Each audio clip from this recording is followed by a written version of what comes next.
Hey guys, welcome back to VBA A to Z.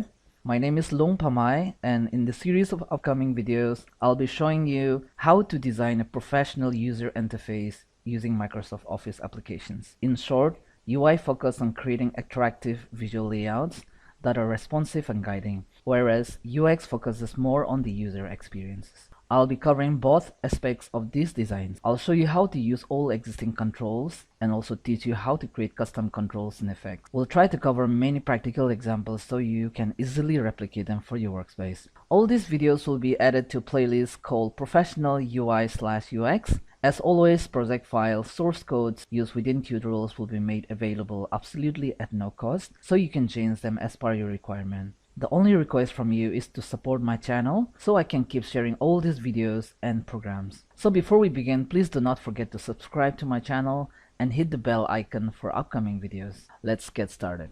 In this video, we'll use Excel UserForm to create a login interface, which will load on application initialization. I was giving you a quick demo. It's gonna fire up like this. It does not have many controls, so it gives us more time to get in detail on how I created them. This will introduce you to multiple controls. I'll show you how to create this custom username and the password fields, show you how to create these icons, add them with the same background as the phone. As you know, it does not allow you to import the PNG images. Okay, so I'll be showing you how to create that as well. And this login button is also custom.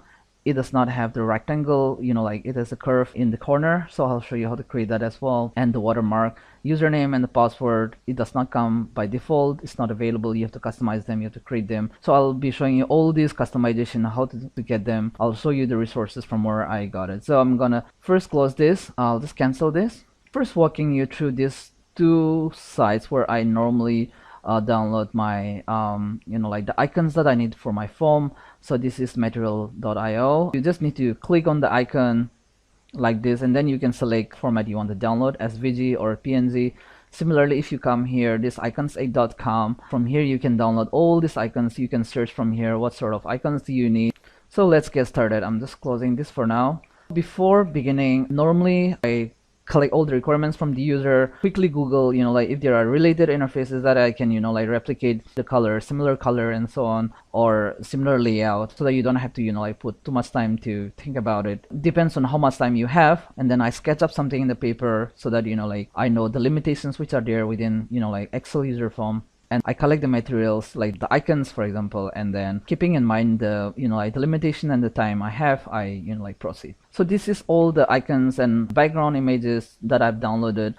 You can download it. I'll leave a link in the video description. You can feel free to download them for yourself. The key that I was using here for the password field is this, for example, this or this. So what I did was I imported that to my PowerPoint. So in the PowerPoint I added for example, I just created a blank slide, added something like this. I added the form color, fill shape, so something like this.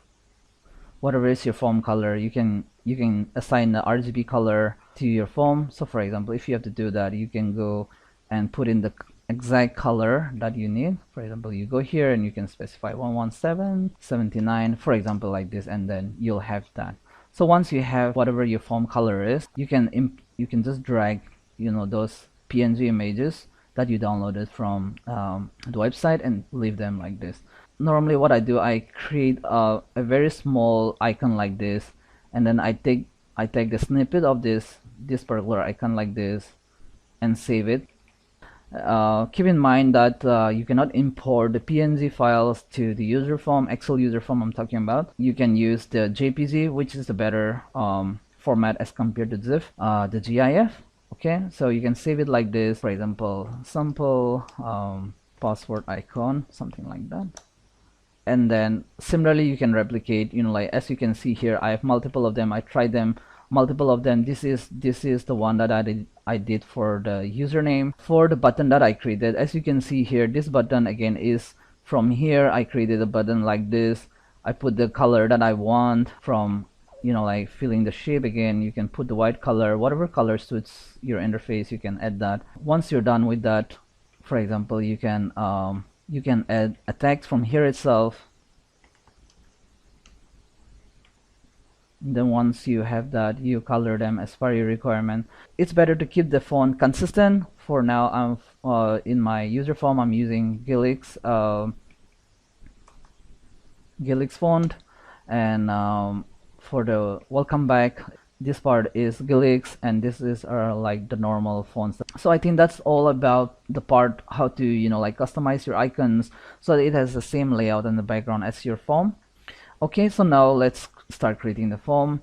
I'll just try to recreate this form exactly how from the beginning, so that you have a better idea of how like I reached here. First, quickly looking at it, once the form is loaded, you can see like there is no close button, nothing. It comes up full screen, and once you come here, you can see the icon.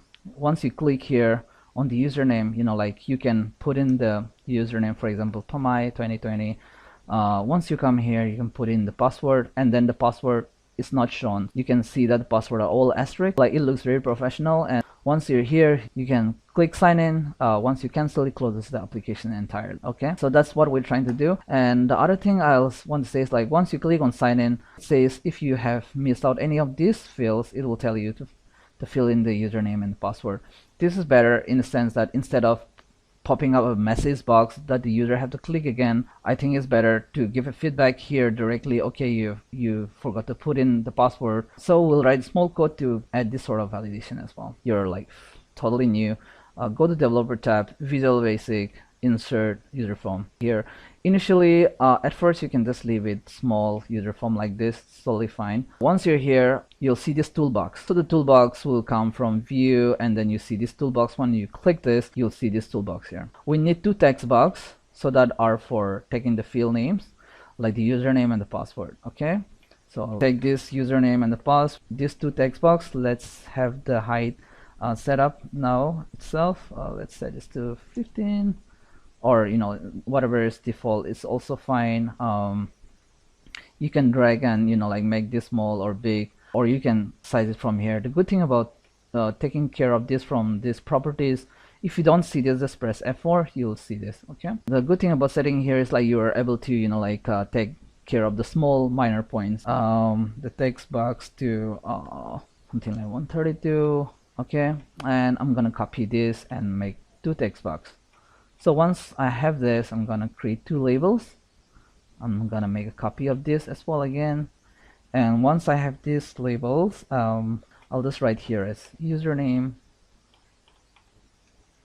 and this will be password. What I did was I placed this on top of this like this. Okay, like this. So you have to visualize this in your mind, how it's gonna appear to the users. Basically, what I did was I put it like this, but then at the same time, I made this text box. There is no background for this. The back style is transparent, and then there is no border. Border style is Excel style, border style none. Once you have this, you can see like there is like the sunken effect. You can take care of that by going down there. Then you can just leave it to flat, something like this. So now you can see. So when you're designing, maybe you can have the border style to single, so you can see that there is your text box. Okay, just to load this user form, press F5, and then you'll be able to see your user form is there. Okay, the other thing that we need here is if you just quickly toggle back to this one, now we need this a bigger label where we say welcome back, and then there's another label down here. We'll have to add these two icons. Okay, so going back, and then this sign in button. To add the sign in button and these two icons for username and the password, you can use the image control. This for all these controls, in order to add them to the user form, you just need to click on the whatever controls you need. For example, let's say you want to add image, you click one time, just leave it anywhere within the user form. You can draw them bigger, smaller, like this. For now, I'm just gonna leave it like this. Okay, now I'm gonna add an image to this. I'm going to the picture, and then I'm going to click on browse. So this can be dynamically set as well. You can dynamically use the code to do that as well, which I'll show you in a moment. For now, we'll bring in this user2 icon, which was created earlier. And as you can see now, it has a border style single, so set this to none so that there is no border. And placing your cursor in the extreme corner like this, once you see this cursor changes, you double click on it like this, so it resizes to like really small. Once you have that, you set it like you can even make it even smaller than this. So that is up to you. Okay, so once you have that, we'll do the similar thing here for the password icon. So this is the password icon. I'll remove the border and then I'll bring this up here. Okay, and once we have this, we'll just leave this part a little bit now, and then we'll add the login button. So do the same thing like we did for the icons. I'm gonna bring my sign in button like this. Okay, so now it's not looking that great because we still have the background. We'll have to take care of the background in just a moment. And let's add one more at the top here, which will say welcome back. And then you can take care of the font, the size, and everything.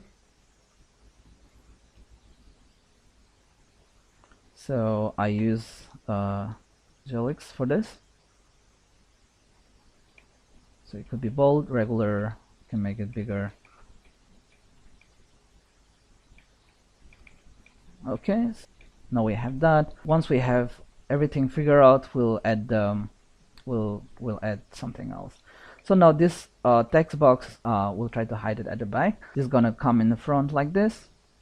And then once we have all this figured out, we'll add like the outer, like the custom borders, this like this, something like this, the one that you see here. So we're gonna add that now. And then so first let me add this label. So this label is gonna be like the actual text box, which will look like this. You can just get rid of that label you can just take care of that. Find them here as well, or the text, look for the text or the caption, something like that. Or here. So if whatever you write here is gonna appear here. I'm gonna just remove that for now.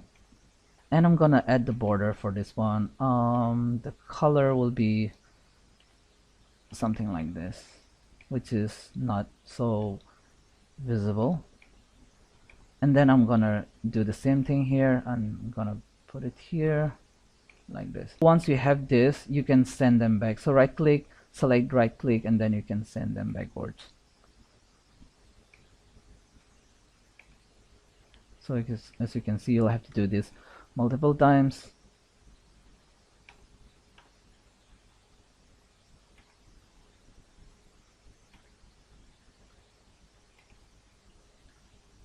Okay, I think that's all. So once you have this, you can take care of this text box.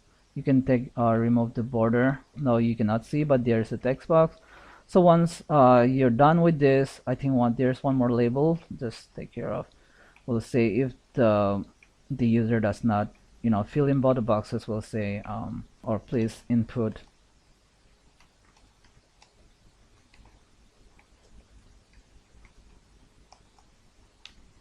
username and the password. And then I'm gonna say the font color for this is gonna be red, something like this, maybe the brighter red, because our background is gonna be we're just gonna leave it like that for now. Okay, so once you're done with all this, you can drag this to on top of the text box, and then you can still take care of this and then maybe this will go down a little bit. So if you are not able to like place them where you want, just use the top, this one, or left. So if you put more of this, let's say we make this 99, it's gonna move like that. If you make this a 79, it'll go back. Or you can just align them using just right click on it, align to left. You can do that as well. Okay, so for now I'm just doing that manually.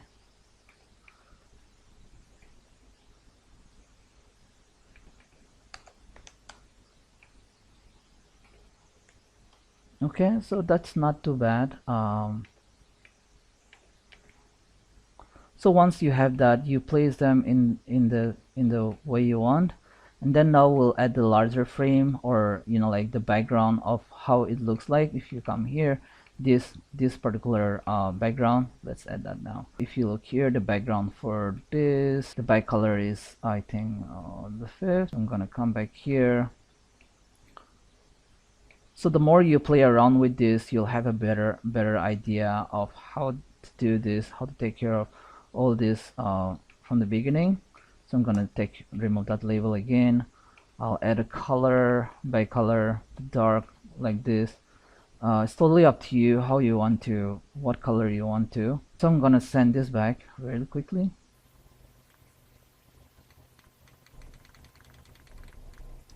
Now we'll make this welcome back maybe a bit bigger, 26 maybe.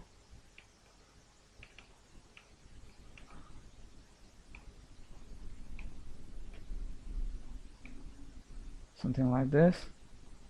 We'll make the font to yellow as it is in our demo, something like this. So this sometime when you try to move between small, like minor grids, it's really difficult to move them. So it's not the best interface for designing, but with a little bit of patience, a bit of time commitment, you will be able to, make some beautiful designs. Okay, so this one has a border. Let's take care of that as well. Transparent. So now this looks better, maybe like this, and all this will have to go again. No border, transparent. This as well. Oh, sorry. Transparent. I'm gonna set all this to. Okay, I'll have to come back to that one a little bit. Just give me a moment.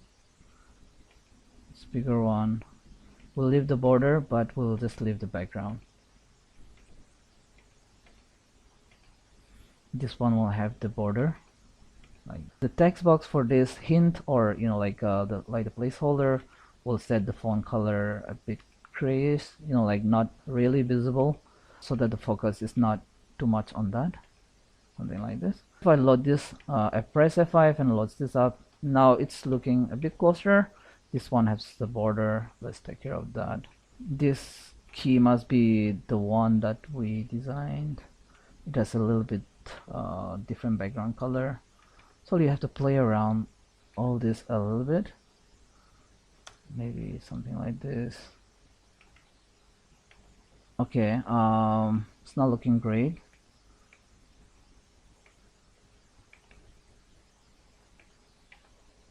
That's better, a little bit better. So now we don't want this to show up as soon as the form is loaded. I'll leave the code behind for you regarding loading firing up this, to the full screen and everything. So I'm gonna copy all this code just as a demo, so you have a better idea. And coming back here, this is the part where all this is being taken care of. I'll show you each line what is it doing. So all this will start giving me error now because we did not have the same controls for both sides. So now it's coming up in this corner. We'll have to maybe make this bigger. I'll just drag this bigger, and I'll bring this here somewhere in the middle, something like this. And once you have this here, I'll add one more text box. I'll just explain it to you in a bit why I need this. I'll just hide this down there. Let's just add up like this. This username seems to be a little bit on the higher side. That's better.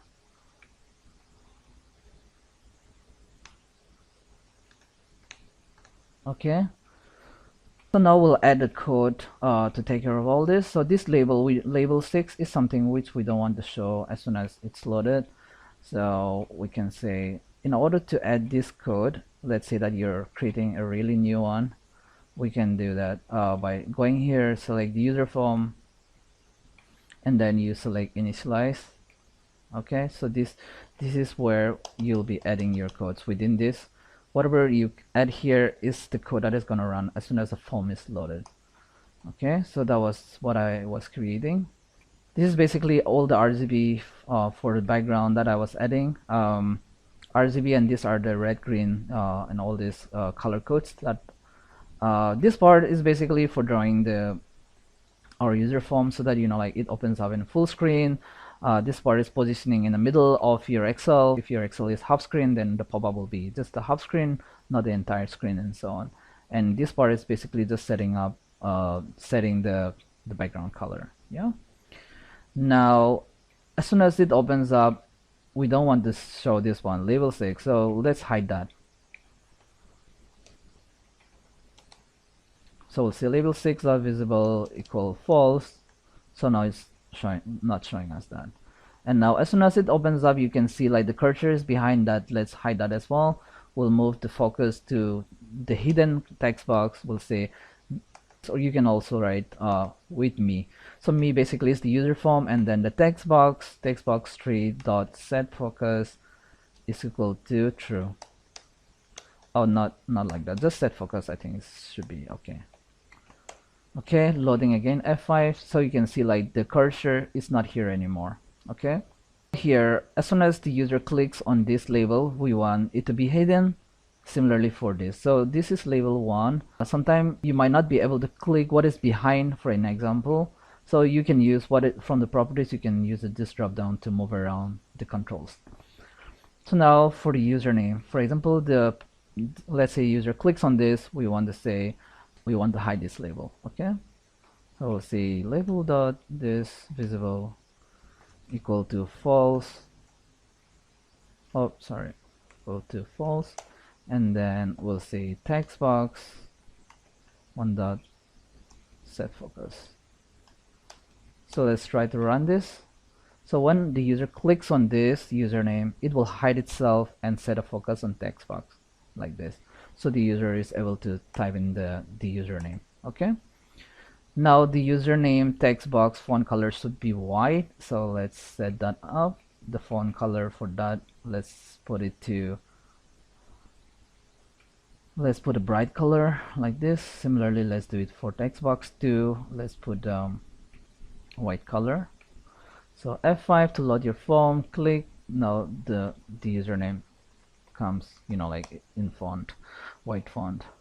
Now the text box seems to be a bit too much towards this side. Let me bring it closer towards this side. Similarly for password, this. So click here. Okay, so similarly let's quickly do it for password as well. Double click on this. We'll say me.textbox dot set focus, and then me dot like this label 2 will be hidden. Dot visible equals false. So let's try this. So okay, one thing we forgot to set is for text box 2 is to be password. So let's quickly select text box 2. There's one quick control. If you have a password, then you can say password character, CHAR character. You can put asterisk, so next time you load it, you type something, it will just show the password. Okay, so now it is possible that the user may not always click on this. Sometimes they might just hit tab, like hit next, something like that. So we want to make sure that username comes back when they move away from these controls. So I'll show you how to do that now. So for text box 1 again, I'm selecting text box 1, and then I'll just double click on it. So as soon as it exits, if the text box value is blank, then we'll just bring back the label 1. Okay, so we'll just reuse some of the code there. So we'll say if me.textbox 1 dot value is equal to blank, then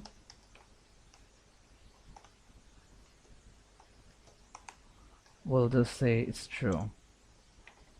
So if I test this out, let's say I come in here, clicks here, and then fill in something, but then the user removes it again and hit tab and goes to the next, so the user name just comes back. Okay, so similarly you can do this here. I'll just leave that for now, or we can quickly add that. It's okay.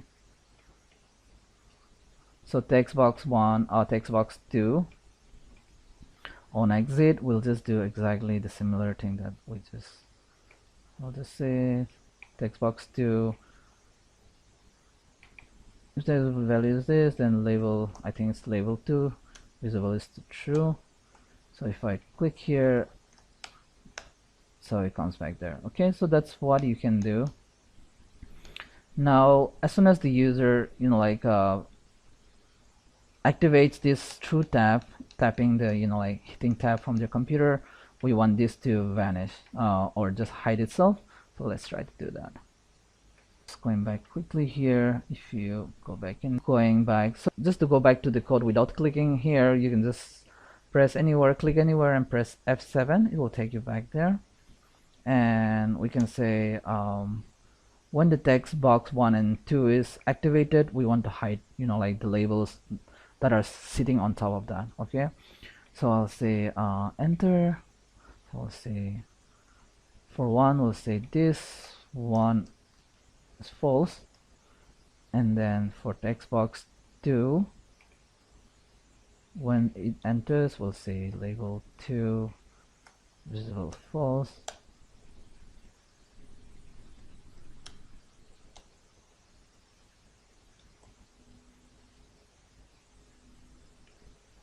So this label 1 and label 2, what was that error about?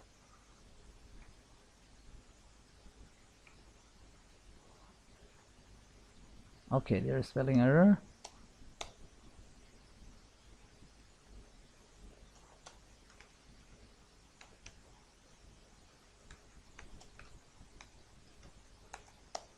Okay, so hit tab, as soon as the text box is activated, you can see it goes away, but if you don't feel it, it comes back. So once you click on it, now nothing happens. So let's quickly add a code here.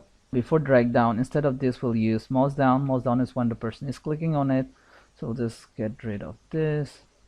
We'll say that if me dot textbox dot value is equal to blank. Similarly, if both are blank,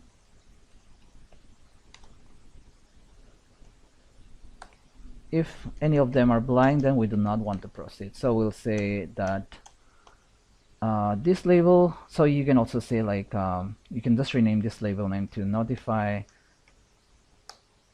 1 or something like this, and then you can say notify 1 dot visible equals true, else we can say unload me. Unload me is basically to close the user form. So we'll say unload notify should be hidden. So it's hidden. If I click now, it'll say please input the username and this, and just close. So once you, if you click on this, it says to put in the username. So once I click here, then you can put in the username, something like this, put in the password, and then it closes the user form if it is good. Okay, so one last thing very quickly is if I go back to my Project Explorer, if you want this code to run as soon as the workbook opens, what I did was I just say userform1.show. So since we create a userform2, you can add that to your here. So how you can do is you can just select the workbook from here. From this workbook module, you go here or class. From here you can say select open, so this will be here. So here what you can do, userform2.show, you can do it like this. Okay, so as soon as your workbook opens, it's gonna load up this particular login form. One last thing, we'll add a cancel here, or you can just copy this. We'll say cancel.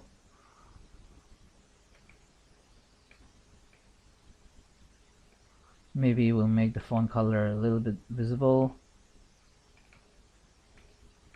something like this. Okay, so once they click on cancel, it will close up, say unload me or something like that. Or if you want to entirely close the Excel, if you want to save the workbook before closing, you can say this workbook dot save, and then we can say application dot quit. This will just close Excel application entirely, this one. Okay, so we'll quickly give it a test. I'll just differentiate these two user form now. Let's call this I'll put additional exclamation for the second user form. So this is the first user form we created, and this is the second one. Okay, I'm gonna close this now and start up our this. So it says welcome back, this is the form we just created. Here you can put in the username, something, put in the password, you can cancel, or let's say we don't put in, it tells us to do this. So if you hit tab, it fill, like pre-fills again, like the password, like to put in the password. If I remove this, and so on. As soon as it's activated, it hides the placeholder or the hint tag. In the following videos, we'll cover more examples and start creating real-life interface applications. I'll show you how to add effects to the user form, and also I'll show you how to create more custom controls. That's all I have for you today. Please leave a like or a comment if you found this video informative, and please do subscribe for our upcoming videos. Thank you so much for your support. I'll see you in our next video. Bye-bye. Hey guys, welcome back to VBA A to Z.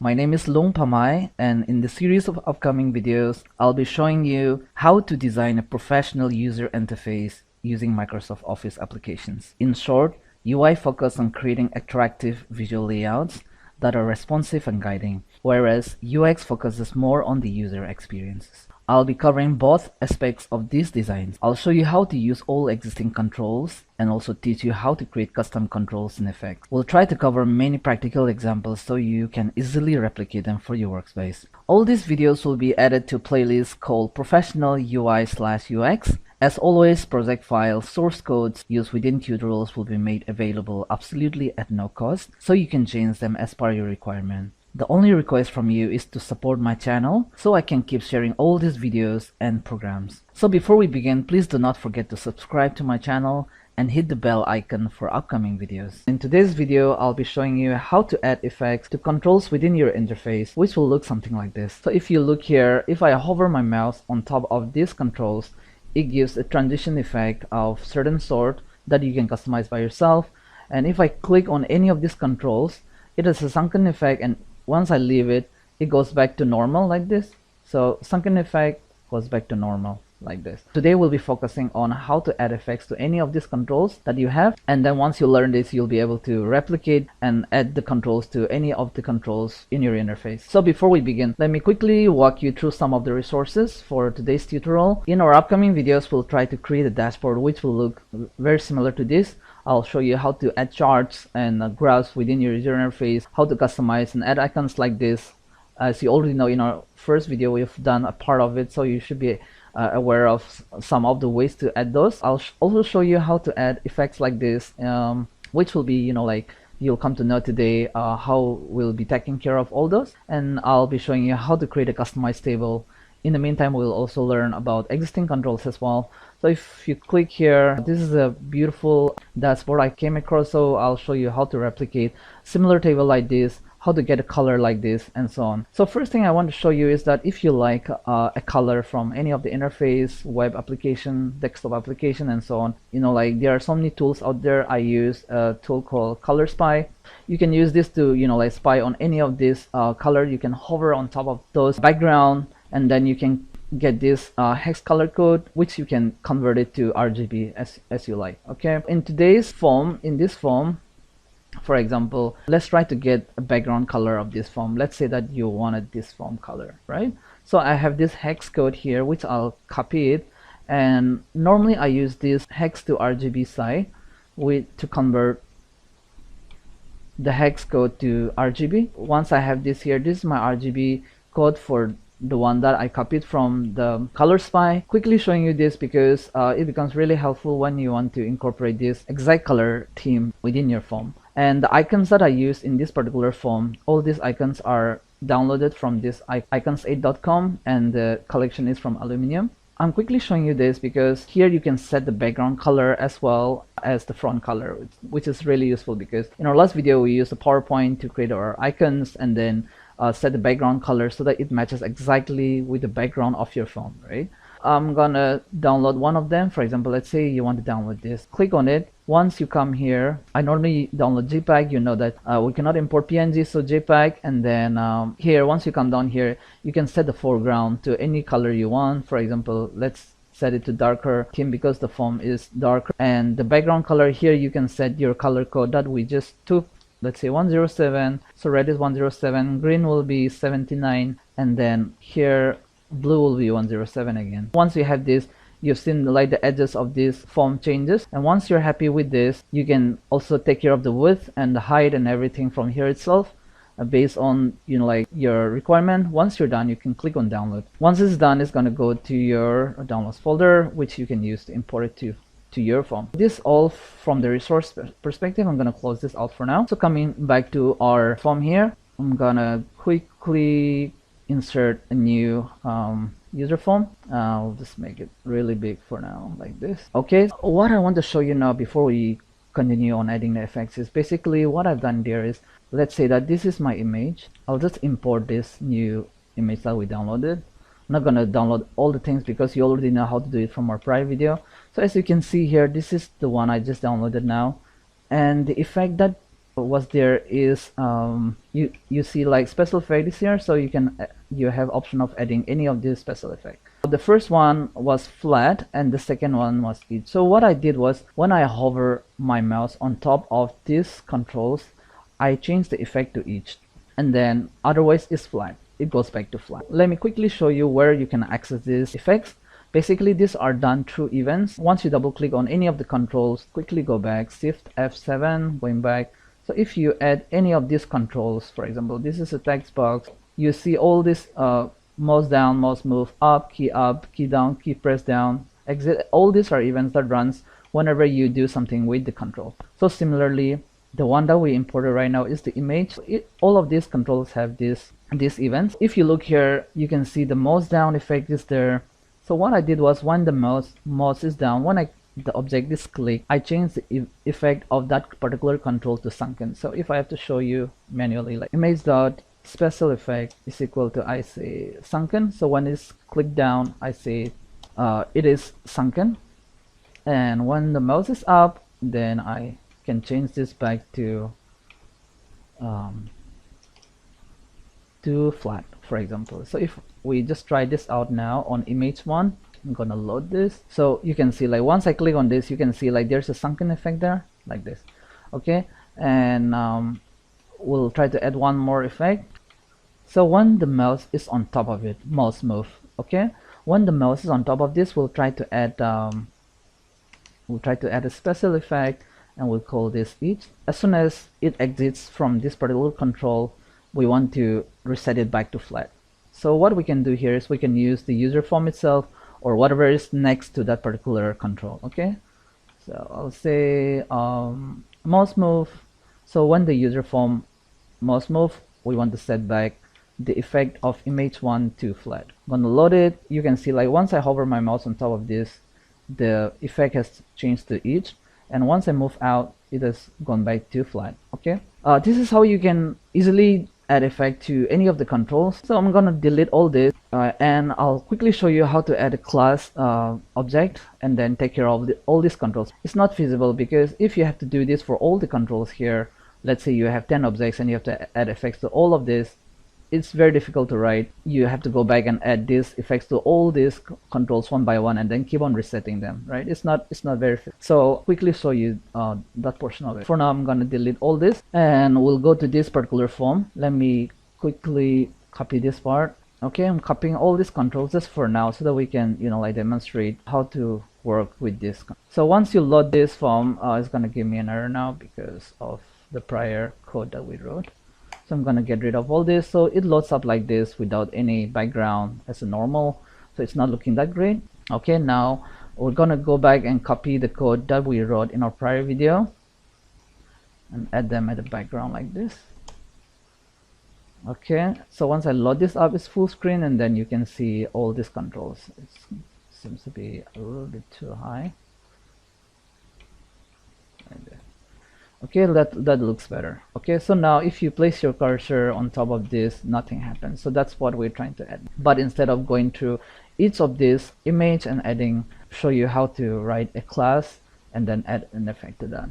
Now you already know the syntax, how to generate this syntax. Once you double click on it and you select any of this effect, you can get the syntax of how to use this for an example. Getting rid of that. Now going back to our user form. And let me insert a new class object.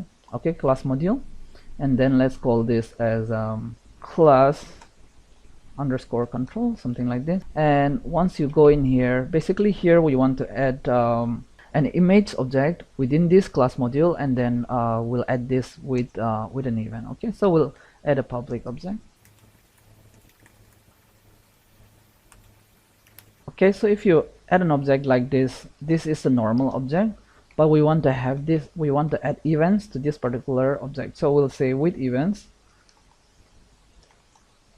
So we're basically telling that this particular object will have events associated with the image control. Okay, so here you can add any of the method that you see in the form. For example, if you come here and double click on this, you can add all these events to that particular control. Okay, so for example, let's say we want to have a mouse move, and then we want to have mouse down or image click, right?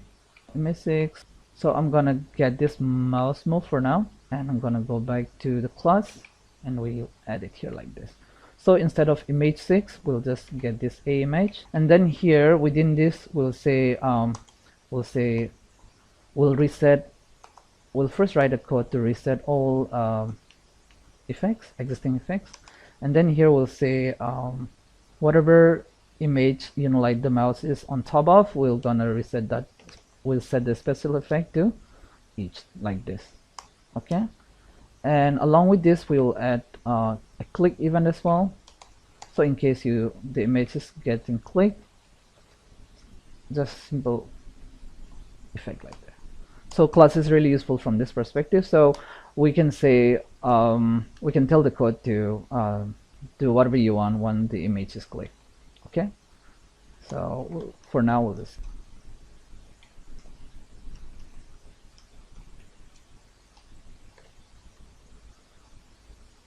something like this, okay. So now this is a class that we just created. We'll have to reference it in our user form to be able to use this. Okay, so going back to our user form, here I've already created this code so that we don't have to waste too much time.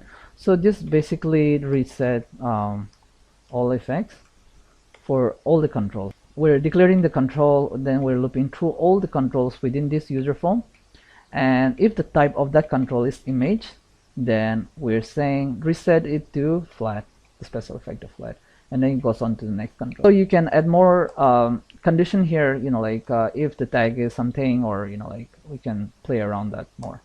For now we'll just take this here. Before we set an effect to that, we'll just reset everything first, and then we'll do that. So similarly down here we'll say when it is click, after that we'll say that reset the effect. Okay, let's come back to our form.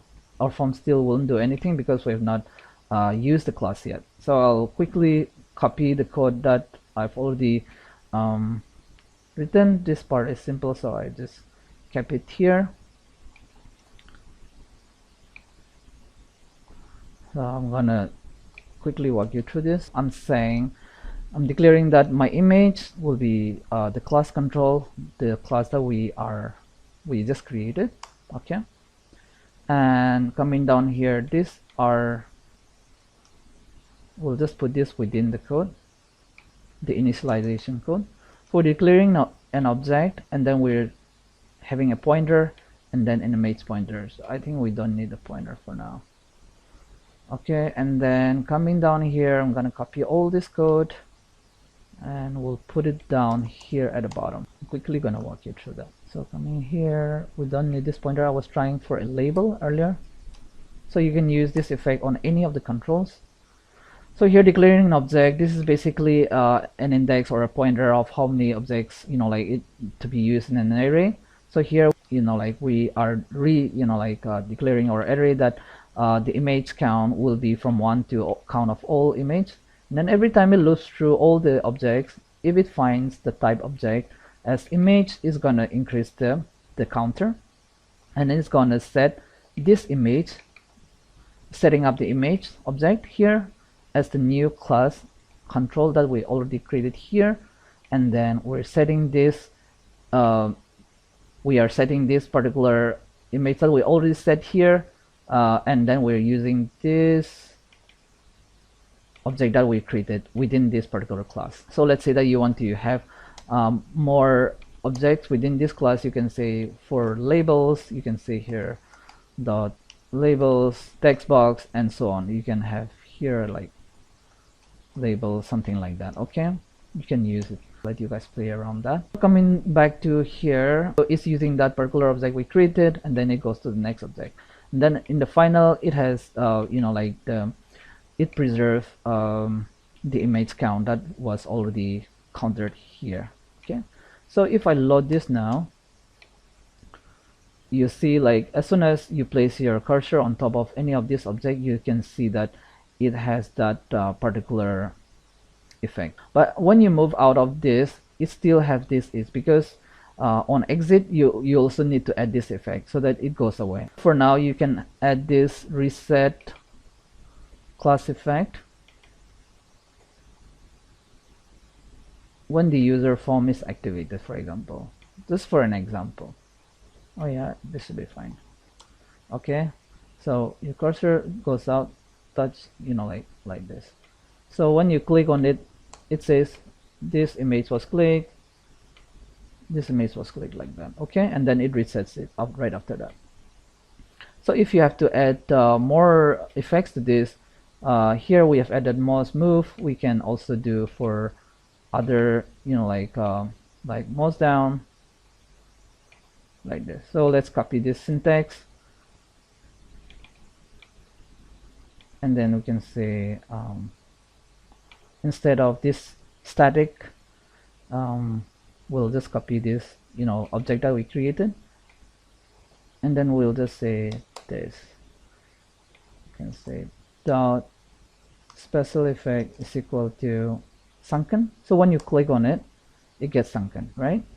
And then once you key up, mouse up, let's copy this as well.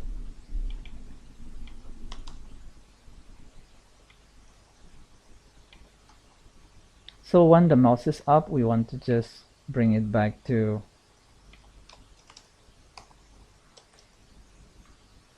flat. So let's give it a shot.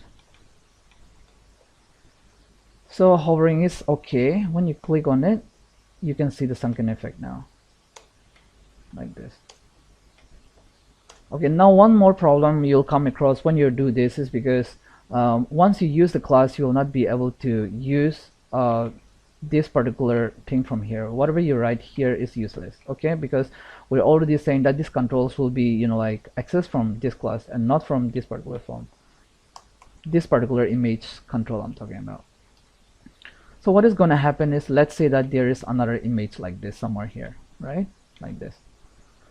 So it's going to hover on that as well. Maybe you do not want to hover on that, so you can take care of this by, there are different ways to do that. But as an example for now, you can add a tag. You can add a tag or some sort of like based on the name. Let's say that all these objects as a name starting with, let's say that effect something like this for an example, right? Effect 1 or something like that. So when you click on effect 1, only when the name is starting by effect, you can run the the effect. You can apply the effect. Or the other thing you can do is you can select all these controls that you want to add an effect to, like this, and then you can tag like whatever word you want. Let's say that add effects or something like this. Okay, and then when we want to add this effect only to those controls that has this tag, so you can implement this from here if the type name is this and object dot name dot tag is equal to this, then we want to implement this, something like that. So it still works if you copy this here. This one does not. Let's remove this tag and see if it still works. So the effect is not added here, so the effect only works on all these controls which is a tag like this. And one final thing to add here is so every time any of this control is clicked, it's gonna go through this. So let's say that you want to run certain code when this particular button is pressed, and this for an example. So we'll try for this one. Here in the class you can mention that if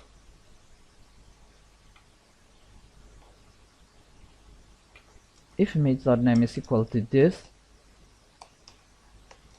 then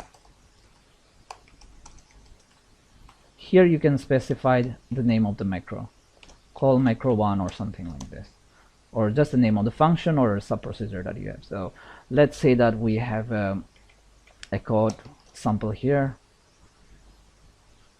click one sample test, something like that. Message box,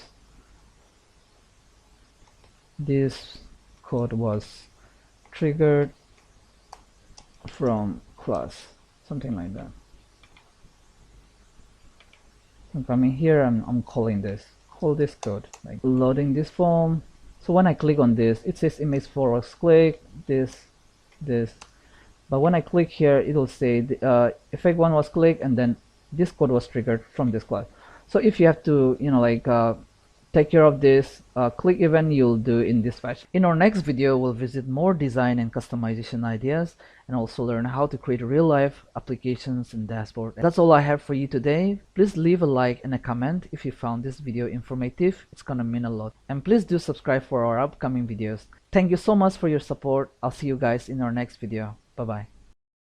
Hey guys, welcome back to VBA A to Z. My name is Lung Pamai, and in today's video, I'll be showing you how to create search autocomplete suggestions, also known as predictive search. This is a very useful feature to include in your user interface, which will definitely help improve your user experience. Let me give you a very quick demo. This is the custom text field that we created from our first video. It has a watermark, it has an icon, and then it has a custom border. So once you click on this here and type in any client's name, for an example, let's say that I'm looking for Rebecca, I'll say RE, and then it will auto suggest me all these client names, for an example. Or let's say you type in my name, or it could be any name starting with V, Vince, it could be Mary Irene, Mary Rose, example. So this is what we'll learn today. If you missed our prior videos, all these videos will be added to a playlist called Professional UI/UX. As always, project files, source codes used within tutorials will be made available absolutely at no cost, so you can change them as per your requirement. The only request from you is to support my channel so I can keep sharing all these videos and programs. So before we begin, please do not forget to subscribe to my channel and hit the bell icon for upcoming videos. First, let me take a few minutes to quickly show you how to use list box control in your user form. I'm gonna quickly insert a new user form here. From the toolbox, I'm gonna bring in the list box. From the properties, as usual, you can see the special effect, the border, the background color, and so on. For now, I'm gonna make this to each. And here, one thing to note here is once you add the list item here to your list box, there are multiple options. You can make the user select multiple items, single item, or extended. Extended is basically the user can hold down the control key and select multiple items. Otherwise, multi-select will be like as soon as the user clicks on it, it's gonna get selected if there are multiple items within the user form. If I load up this form now, it's blank. Add a quick let me add a button here like this. This is a demo, and we'll say me.listbox.add. Whatever you add here is gonna be added to the list box. So let's say dummy and then 1. So once I click on this, one item is added, right? So this is very simple way to add. Let's say that you have to add multiple items. So I'll I as long, and then we'll loop 1 to 10. Maybe this is an example for now.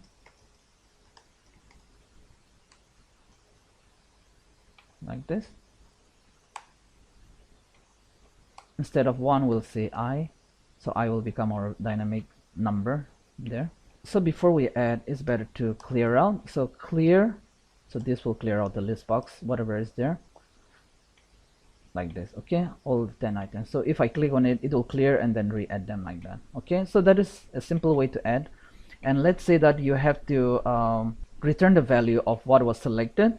So let's quickly check that as well, because you might want to pull what was selected by the user. Okay, so let's say that I have a box here.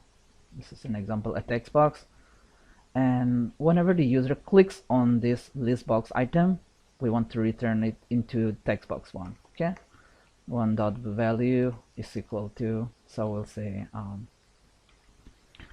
list box 1 dot list, like this. And then here you'll just specify, since we are already just having one item, we can just use this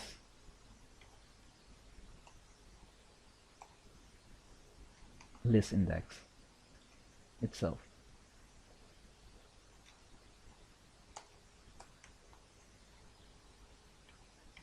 Like this.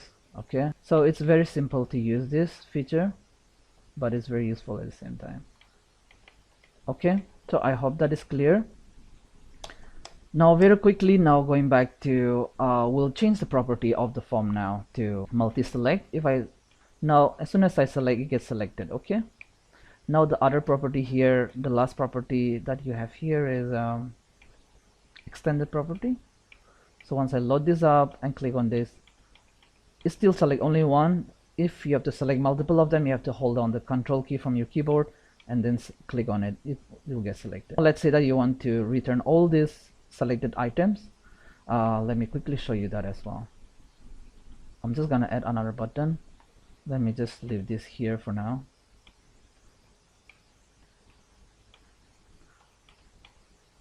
I'm just gonna replicate this list box.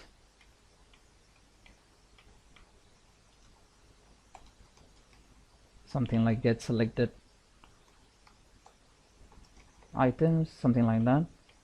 Now let's write a quick loop to loop through all the items within the list box 1, and then we'll try to transfer whatever was selected into the list box 2 for an example. So we'll say dim x as long, and then for x equal to, so the index starts from 0 for the list box. We'll get the count. -1 is just to take care because it's just starting from 0, that's why. So now we'll say if me dot list box 1 dot selected, whatever is selected for that particular index, so it's going to look through and then it's going to check if that particular index is selected. If it is true, then we're gonna bring that particular item to list box 2. We'll say me dot list box 2 dot add item, and then here we'll say me dot list box list box 1 dot list, and then here the index is going to be x, and then we're going to say 0 because we only have one column at the moment. Okay, firing up this again, this will add, so like this, and then add here. So whatever is selected here, you can see that's been brought to this. This is how you can add, and this is how you can read the data of whatever is selected. Let's say you want to bring in multiple columns from here. We can do one thing. Let's say that we want to add a list like this to the list box, three columns like this. Okay, so we'll just loop from 1 to 10 again, and then we'll add this to the list, just as an example. Me dot list box 1 dot column count is equal to the number of columns that you want to add. You can specify it here like this, and then once you have this, you can also specify the column width, and then within this it will just take care of by itself, so you just don't have to worry too much for this.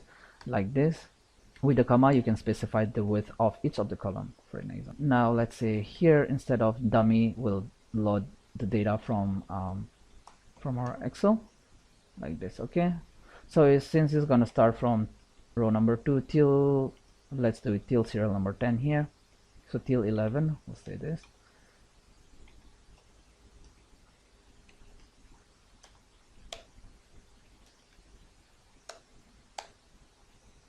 Okay, this is not X, I just changed it from there. Okay, so I'm gonna start it up. Okay, this is not looking good. I forgot to add other columns. Coming back here, sorry. 30, let's make this 70 each for another one. So here this is adding only one item, and we're saying this is 3, right? So I just forgot to mention this. When you're adding multiple item, the syntax will change slightly. So we'll say add the item, and then we'll say me.listbox1 dot list, and then here you'll specify the index that you want to add. That is gonna be I. Since I is starting from 2, we'll just do -2 because it's starting from 0. Okay, and then the column number that you want to add to, so first will be 0, and then it's gonna be like, let me quickly replicate this for 3 columns, right? This is for the row and this is for the column, so I'll say 1, and then this is gonna be 2, like this. Similarly here, this is your Excel range. The index row of that we are looping through, the I row, right? And then the column, similarly we'll do 2 and 3. Let's try this. So like this, whatever is here is getting added here. Similarly, like we did earlier, you can loop through again and get the selected item, but in this scenario like this, it's gonna just get the first ones. If you want to bring in additional columns, then you'll have to specify what you want to get it from there. But in this scenario, since we already have only one particular column in the list box 2, you can specify, just for now we'll just do in this manner, just to return a value. So there's going to be 1,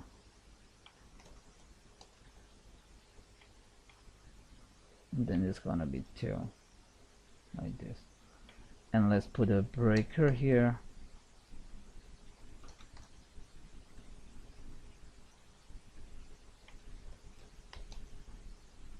Something like this. So let's say that these 3 items are selected. So you can see 4, and then the middle name, the name, and then the phone number. To demonstrate this, let me just delete this the list box, and then I'll re-add them and show you how it's done. I'm not gonna go through this one again because we already created this in our first video. The list box, first I'll get the list box and make it frame here. So the idea here is that when the user form is loaded, this list box is gonna be hidden. Okay, so we'll make this to flat, and we'll make the background very similar to the user form, maybe something like this, yeah. When you're designing your form, let's say that if you have multiple controls here, maybe first you put it somewhere, you design them, and once you finalize the form, you can drag it, like very close to where the search box is gonna be located. Okay, and the other thing here, I think I put a border as well. It's already set. The selection is currently set to single. Okay, so now this is not gonna do anything. We'll have to write a function to do this search. Okay, so here when the text box is clicked, this is from just for the effects and from our prior video. What we're trying to do now is that as soon as any value gets changed within this text box, we're going to use this text box, and then we're going to add all the match items to this particular list box. Okay, so I'll just hold up this now and quickly write one particular very simple function for demonstration. Ideal way to do is like normally from our prior video, if you've seen, like there's a user interface where there are so many lookups happening, so many retrievals happening. In those scenarios, what I would suggest is you can use dictionary, or you can add all these items within the memory using like the public object or public variable, and then you can read from those memories. So that way it's like super fast. But for now, for the sake of learning, we're gonna read it from Excel file. Okay, so we'll write a function. Let's call this search text, something like that. And this is where we're gonna take the text to search. We'll just put a variable like this, text to search as string, and then this does not return anything as such. Okay, and now let's loop from we'll declare one more variable here, this long. let's say 500 rows. If you look at this data set, it has 500 names here, starting from row number 2 till 501. So we can say 501, and if we just add this now, list box,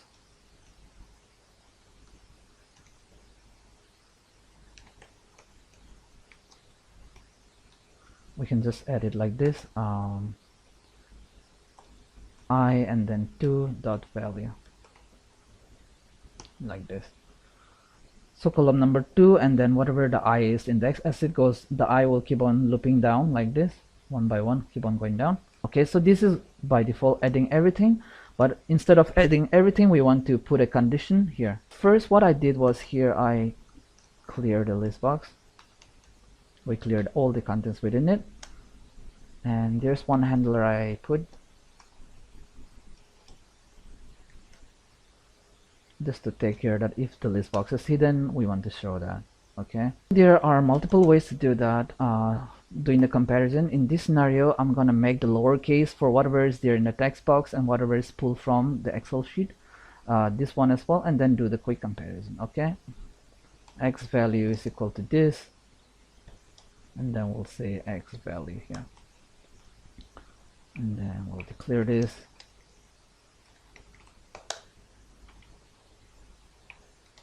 Okay, and we're gonna keep using this x value down here. So L case, and then list value, and we'll say L case, whatever is there in the text string, this one, we're gonna compare this. So if this lowercase of whatever is passed here is like this L case of the value, okay, then we're gonna add the item here to the list box. So here the like will be, you can either have a star here in the beginning, so this will be just give me 1 second. Just got to name that. So if you do in this manner, it's gonna, whatever, let's say that you're passing a val, like S, then all the names which contain the letter S is gonna return the value. But in case you want to just search for the one starting with whatever you type in, so let's say that you type in REB, it's gonna bring in this value for an example. So in that scenario, we don't want to put an asterisk in the beginning. Okay, so that is up to you how you want to do it. So once it's here, we have to add a couple of more handlers. So we'll say if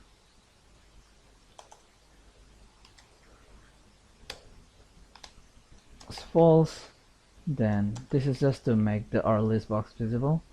Make our list box dot visible is equal to true, and then x will just set this true. I think this might not be required as well, but for the sake of this for now, and then we'll this here sometime you might want to resize it, the list box, as per like sometimes it will return more names, sometimes it's going to return lesser names. So if you want to make the list box, the height of the list box that is returning the suggestions shorter or like taller, and so you can take care of this in this manner. So I'll say me dot list box 1 dot height. So for now I did around 260. So if this is around this, as long as it's like this is more like a maximum, so I want to set every time an item is added, I want to increase this height to by 10, something like this, and then once it reaches like around this, then it stops adding that. Okay, in the beginning I also set the height, standard height,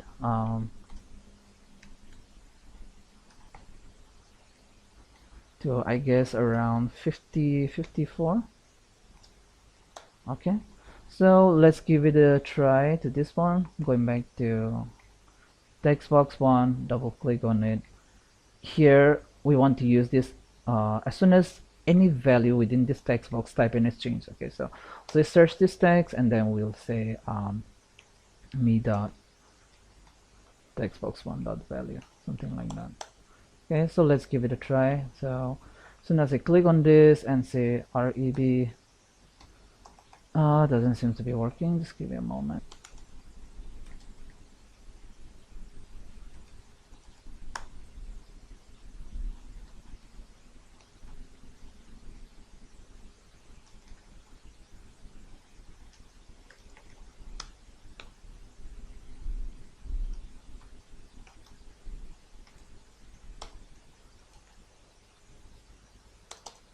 Let me quickly change certain things. I'm gonna switch this and let's bring in all this within this condition. Only when the condition is true, let's do this.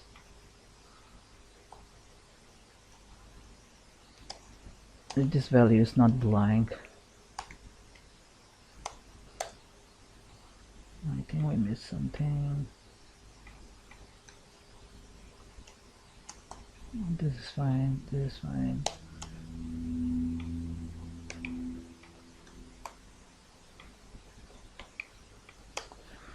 Here's doing the comparison of the string from Excel, whatever is pulled in here based on the loop. And if the condition is true, if the text box is hidden, we turn it to visible. If the value is not blank, we want to add that value to the list box, and we are adjusting the height of the list box based on the number of the items that is being added.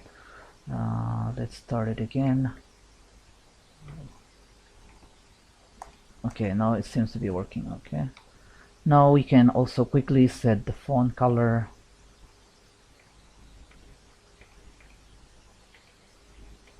Maybe something not completely white, but something like this.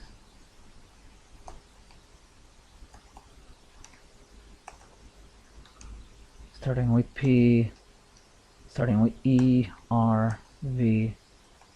Okay, one last thing to take care of here is just to hide the list box here, which was commented out earlier.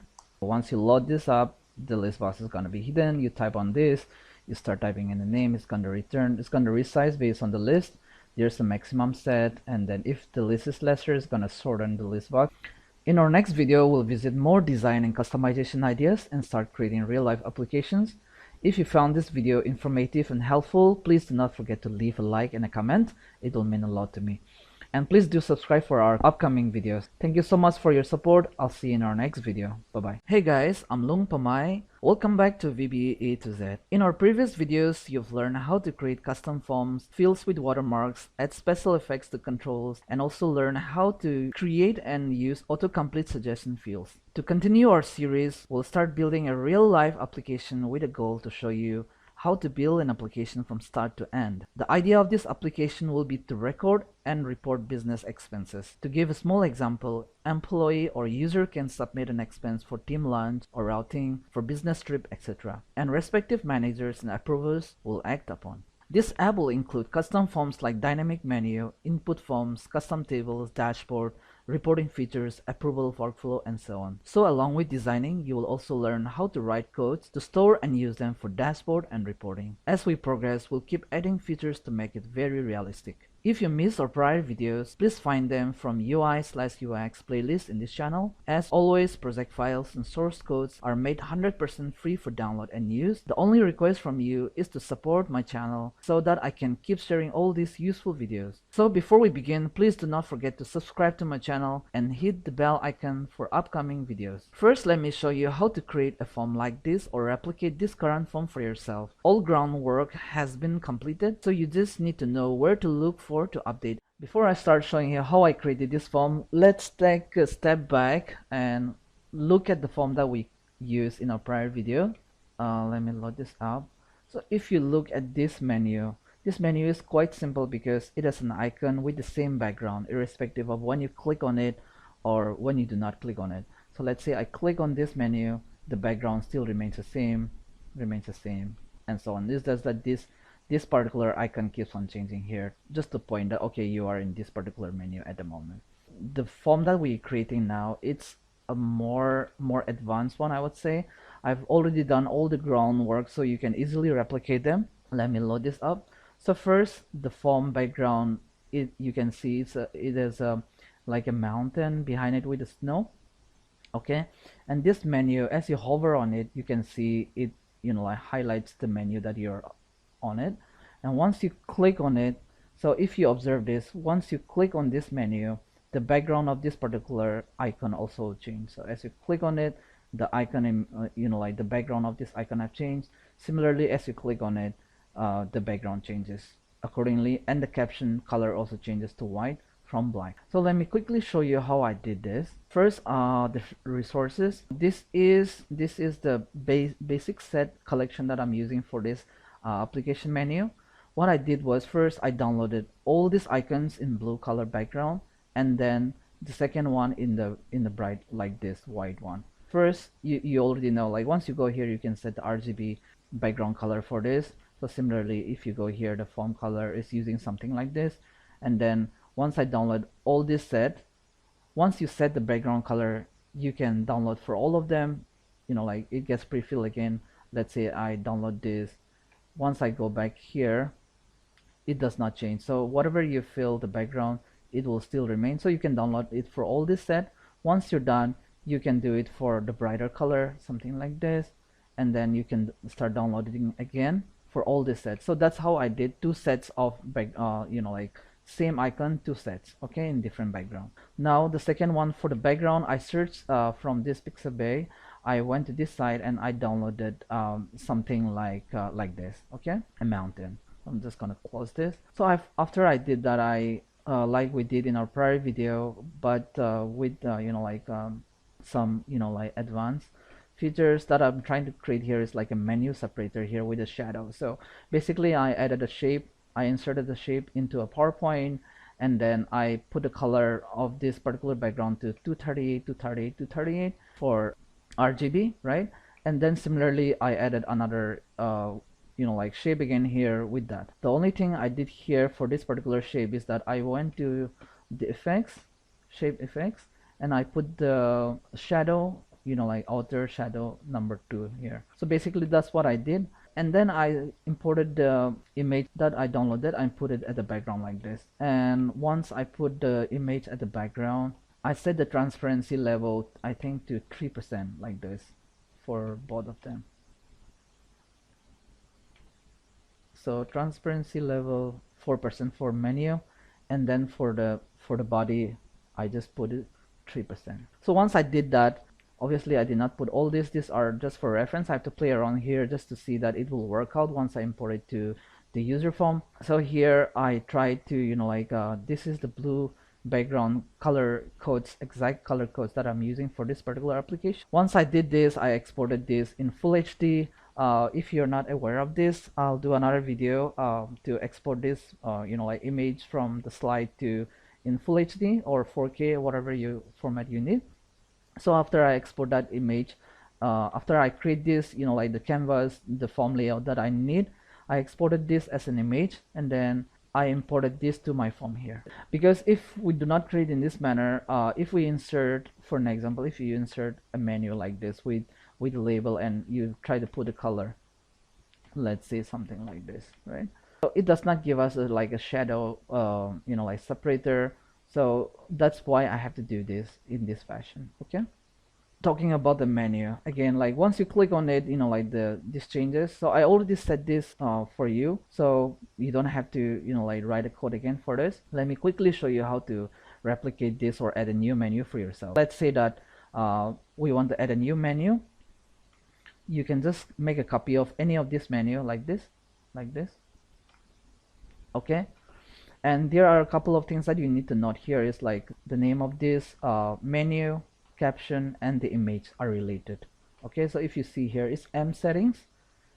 If you click on the caption, it's M settings underscore caption, and if you click on the image, it's M settings underscore image. So whatever name you put, you need to suffix it with for image with img, and then for the font with the caption. Okay, now let's do this. Let's call this, let's say we want to add a new menu called reports, like this.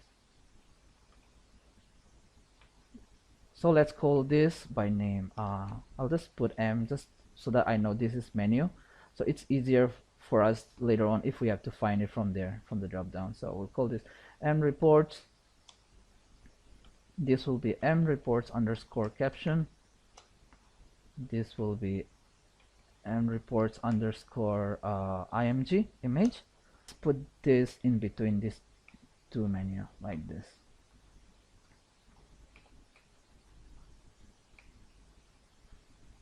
Okay, so if I load this form now, it's gonna give an error that like the file is not found. We have to point like where the icon for this particular image is located, for this menu is located. So if I go to icons folder, there will be normal and blue folder. So here is where I need to point. So let's say that we want to use this particular bar chart as an icon for reports. You just need to name this exactly as the name of the menu. Okay, like this. You need to name the image name as the name of the menu. So similarly, you'll go to the normal folder and you name it with the same name like this, M reports. Okay, when it clicks on it, it will pick up the icon from the blue folder.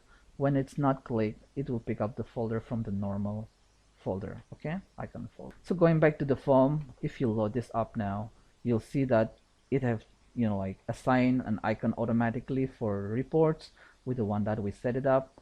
And once you click on it, the icon changes to blue background. Once you go a step away from there, it changes back to the normal color. So this is how you can set up a dynamic menu for yourself. Let's say that you have to instead of making this blue color, you want to make it to another color. You can find this from the controls reset. So if you go here, this is where basically this is the code that takes care of menu update. When you click on it, so it goes and find out what is the image, what is the caption, like this. And then coming down here, it sets the caption for color to white color. When you click on it, if you don't click on it, it changes to the black color. So this is where you can manipulate all the font colors. And then the path here as well, it's already like wherever the workbook is, wherever the project is located, it's gonna find that folder. So this folder and these files needs to be in the same folder. Like you don't have to specify exactly with a static name. Okay, so here is the background, the blue. I've set this to blue color. If you want this to be something else, this is where you'll specify the color codes for the background of the menu when clicked. And let's say that the hover, that when you hover on it, currently it's showing us, for an example, the color code of this, which is very similar to the background of the form. So let's say that you want to make it more like visible. You can change it to more intense gray color, for an example. If I go back here and load this, so you can make it more like visible like this as well. It's totally up to you how you want to do it. In our prior videos menu, the effects that we used was like each special effect each, but here I'm not using a special effect, rather I'm using the color of that menu. So once you hover on it, the color changes. In our next video, we'll start creating input forms within the application to collect data from users and store them in tables. If you found this video informative, please leave a like and a comment. It will mean a lot. I'll see you in our next video. Thanks for your support. Bye-bye.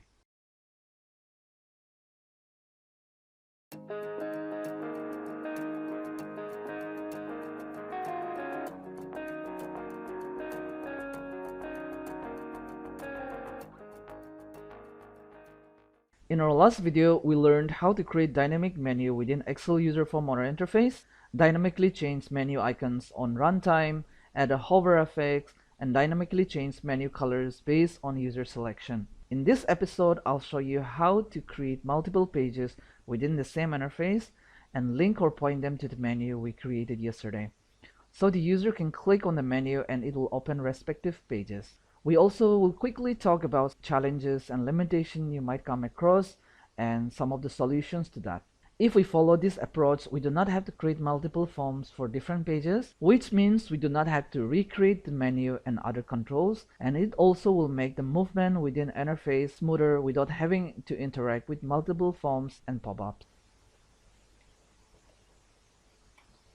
So quickly, if we look at this, when I click on dashboard, it opens up the page for dashboard. That is also a landing page. And then when I click on expense, it goes to the expense page. When I click on approver, it goes to approver page and so on. So in order to achieve this, I use the multi-page controls, but there are certain ways to hide the tabs and so on. So let me quickly demonstrate that. For us to be able to toggle between this environment, I'm using the PowerPoint editor for now. So here I'm inserting the user form, and then within this same user form, what I did was I used this multi-page control like this. Okay, so here, as you can see, by default you'll have page 1 and 2, and if I select this user form multi-page and see the properties, you'll see you can change the background of this multi-page and for color and so on. Here the orientation is, you can have these tabs at the bottom, you can have it at the left and right and so on. Here you can also change the the page to type to buttons, or you can hide it entirely. Okay, so what I did was when the page is loaded, I hide it, automatically I'm hiding it. You can also turn it off. When you're designing it, it's good to have these tabs enabled so that you can easily move between them. And what I did now after I added this was I added different controls within the page. For an example, we're going to talk more in detail about how to create the input forms, but for now I created the background like this, and then I put something like this on top of it, and then I put the color, the back color, to something blue like this, and this layout to be something white, something like this. Okay, and when the page is loaded, I made it to so initialize, I say me dot multi-page one dot value equal to 0. So that will load up in the first page. If you put it as, so if I load this up now, it goes to first page, but if I want the landing page to be in the second tab, I'll do in this fashion, so it goes to second tab. Okay, the other thing I did was I changed this again, the style to none, like this. Okay, so it loads up like this.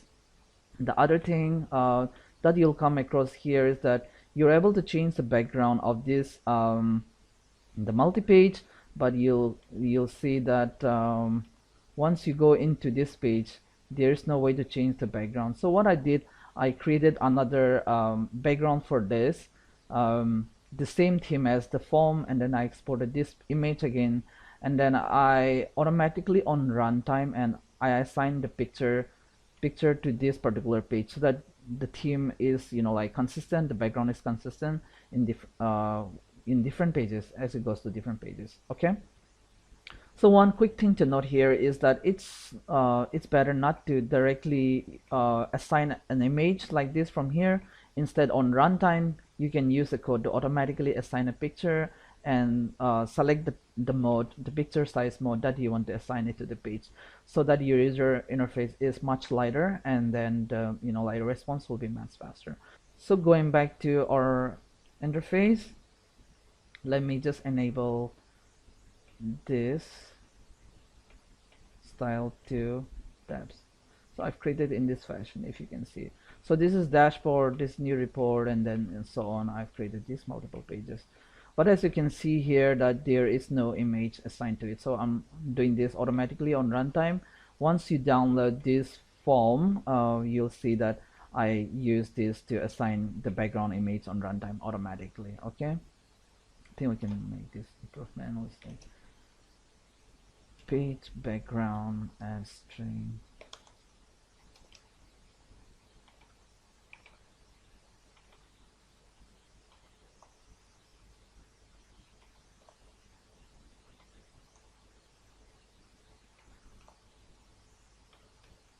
Because they're all using the same background image. So I'll load it up now. So the other thing that you'll observe here is that once I load this up, though I'm hiding these tabs, automatically when it loaded, you'll still see that there is a small, like a layer, like some sort of effect. So once your design is complete, you can totally turn it off manually from here. That way you'll not see that effect from once it's loaded.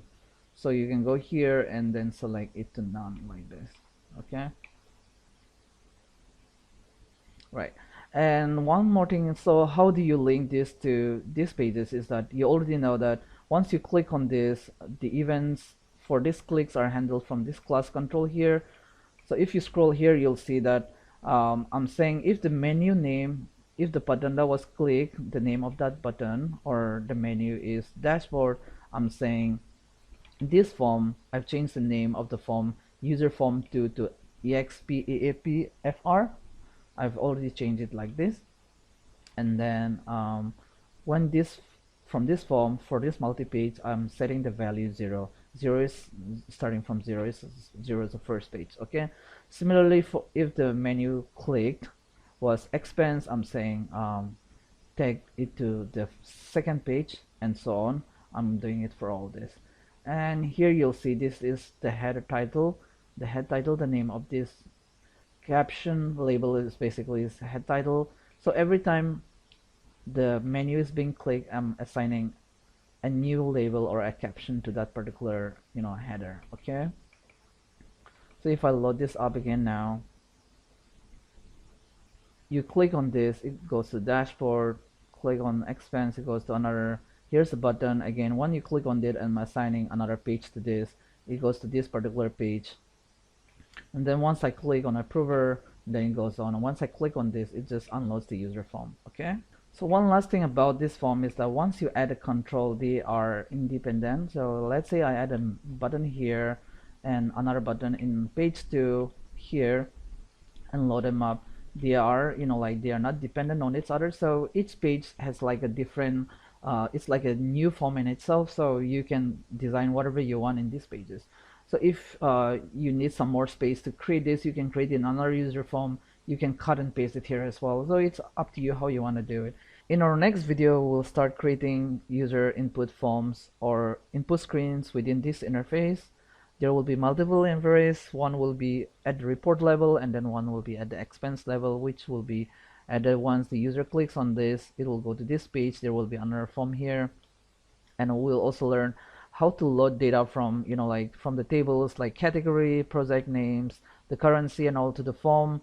Once we create a form, we'll also learn how to write this data to expense table, to like reports table. So we'll talk more in detail about that in our next video. If you found this video informative, please leave a like and a comment. It will mean a lot. I'll see you in our next video. Thanks for your support. Bye bye.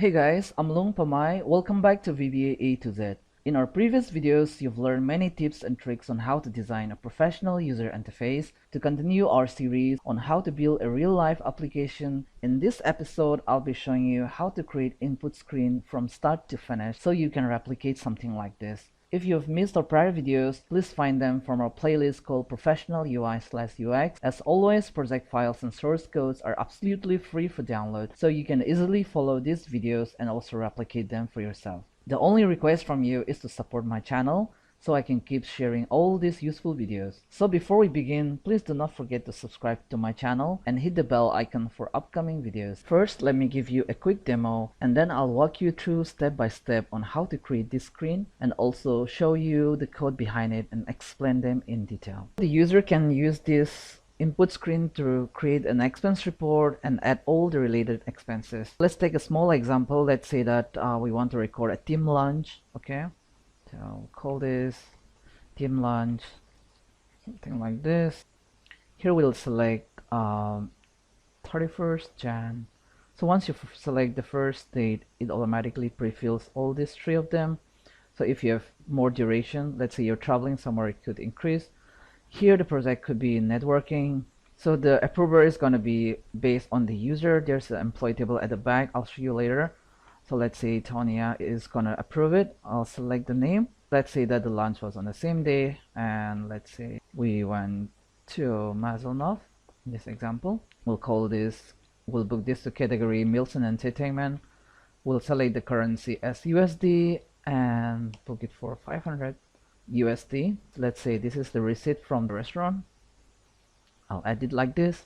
So once you're done, you click on add expense.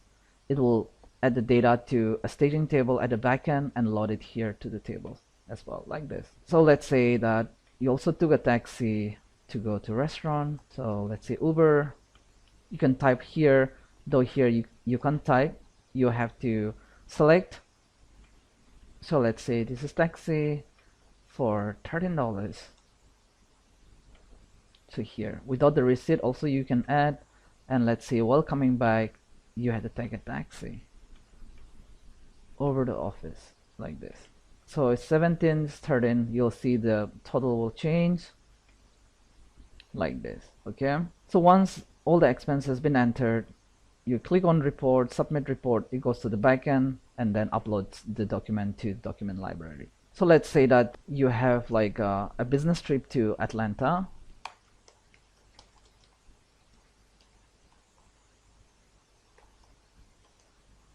Let's say you're going from 6 Jan to 14 Jan 2020, and let's say this is project X and Cole is gonna approve this.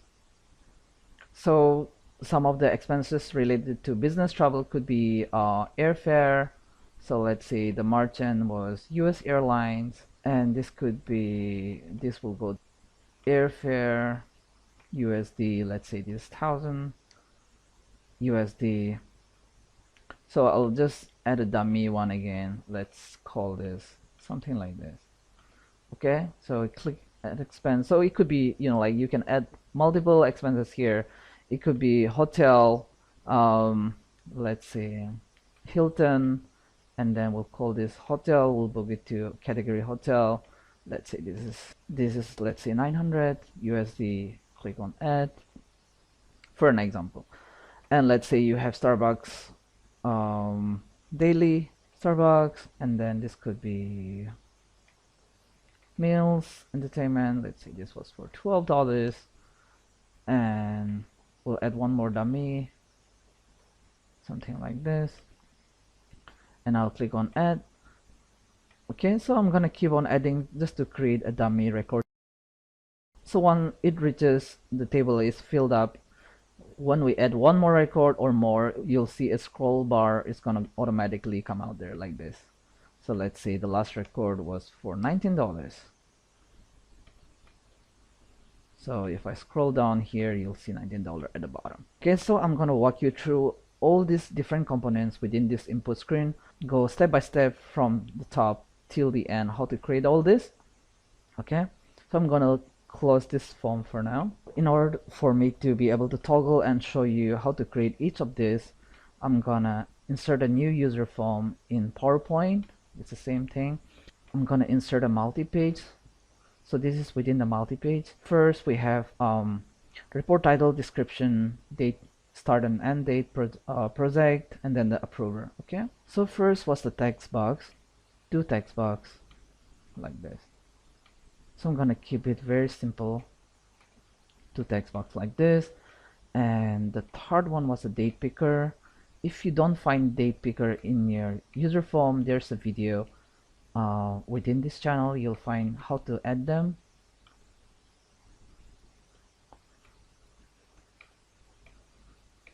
Something like this. So keep the edges, keep it consistent so that it looks good like this. First I'm gonna add a rough like this, and then we'll try to clean it up once we're done.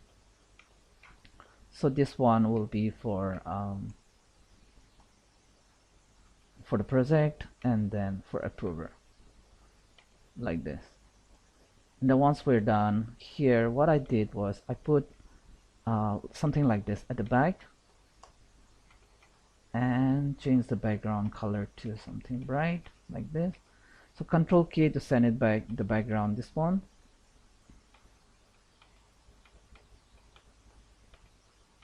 I'm gonna add this a bit higher. And then I added another label like this.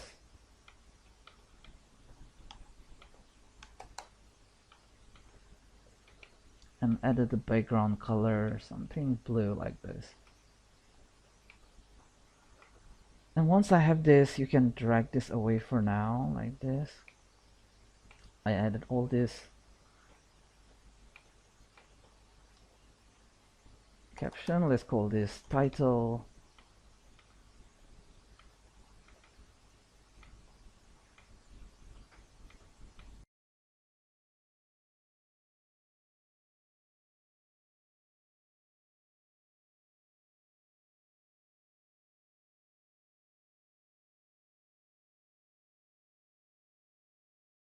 So double click 2 times here, and then you should be able to type on top of it like this. So once you're done with this, you can align them from here to left like this. So all these controls, if you don't see all this, you can go to view and then you should be able to see it from here. You need to enable all this, so and then you can drag and drop all this to wherever you want, something like this. Okay, so once I did that, I removed the background and made this transparent like this. Yeah, so it looks much cleaner. I'm gonna bring this closer.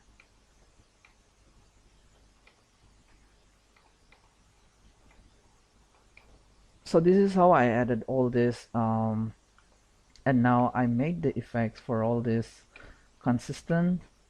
So the special effect for this is it like this, and this text box is a normal one, and here I added a multi-line to true. I enabled this property so that the user can, like sample, let's say that. So they add a description, then it keeps on going to multi-line like this. Okay, and then this is the title. So I think the rest we have done in the first video. It's very similar to add. So I said the top portion here, we wrote a create new report, and I added this font, I think this, and bold to something like this. So you can put it like this, remove the background, you can change the font color to white, something like this.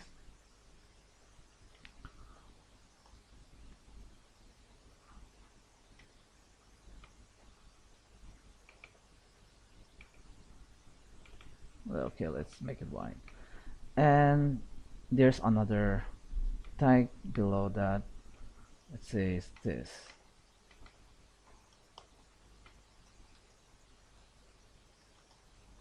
So this is just to give an idea,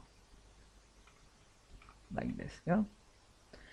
Now talking about the combo box. So this is date picker. You can find it here. If you don't find, quickly go to add additional controls and go and find Microsoft date and time picker. Check this box, click on OK. Yeah.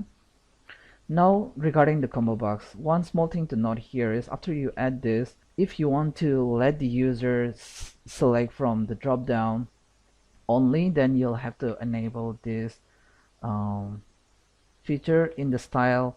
You'll have to make it drop down list, so that way the user can only select and not type in their values.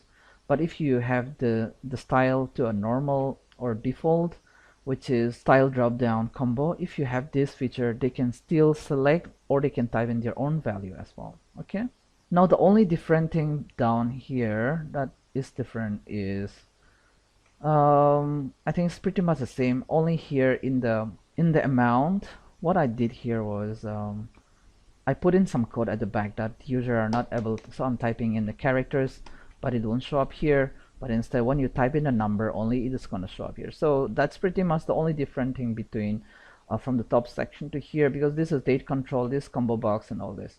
So now here we already talked about how to add special effect to the button. So this is that part, and this submit in here, so you can add as well. Now let me quickly show you how to automatically fill in all this list, and then I'll walk you through this, and then we'll start talking about how to use the drop files, like here, like once you drag it automatically, like picks up the file name. And then next we'll talk about the table. Okay.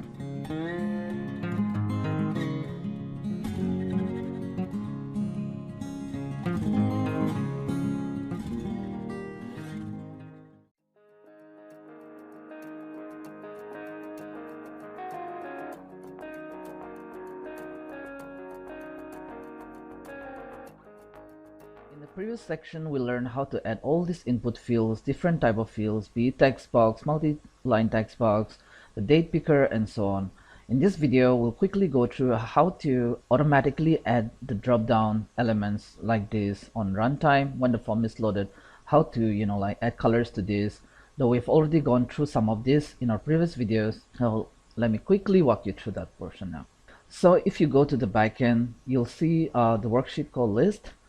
In this list, I've already made a small table with the type of expense, and then what are the elements, what are the items that will fall under that particular category. Okay, so for example, if you look here, expense category, if I load this now, so this uniform underscore 2, this code. So if you go here, if you're new to this, so if I run this second form, it's gonna load up without full screen like this. Okay, so you can see at the back as well. Now here you see like the project, so whatever is there in this project are like project X, till networking, all these are here. For example, it's added. So similarly, approver will talk about this differently. This is coming from employee table automatically based on the employee name, and similarly down here it's taking care for the margin, for currency, and so on. So let's say that I add a new currency. Let's say that I go to the bottom here, I'm pasting it as a formula, and then against currency, let's say we want to add a Japan currency, call it JPY. And if I reload this form now, in the currency you should be able to see JPY has been added. So that's how the code is automatically taking care of all this. So similarly, very quickly, let's say that we want to add, let's see, a margin. Let's call this Italian restaurant, something like that.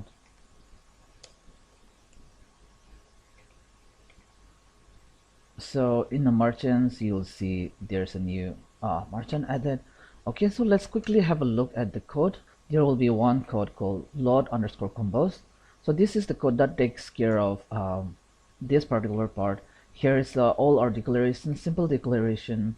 I is a number type variable, and then X is a string, the worksheet, this sh for worksheet, and this is to find the last row with the data. For example, this is currently the last row with the data, so this particular line will dynamically always find the last row with the data in the sheet called list. So when it's looping from row number 2 till the last row, whatever is the last row, here instead of using if statement, I'm using a select case statement. It's taking the value, whatever value is there at that particular point of time when it's looping down like this, it's taking that value as our condition. Okay, so if the other condition, let's say that it's expense category, in that case here it's adding using the statement method called add item, and then it's adding whatever is coming next to this particular item.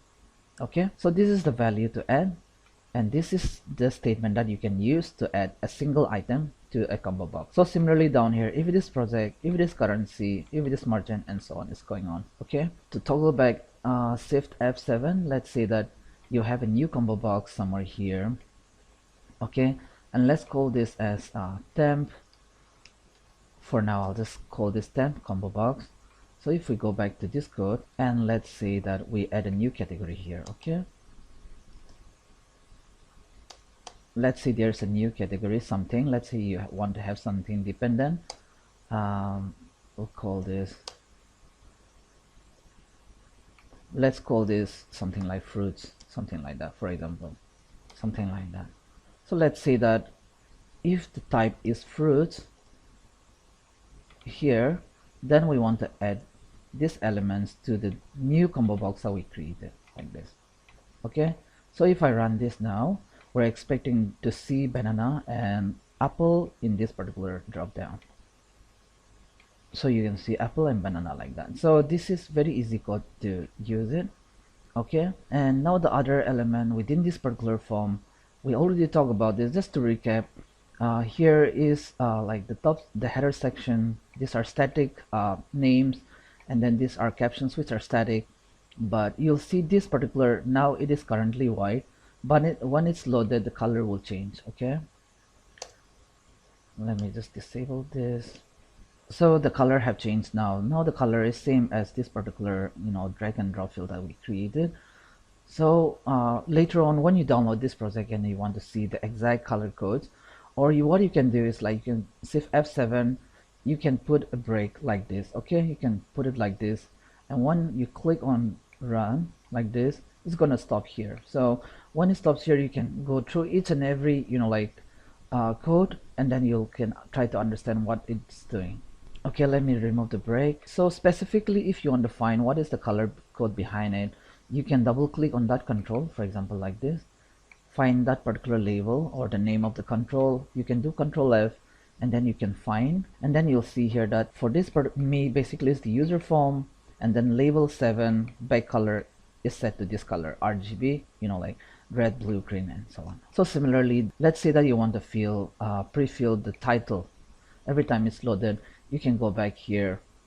You can even create a new sub-procedure, like something like, let's call this pre-fill text box, something like that. And let's see that you want to fill this text box with, like sample title, something like that. Every time it loads up, you can do in this fashion. For the date, let's say that you want to automatically assign a start date to, like the first day of the year, for example, like this. Otherwise, if you don't set the specific date, it's gonna always load it to the current date, so which is still fine. If that's how you want it, that's totally fine. Otherwise, if you want to pre-fill a date, then you can use this for the date picker. Okay, similarly, if you want to pre-fill the combo box with any of the elements within that, the way to do that will be me dot, let's say in approver, we want to set a value by default to the first one, so the method will be list, and then 0 will be the first item, 1 will be second, and so on. So if you leave in this method, then it will automatically select, if I go here, you'll see that the 1 has been selected. So if you set 0, it's going to be the first name, otherwise it will be second name. We have to add this code here. So user form initialize, this particular code is gonna run every time the form is loaded. So if we add this code that we just created within this particular initializer, then it's gonna run that code, and we will be able to see it will automatically pre-fill our so here you can see the date has been pre-filled, but the report title, I think there's something that's clearing it out every time it loads up there. That's the reason why we're not seeing it. So maybe every time this menu is clicked, it clears up the form, for example. So maybe after clearing, you can add this pre-fill. Okay, so reloading it. Okay, so here's the sample title. So that's how you can add it. Not sure what was that error at the moment, just ignore it for now. Regarding these buttons, so you already know how to create this button from our first video where we create a custom login form. Here you'll see a hover effect like this, so you can customize this as well. If you want to keep it static like this, that's totally your choice. And now before we go to our next video or next section, let me quickly also walk you through this approver. This is a simple, we are just simply adding the item to this approver again, so combo box. But here, instead of adding this from here, from the list worksheet, we're loading from employee table. So the idea here is it adds two approver, one for immediate manager. So for example, if you look here, LP is the username, Loom Pamai, that's my full name, and then the email ID and so on. And here, if I put like this, like freeze the pane, so manager username is this. Okay, so this one. So I hide this for now. So for this user, the manager name, again, all these are sample data. This is my manager in this scenario, and the manager for Tonya is Joel. So right above this one. Okay, so when the combo box is loaded, the code automatically finds who is the manager for the current user, and then it automatically adds their full name to the drop-down list, and then in the second column of the combo box, it hides the username, so that later on you can refer to the username instead of the full name, because it's possible that there are two people with the same name but their user ID is always going to be different. Okay, so let's quickly look at the code. Let me just unhide this again, like this. So quickly going back here, let's look at load combo box. When it's loading, we already talked about this. Okay, I need to find it for approvers, load approvers. So this particular code, the only different thing here is that we are adding two columns. First, we are adding the full name, and second, we are adding the username of the approver. Okay, so basically, let me tell you what this particular code basically is doing. This current user, okay, current user is simply supposed to return the user ID of the current computer. Whoever's logged into the current computer is going to return the user ID. Okay, and this user record, so for example, this is returning me my username, and the current record, this is all custom function that I've written. This will basically return the user, like the row where the current user is from the employee table. So that's going to be 50, right? So just return 50. So let's say I put some other name here. I move my user ID to a row below. So if I do this, it returns 51. So once we have that, the user record, it finds the manager ID. Okay, like this. So it returns manager ID. So basically that's approver, and then second is approver 2. Based on approver 1, here we find approver 2, who is the manager for approver 1. Okay, so once we have that information, this returns the full name, so full name of that particular user, like this. And then this is basically the ID. So you can go and check this code from miscellaneous. So once you go to miscellaneous, you'll see the current user is environment username, and then this take care of our user ID, basically assigning the sheet, and then it like find the particular user ID from column A. Okay, and then once it finds it, it assigns the row number. Manager ID, again, it picks up the data from column number 8. So if you see here, starting from here to here, down here you see it's 8. And again, the full name here is basically concatenating this column B with D. Okay, so that's pretty much it on how we're loading the approvers. If you have any questions regarding this, I'm happy to answer that. So here we're adding, this is the method. In this method you can add items to two columns instead of one single column, because the one we looked at earlier for adding all these category elements, we are just using one particular column in combo box, but here we're adding a full name and then the user ID.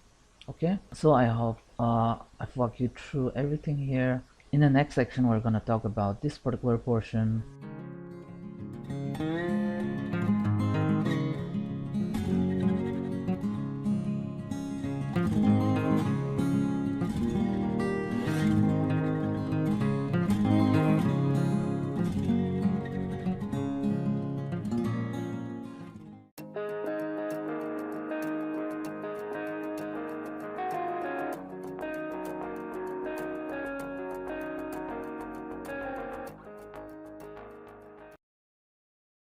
In our last section, we learned how to pre-fill all these our user input fields with some value in the drop-down, add the approver dynamically from employee table, and so on. Okay. Now I'm gonna quickly show you this portion where I added the feature where you can drag and drop your receipts. So for example, here you're able to drop something on top of this, and then it captures what is the name of the file the user has dragged on top of this particular control. So let me close the form, and once you go back here, you'll see there is this is basically a list view. So you can see from top here, this is the list view, and the name is list view 3. That's the name of the control. So in order to use this, there are various ways to do it. There are APIs as well that you'll find in the internet, but I'm using this specifically because this particular control, like has like the only drag and drop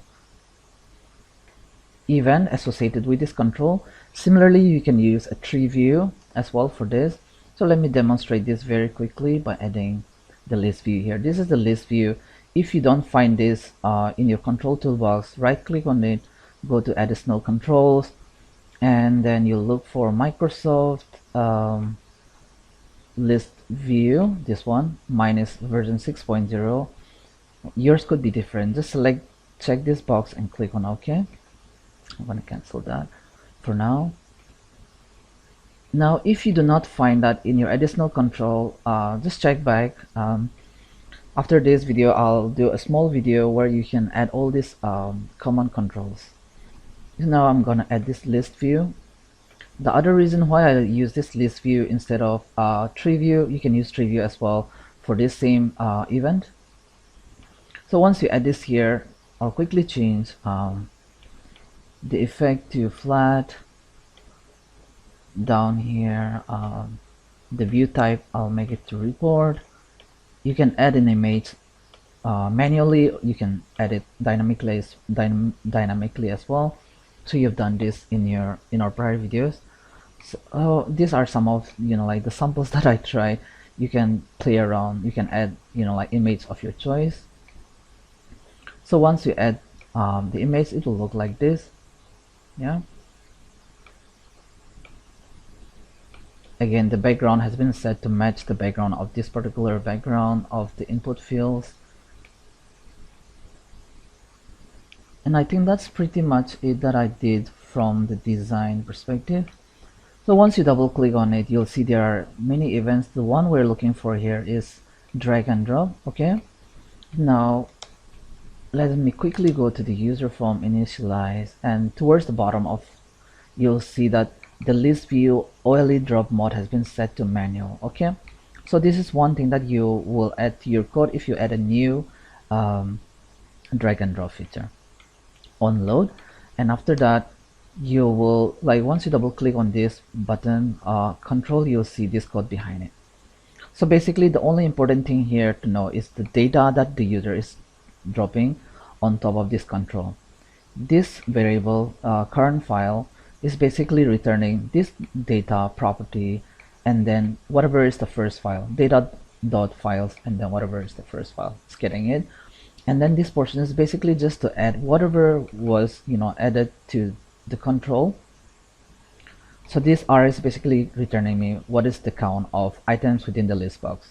So let's say that there are more than one item, this will return me more items. So every time I add the new item or drag the new item to this control, it keeps on adding that. So the first is just the file name, and then in the hidden column, in the second column, there is a full file path. Okay.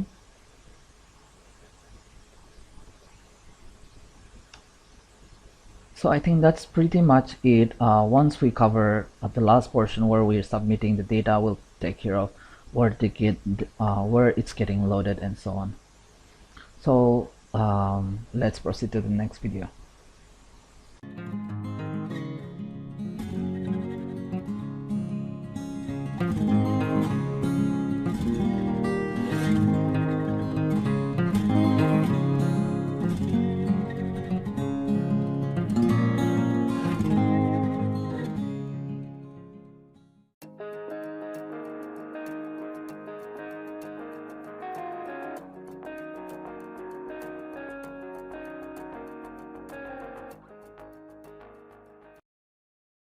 In our previous section, we learned how to add a feature to your input screen where you can drag and drop the file to the control.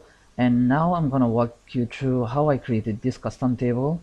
We'll see what are the components, what are the elements within this particular table, how I came up with this read and write to the table. Okay, gonna go to the design mode of this form again. So here, this is a simple custom table that I've created.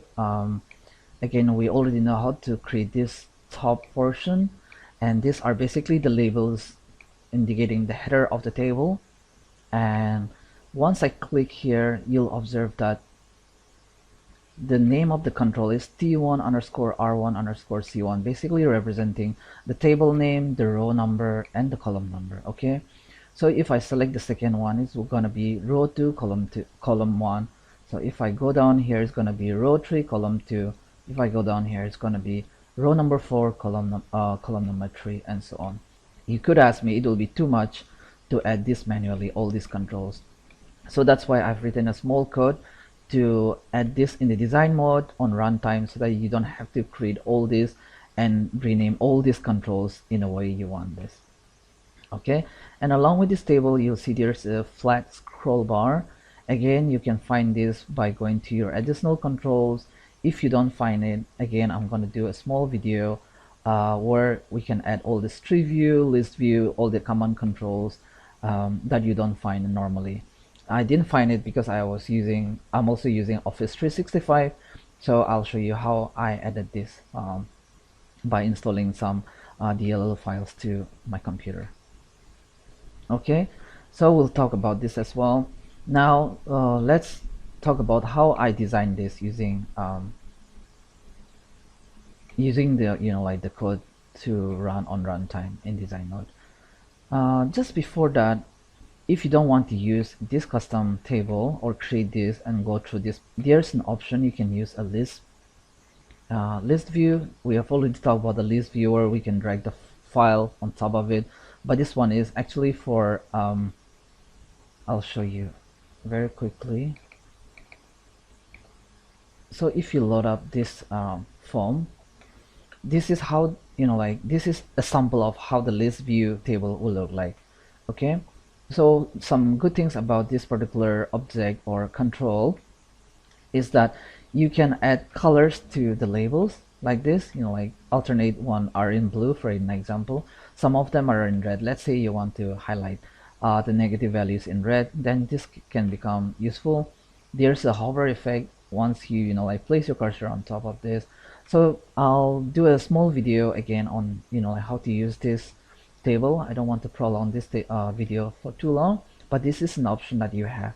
Okay, I'm gonna close this one out for now. Now going to how I designed this table in the runtime. So this code is pretty rough, but if you want to have it as a reference, I'm happy to share it. Just let me know.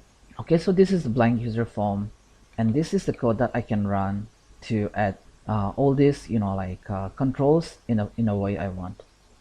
So basically here, let's say that I want to add 7 rows in a table, and let's say I want to have 5 columns, and I'm gonna run this just to demonstrate this. So it adds all this to user form 1, basically to this one. So if you go here, you see now that it has added. So this is the code I'm using, and once you click on these controls, again you'll see here that the name has been automatically added. This can be controlled from the code, and if I select here, it's row number 2, column 2, row number 3, column number 3, and so on. Okay, so once you have this in the way you want, for example, if I have to show how I actually did, what is there, row number 12 I added, and then 4 columns. So if I run this and go back to the code, you see in this fashion. So first one, I use it for date, which is smaller like this. These two are bigger in width like this, and the amount again is smaller like this. So once I design in this fashion here, you could design the entire thing from here itself. You can add like a line something like this. The width, the height for this, I think I put 0.5, so it looks very thin. So I manually added these lines in between all these tables like this. Again, I don't take care of all the colors on runtime. I mean manually. I try to take care of that when the code is running. So basically this is how I added all these lines between this to make it look like a table. Okay, so similarly you can also make you can add a horizontal, you can add it to vertical. So the width again could be really small so that it looks very thin, something like this.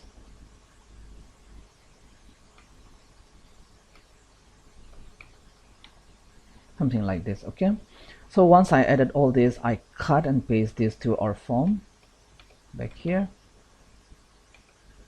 So now you got the idea how this can be created. So if you want more columns, and then you can easily replicate this. Again, the background is same as all this. I've added this. Total is again the label, and the name of the label is 141. I didn't rename this because this is just a fixed static text that is gonna sit on top of this. And then here, this is the total TV total. So on runtime, it's gonna add up all the values and then assign a value here. Okay, so that is how I created the table. Now I'm gonna quickly show you as well the code that is writing to this particular table. So behind, let me close this. Behind the scenes, so there is a staging table. This is from where it's gonna load up. Automatically when the form is loaded, the table is supposed to be blank, but I disabled that so that we can demonstrate this. So for example, if you load this ini form to from the macros, you'll see this will load up. This won't load up in full screen, so that way we can see at the back as well. So here you can see like all these values starting from I till L has been loaded here. Okay, so let's have a quick look at the code. Going to initialize codes, and here load table. Okay, so load table function, and then we're passing the parameter 2. Okay, I'll explain what is that. So if you go to this particular code now, again these are all declaration. I is going to be long, J, T is going to be the text, C and R is going to be again all these are going to be numbers. These are going to be numbers. This will hold our total amount for all the expenses. This is going to take care of the last row with the data. Dynamically it's going to identify what is the last row. When there's a new data set down here, it's going to identify 11 should be a new last row with the data. It automatically assigns it. Staging is the worksheet, and then that is like a variable.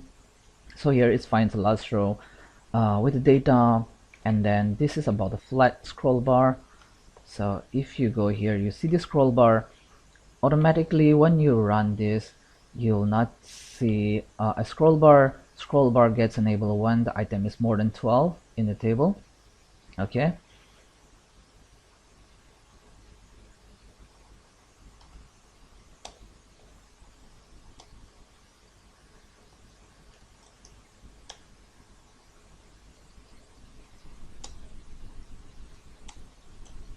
okay, so here, so very quickly here, this portion is basically assigning minimum and maximum. So basically if you assign if you don't assign a maximum and minimum, what is going to happen is your scroll bar, the space to scroll through there will be a lot. Okay, so based on the data, the scroll bar size is going to increase and decrease. Okay, so here I'm saying if the last row is greater than 13, then it's going to do the last row, whatever is the last row minus 11. So the table is going to always show 12 records only. And here we're saying if the data is more than 13 rows, and then we are making the scroll bar visible, otherwise we're turning the visibility to false. And this T is basically holding the name of the table. Again, the custom table row number here is in the beginning is set to 0. And here if the start row, like when the function is called and the start row which is passed here is lesser than 2, that means we are automatically setting it to 2, okay, because we want the data to always start from 2 like this. Again, here J symbolizes the column, so column 9 to 12 is going to loop through from 9 to 12. So here you can see the column is 9, and then it loops from column I to L.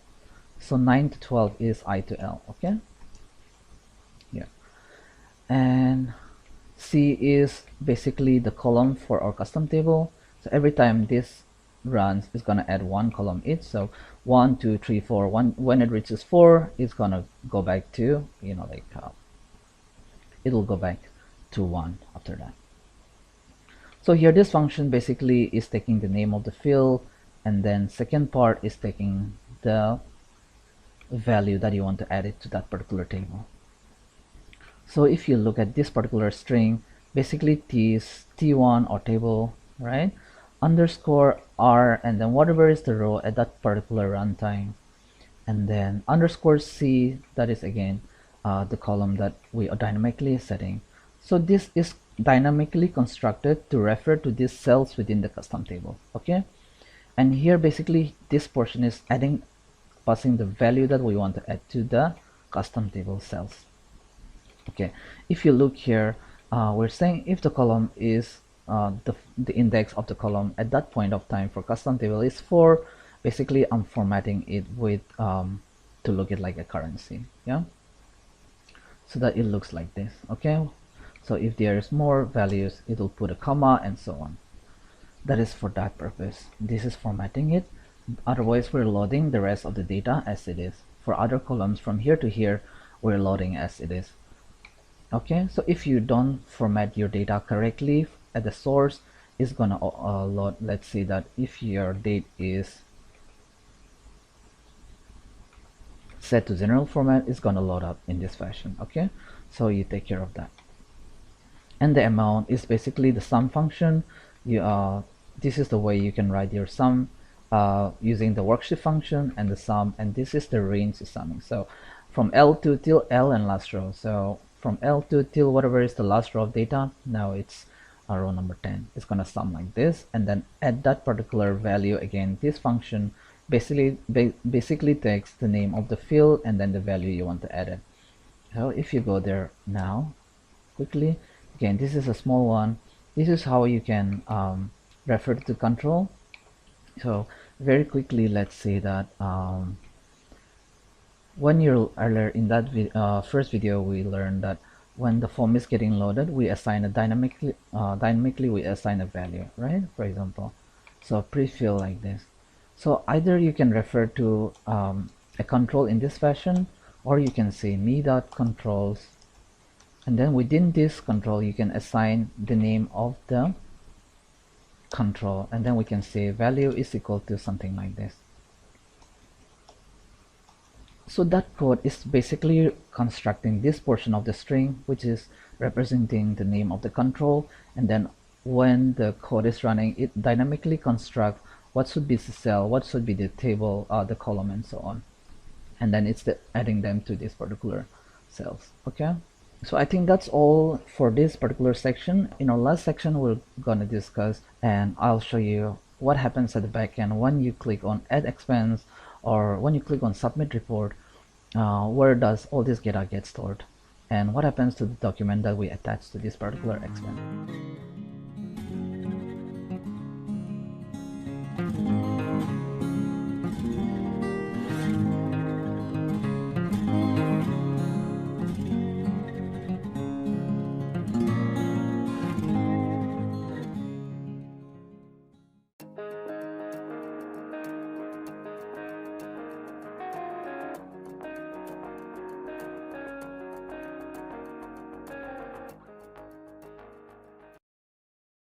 In our previous section, we learned how to add a feature to your input screen where you can drag and drop the file to the control. And now I'm going to walk you through how I created this custom table. We'll see what are the components, what are the elements within this particular table, how I came up with this read and write to the table. Okay, gonna go to the design mode of this form again. So here, this is a simple custom table that I've created. Again, we already know how to create this top portion, and these are basically the labels indicating the header of the table.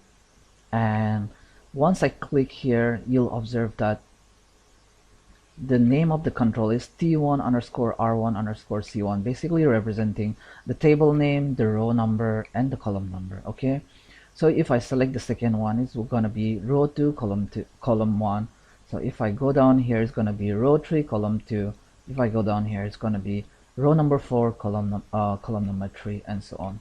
You could ask me, it will be too much to add this manually, all these controls. So that's why I've written a small code to add this in the design mode on runtime, so that you don't have to create all this and rename all these controls in a way you want this. Okay, and along with this table, you'll see there's a flat scroll bar. Again, you can find this by going to your additional controls. If you don't find it, again, I'm going to do a small video where we can add all this tree view, list view, all the command controls that you don't find normally. I didn't find it because I'm also using Office 365, so I'll show you how I added this by installing some DLL files to my computer. Okay, so we'll talk about this as well. Now let's talk about how I designed this using the like the code to run on runtime in design mode. Just before that, if you don't want to use this custom table or create this and go through this, there's an option you can use a list view. We have already talked about the list view where we can drag the file on top of it, but this one is actually for I'll show you very quickly. So if you load up this form, this is how this is a sample of how the list view table will look like. Okay, so some good things about this particular object or control is that you can add colors to the labels like this, like alternate one are in blue for an example, some of them are in red. Let's say you want to highlight the negative values in red, then this can become useful. There's a hover effect once you like place your cursor on top of this. So I'll do a small video again on how to use this table. I don't want to prolong this video for too long, but this is an option that you have. Okay, I'm gonna close this one out for now. Now going to how I designed this table in the runtime. So this code is pretty rough, but if you want to have it as a reference, I'm happy to share it. Just let me know. Okay, so this is the blank user form, and this is the code that I can run to add all these controls in a way I want. So basically here, let's say that I want to add 7 rows in a table, and let's say I want to have 5 columns, and I'm gonna run this just to demonstrate this. So it adds all this to user form 1, basically to this one. So if you go here, you see now that it has added. So this is the code I'm using, and once you click on these controls, again you'll see here that the name has been automatically added. This can be controlled from the code, and if I select here, it's row number 2, column 2, row number 3, column number 3, and so on. Okay, so once you have this in the way you want, for example, if I have to show how I actually did, what is there, row number 12 I added, and then 4 columns. So if I run this and go back to the code, you see in this fashion. So first one, I use it for date, which is smaller like this. These two are bigger in width like this, and the amount again is smaller like this. So once I design in this fashion here, you could design the entire thing from here itself. You can add like a line, something like this. The width, the height for this, I think I put 0.5, so it looks very thin. So I manually added these lines in between all these tables like this. Again, I don't take care of all the colors on runtime. I mean manually. I try to take care of that when the code is running. So basically this is how I added all these lines between this to make it look like a table. Okay, so similarly you can also make you can add a horizontal, you can add it to vertical. So the width again could be really small so that it looks very thin, something like this.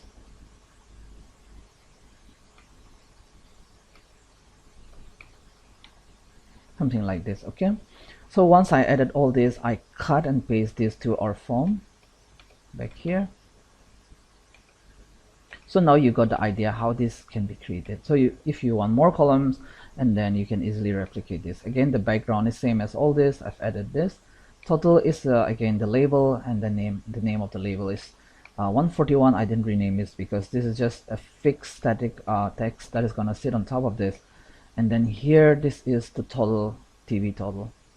So on runtime, it's gonna add up all the values and then assign a value here. Okay, so that is how I created the table.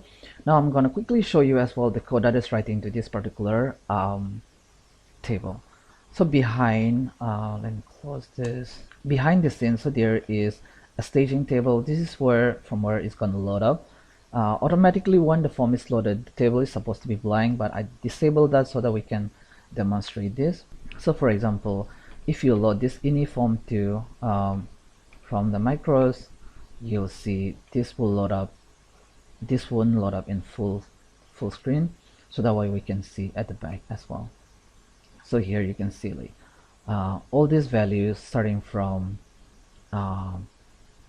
I till L has been loaded here. Okay, so let's have a quick look at the code. Going to initialize codes, and here load table. Okay, so load table function, and then we're passing the parameter 2. Okay, I'll explain what is that. So if you go to this particular code now, again these are all declaration. I is going to be long, J, T is going to be the text, C and R is going to be again all these are going to be numbers. These are going to be numbers. This will hold our total amount for all the expenses. This is going to take care of the last row with the data, and dynamically it's going to identify what is the last row. When there's a new data set down here, it's going to identify 11 should be a new last row with the data. It automatically assigns it. Staging is the worksheet, and then that is like a variable. So here it finds the last row with the data, and then this is about the flat scroll bar. So if you go here, you see the scroll bar. Automatically when you run this, you'll not see a scroll bar. Scroll bar gets enabled when the item is more than 12 in the table. Okay,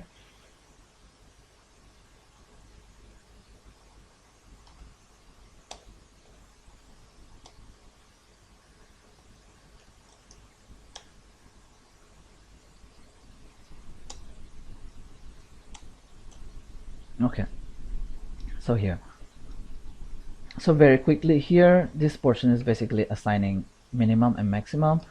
So basically if you assign if you don't assign a maximum and minimum, what is going to happen is your scroll bar, the space to scroll through there will be a lot.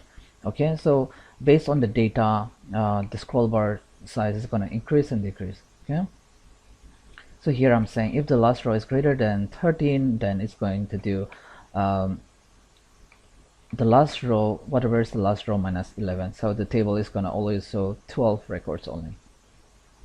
And here we're saying if the data is more than 13 rows, and then we are making the scroll bar visible, otherwise we're turning the visibility to false.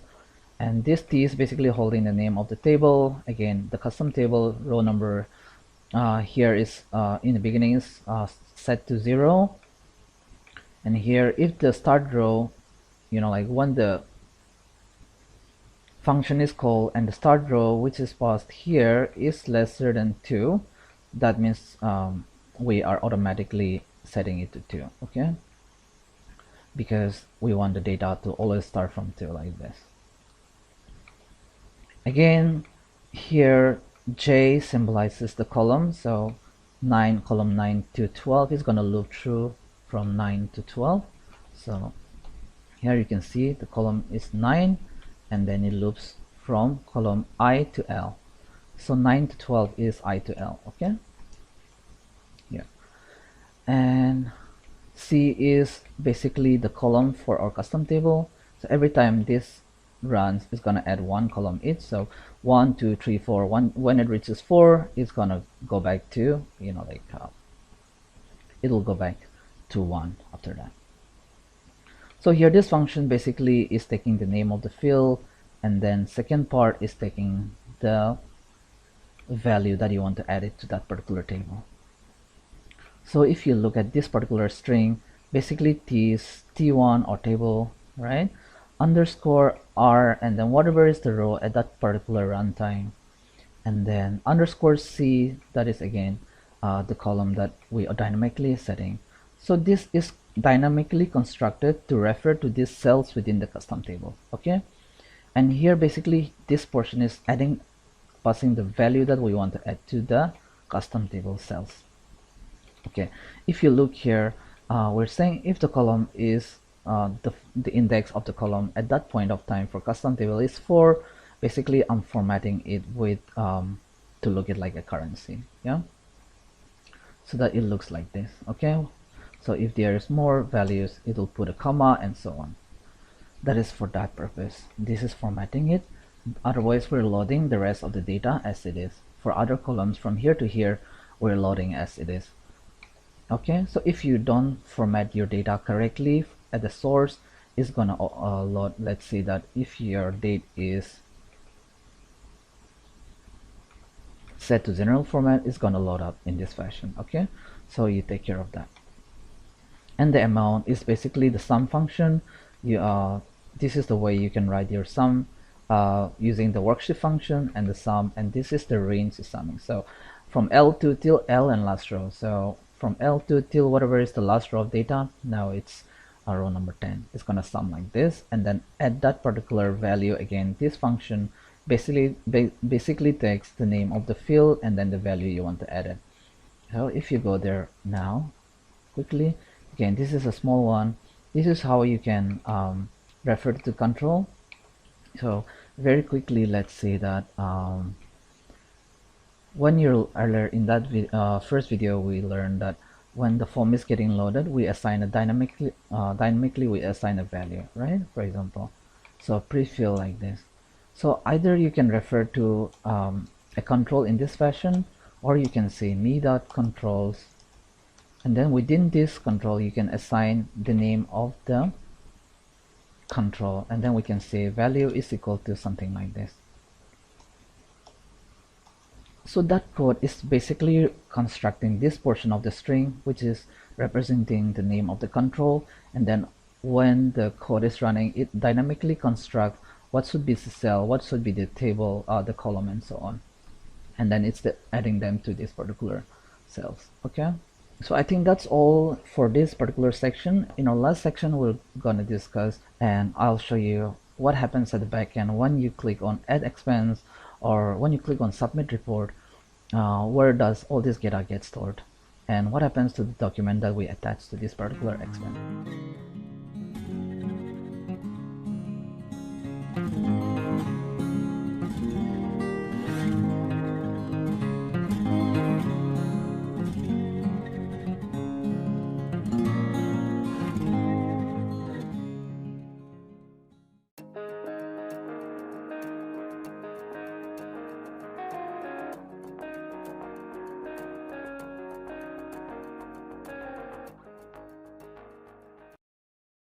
Hey guys, welcome back to VBA A to Z as a part of UI and UX series. In this short video, I'll be showing you how to install command controls to your computer.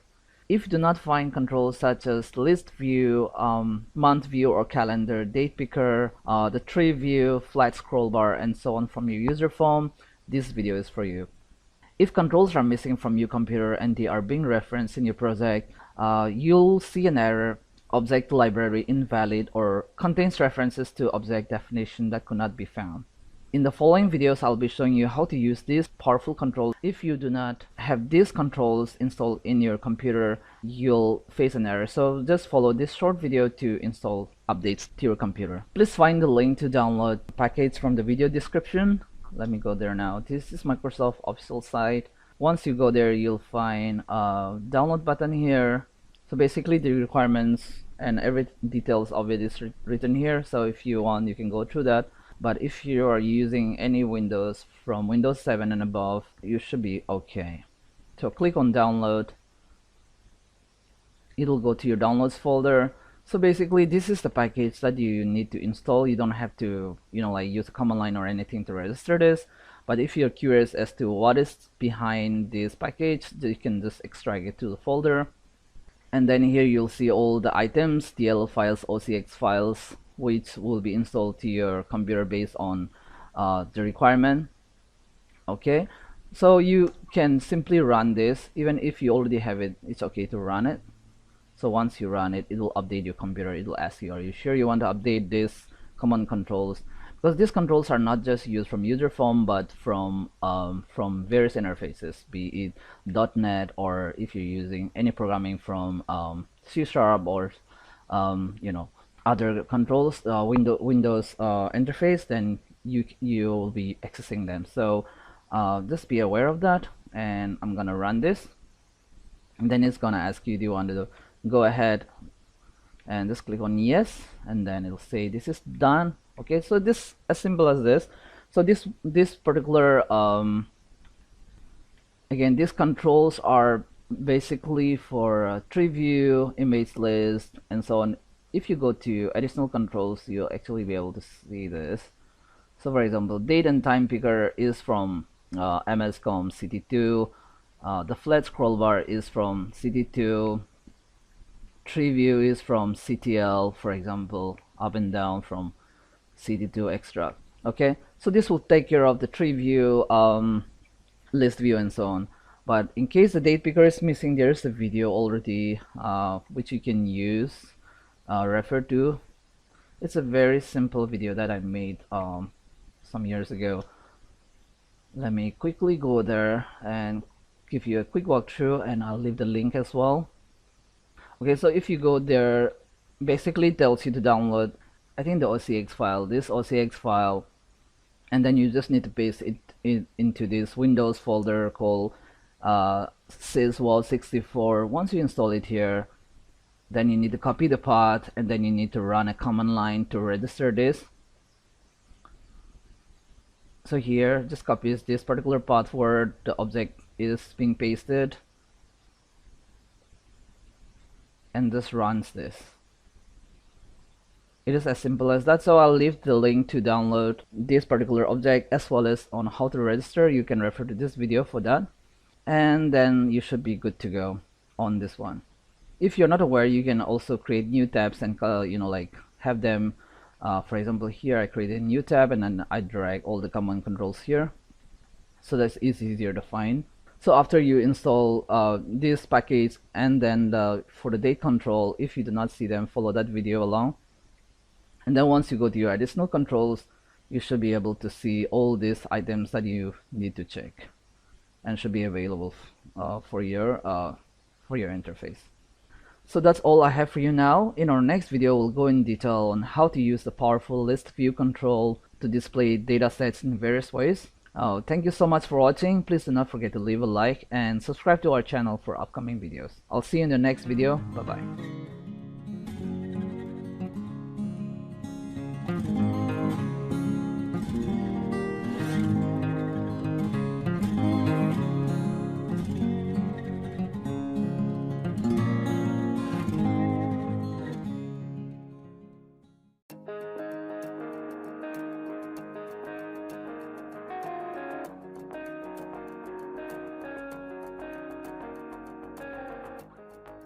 Hey guys, welcome back to another video from VBA A to Z.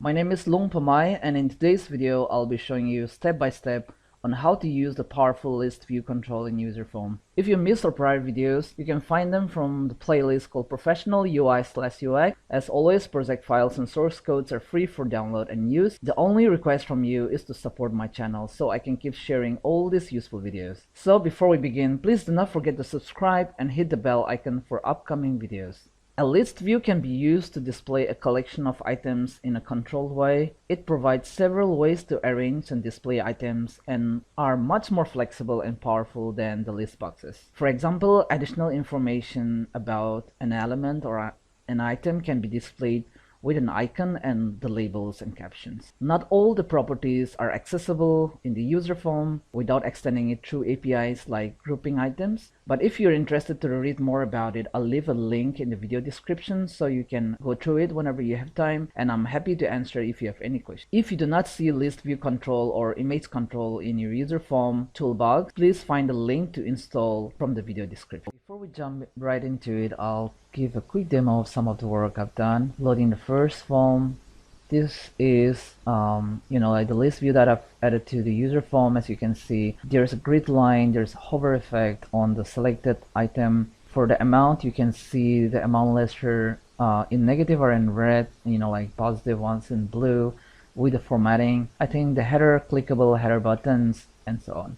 And then second view, this one basically is demonstrating that you can add a checkbox to the column, and then once you check an item, you can see what has been checked and what is the status, so you can read that. You can also enable multiple selection like the list box, and then you can look through and get the item that has been selected. Here you've seen, like in the first view, that the row height by normal comes in this fashion.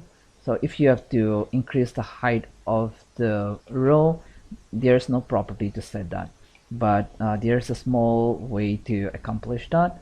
So this particular view basically try to show you that. And once you click on an item, you'll see that you are able to read an element like this. Okay, so here you can see the first column, second column value, and third column value, and so on. Going to the next one.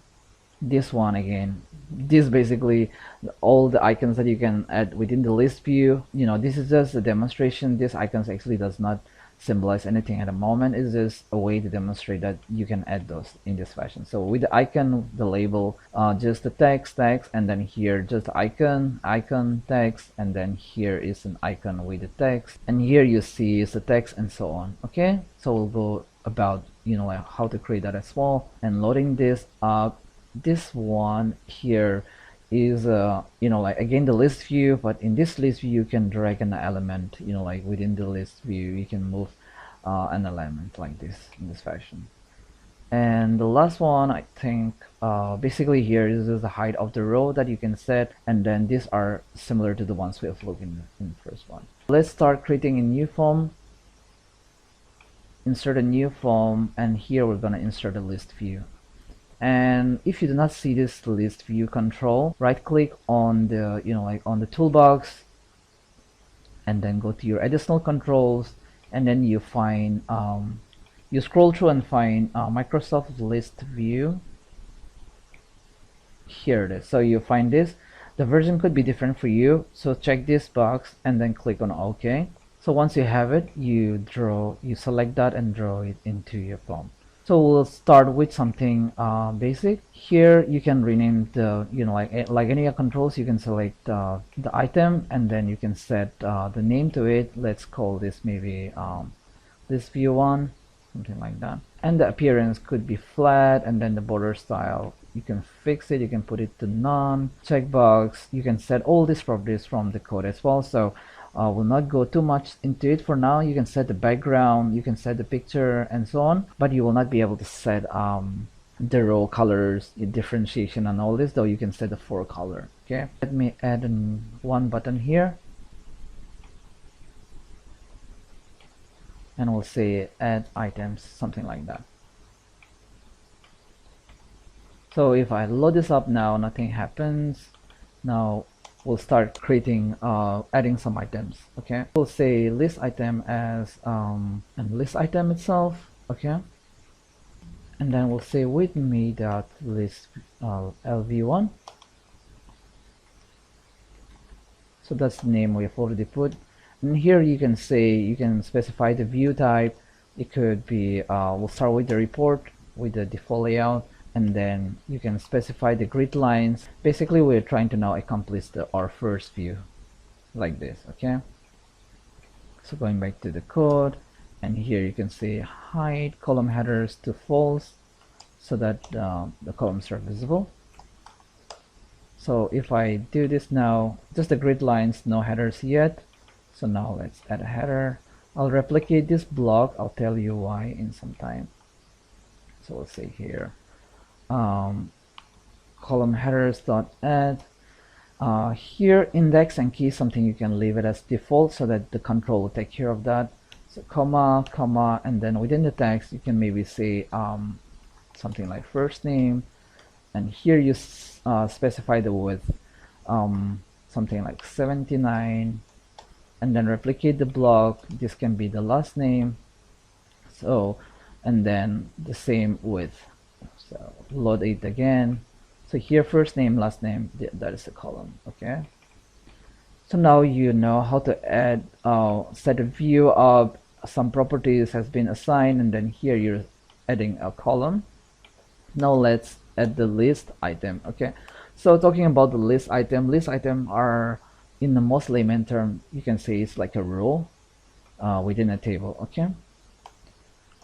So with the list view, let's add an item. We'll say set, or like whatever we declared earlier here, we'll say equal to dot list items dot add, and then within here you can specify the index. Again, the key, we'll just leave it as default. The first value could be my name, like this, for example. We'll leave it like that. And then the second value could be this has to be list sub items dot add, and then here you can again leave the default for index and the key, and then the text that you want to add could be PMI, like this. This is a demo, so we'll just try to load this up and run this. So Loom PMI has been added, okay? So let's say that you want to do more blocks. You can, of course, you can replicate the block in this fashion, and then you can say Sharon, something like that, okay? Instead of doing that, now we'll try to loop through and then add items, okay? So now I'm gonna make this comment so that later on you can play around and you can still have a reference to what we've learned.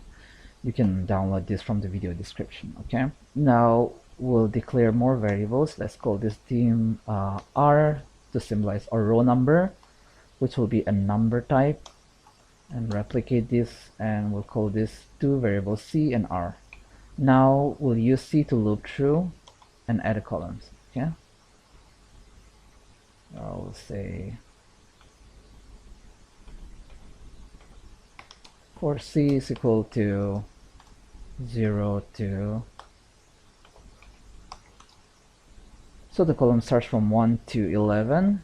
I'll say 10, and then next C. Okay, one thing to note here is that the list column starts from 0, but the cells, like our sheet, this, like the worksheet starts from 1. So here we're looping from 0 to 10, and then instead of the first name, which is at the moment, static value will say the header is going to be cells, and then it's going to be the first row, and then whatever the column is here. So C plus 1, that will be the first row, first row, first column, right? And then the width could be whatever the cell width is at the moment, like this. So let's try to run this. So you see it has added all the headers. Let's expand this. That's better. Okay, going back. So now similarly we'll do this by looping through all the cells, and then we'll add more items. So I'm gonna copy it down here for you so that you can replicate it if you want. Okay, I'm gonna remove this, and instead of this static values, we'll start adding values by looping through that. So here we have already assigned R will be a number. As a demonstration, we'll loop from row number 2 till 97. So R is equal to 2 to 97, and then this is gonna be next R. Again, this list item is like a row representing a row within the list view. And then here we'll say whatever is the R at that moment, and then let's see, 1, column number 1, cells is supposed to be. And then here I'm gonna say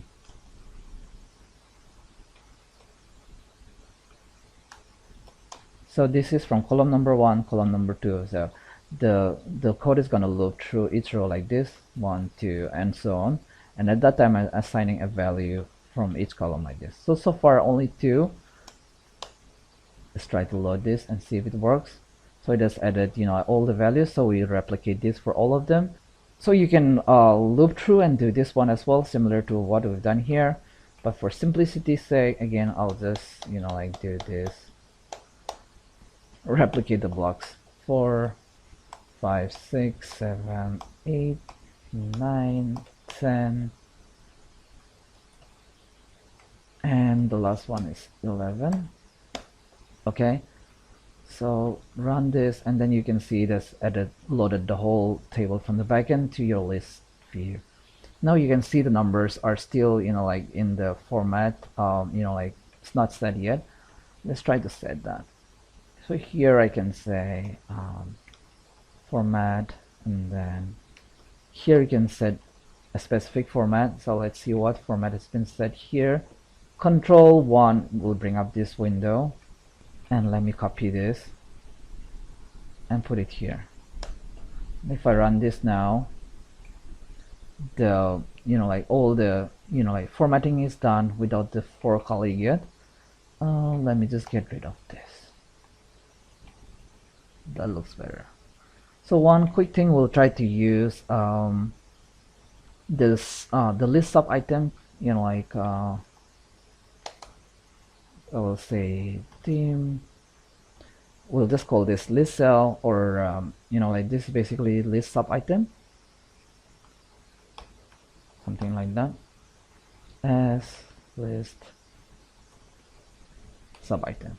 Okay, and then down here I'm gonna say set list item equal to you could specify whatever list has been added up here. So list sub item, and then you can specify the index. So I'll just say 10. That will be starting from 0 till 11, so that's going to be 10 for the last. Okay, and then here I can say this dot for color is equal to VB blue. Okay, I think I misspelled it, sorry. So if I run this now, all of them are blue. Now we can put a validation. We can say that if this value, or we can just declare one more variable. We can say dim amount as currency is fine. Then we'll say amount is equal to this.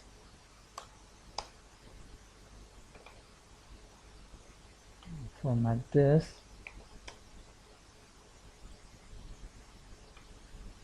Okay, now we can utilize that, so we don't have to keep on specifying cells all the time.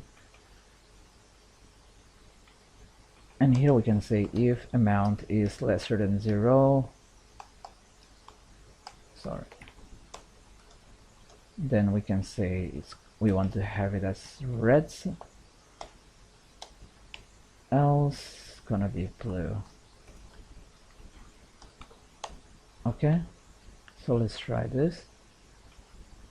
So now it looks okay. So this is our first view. Again, remember that this is the row height is standard. You cannot, you know, like increase or decrease that. And The headers, the background of this particular row cannot be changed. Only the selected items can be, like highlighted. Okay, so now let's quickly dive into how to add checkbox. So we can just say this dot checkbox equal to true.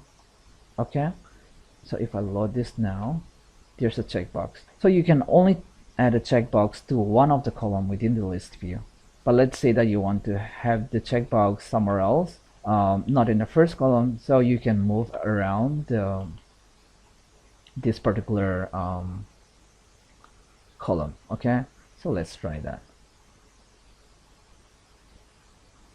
List view on dot column headers, and then you can specify which column. So you'll have to specify only when this is already assigned. And here we'll say the first column we want to move, assign a position maybe to 5th, something like that. And let's run this. So you can see this particular username, which was in the first column, has now moved here. Okay, so I think this covers our first view and our second view. Okay, one small thing, we want to see when the item is checked or unchecked. We want to be able to read that, right? So coming back here, once you double click on this is the list view name, and then you can have access to these events. So let's select the item click. So from here we can say that when the item is clicked, we can return the the value to some text box. Let's add the text box very quickly. Maybe just change the appearance a little bit. Okay, so let's say that me dot set the text box value to whatever item was selected, something like that. Item dot text.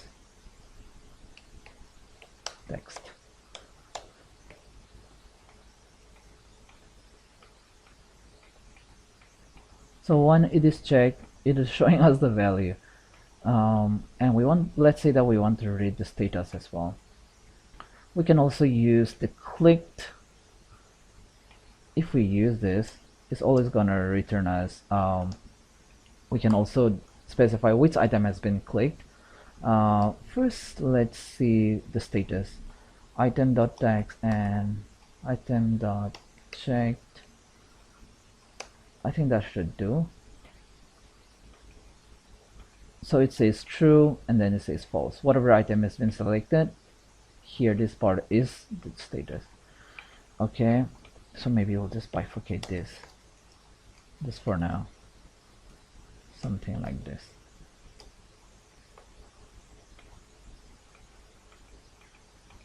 So this username has been checked, unchecked. Okay, that's how you'll reach here. So by default, you are not able to set the height of the of the row. So what I did was first I created a small icon. Here I added something like this.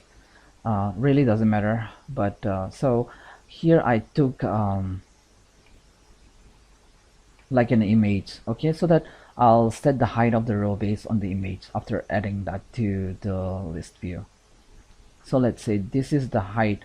Let's say like it could be anything, could be as per your requirement. Let's say I want the height of the row to be this tall, so you can take it in this fashion, and I'll export it here as row height, something like this. Okay, and coming back here, when this is running, I can specify that to to the properties. So before we can do that, we'll have to load the image to our to the image control. So let's bring in the image list. So this image list is basically, here you can load the images, but you will not be able to see it directly from here, but you can utilize this object from other controls, which is in this example from the list view. So going back to our code here, we'll say that this shows small example dot image list dot list images, and then we'll add, and then index and the key, we'll just leave it as it is. or you can even specify the key. This could be like image 1 or something like this. And then here you can specify, you cannot directly put in the link, you have to use this function load picture. Then here you specify the path. So this workbook dot path, and then whatever list was JPG, is it? So this one, JPG, this is what we want to add, and with. So basically here we have added one image to this particular control, okay? And we're gonna now assign this to the list view. So here down here, I can here we specify that can set it to the image list. Okay, so let's try to load this now. We'll not put in the index, we'll just put in the key and then the picture. Let's try this. So now the row height has increased based on the height that was, you know, like set for the icon. Okay, now going back, let's say that we reduce the height a little bit and try it more. One more example. So let's make this a little bit shorter, something like this. This time we'll say this 2. Go back to the code, set this to 2.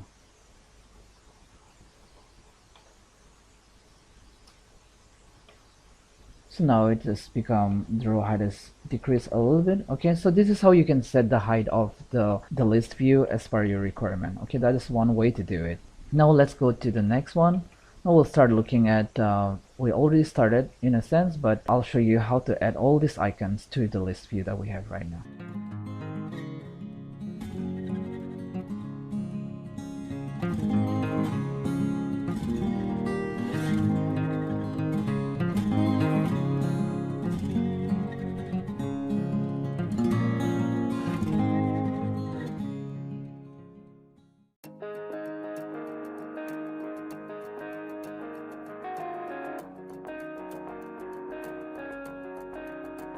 Now let's go to the next one.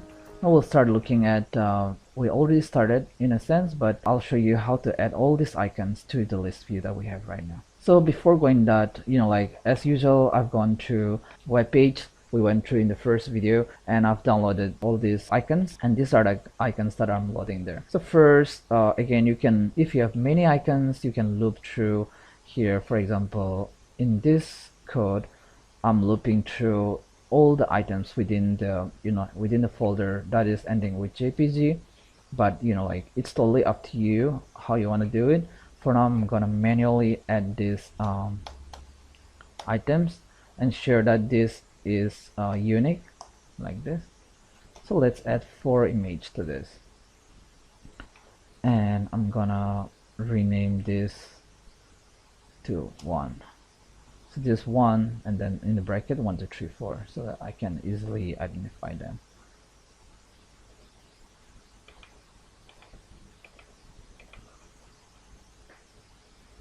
So here I'll say ICO.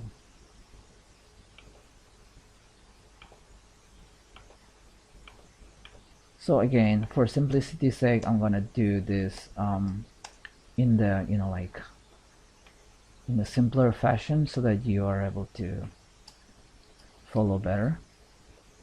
Okay, so now basically I've loaded to this image, I've loaded 4 images. Okay, and then I'll try to bring these images to this particular list view.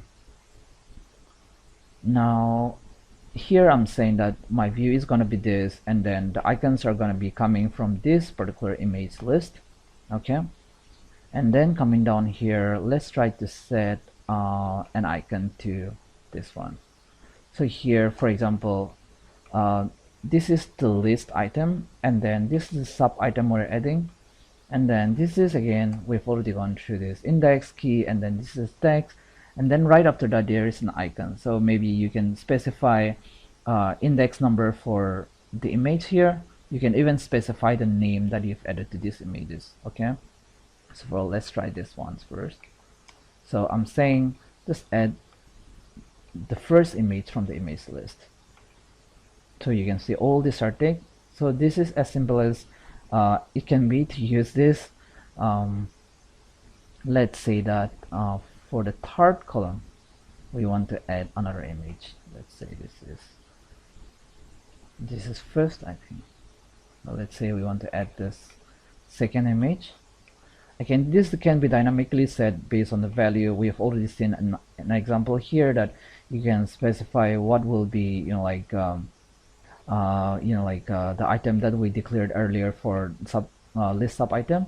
And similarly, in this fashion, you can access, the properties for the sub items. So let me run this again. And you can see these are all the icons that have been added. What else can we do here? So this is the way to add it. I think you can also add it. Yeah, you can add just the icon without the text. Let me show you how to do that. Okay, so this one again is very simple. Let's say that for the third column we want to just assign an icon, not the text.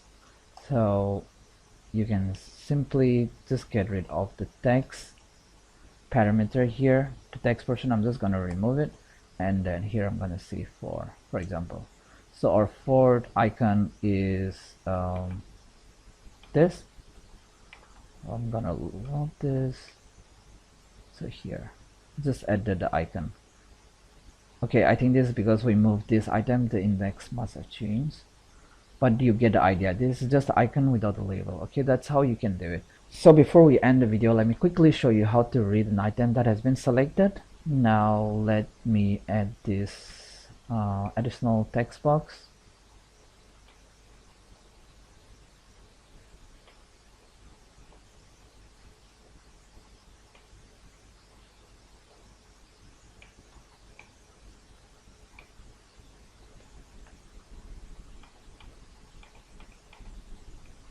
So going back, let's go to click event. So when an item is clicked, let's try to get what item has been clicked at that particular point of time. So to do this, we can use selected item property. Let's try to do this. We can say me dot textbox1 dot value. This will be our. From here we want to find the selected item, and then we can use the sub item, whatever is the first column for now. Let's start with that. Okay, so you can see it's showing us the first column value at the moment, Anton, Matthew, and so on, like this. So similarly, you can assign multiple, like for multiple columns, just replicate the block, the text box. If I'm not mistaken, we've added 3 box. So text box 1, 2, and 3. So column number 1, column number 2, column number 3 value, whatever is selected at that point of time. Okay, hold on. I think we missed text box 1. Let me just get rid of this for now. Text box, okay, there's no text for this particular column, that's why this is blank. Okay, so let's make it 4 maybe.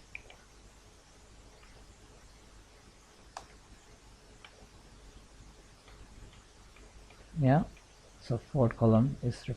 Now let me also quickly show you how to look through all the items within the list view and then check if the item has been selected or not. So you might want to, based on the selection, you might want to do certain things, so this will become very handy. Let me add another button here.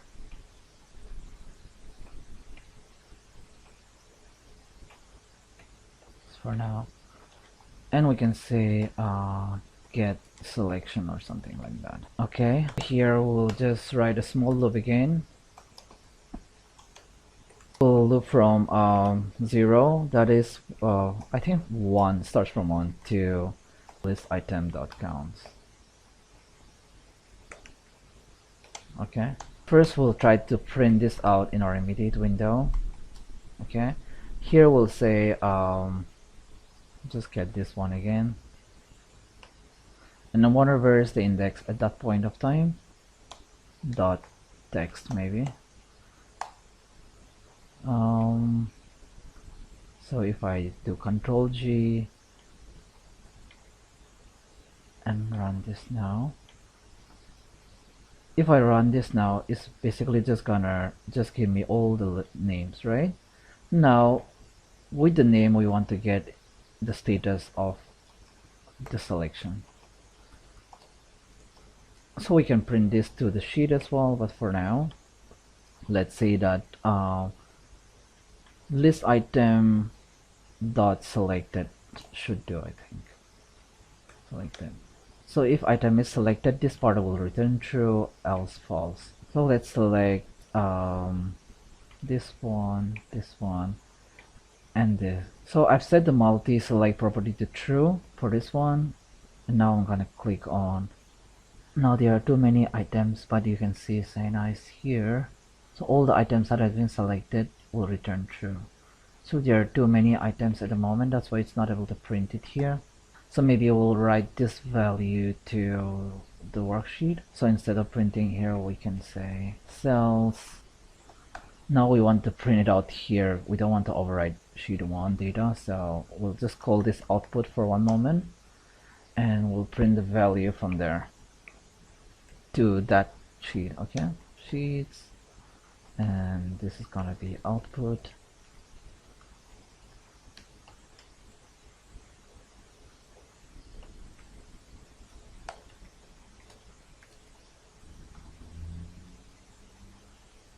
Okay, so I is gonna increase this looping from 1, so I think it should be okay. Or we can just make it start from row number 2 and close this. So the value of, you know, like the list view sub item, and then this is the status of that. So let's run this again. So I'm gonna select this, Wasilla woman, Afras May, and Watel. Done. So if I go back here, you'll see that all this have been printed to true. Okay, so that's how you can, you know, like read through all the items. You already know that from here that how to get for each column. You can use this sub item, and then you can specify the column that you need. So that's all I have for you in this video. In following videos, we'll start looking on how to create a dashboard and explore more controls that you can add to your interface. You guys have been so great and so supportive, so thank you so much for your support. Thank you for watching. If you found this video informative, please do not forget to leave a like and subscribe for upcoming videos. I'll see you guys in the next video. Bye bye.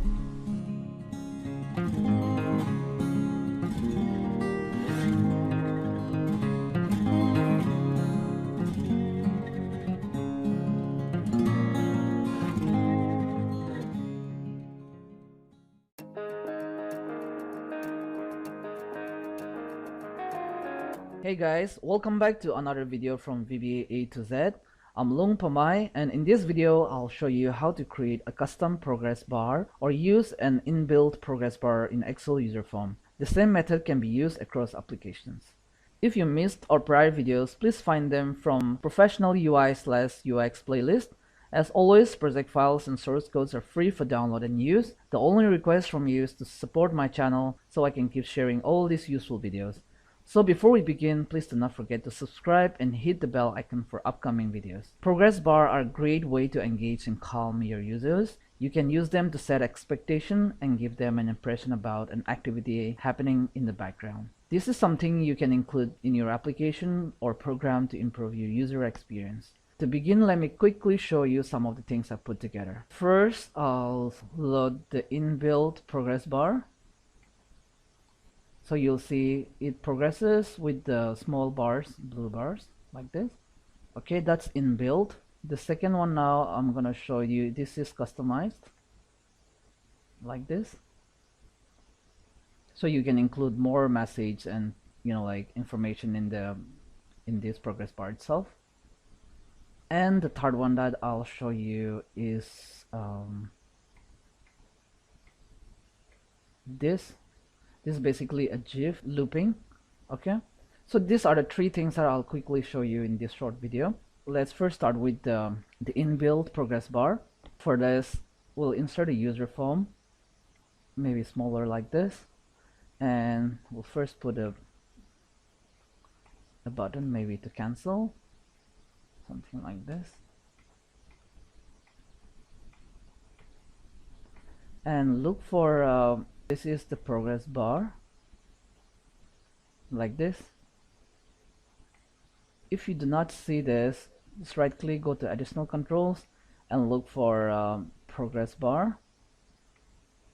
This is the one you should be looking for, Microsoft Progress Bar Control version 6.0. So once you have this, what I did was I made the appearance to flat, the border style is none, and then there's nothing much you can change here.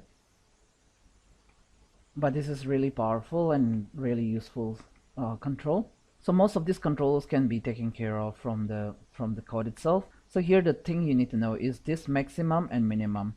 This number of times this bar is gonna show next, or show the progress. Okay, so if I make this to 10, it's gonna this bar will move in 10 times when you refresh this. Just to give a demo, let's put another button.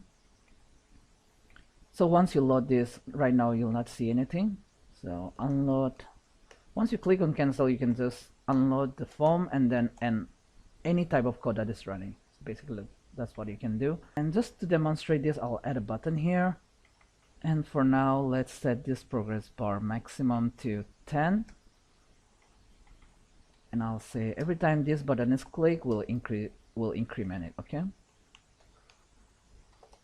So this plus 1, so do it 10 times. So you click this, it'll 1 time, 2 time, 3 time, 4 time, and so on, okay?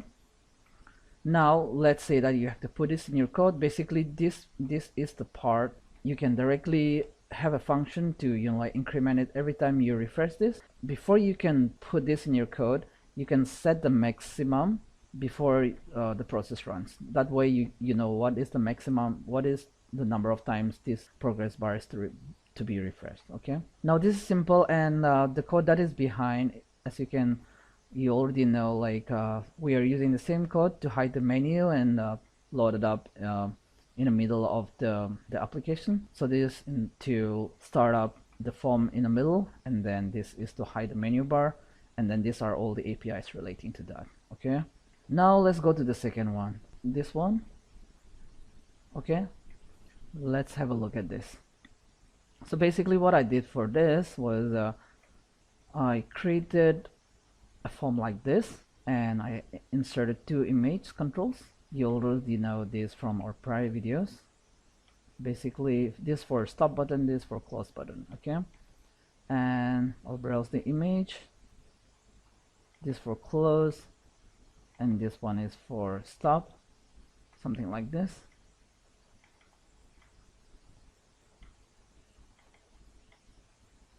Okay, and I select both of them. I will say back style transparent, and then the border to none. So if you load this up now, this is how it's gonna look like. We'll set the back color as well to white, completely white, so that it matches with the buttons, something like this. Once I had this, basically for showing the progress bar, I used the label like this. Okay, and the label color, I took care of that on runtime, but basically it's blue, something like this. Okay, and then there's another which is hidden, just so that my code knows every time that what should be the maximum. This particular label is gonna, every time you refresh, is gonna increase the width like this. Okay, and then there is another thing, just to show the message. Here is just You can pass a custom message as well to tell that current step, something like refreshing source table, something like that. And then at the top there is one more. It says please wait, something like this. All this can be dynamic. You already know how to pass this. Exporting data, something like that. F4, and let's make this to this font.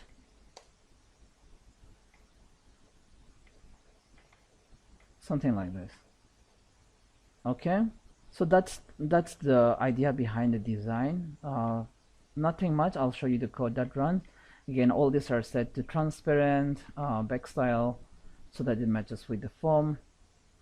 So when the the code is running, you can dynamically set this message. When this is clicked, it's gonna close the form as well as end the process entirely. If you want to have some logging, you can incorporate that as well. And then hiding the all this menu bar and close button and everything is again from the same code.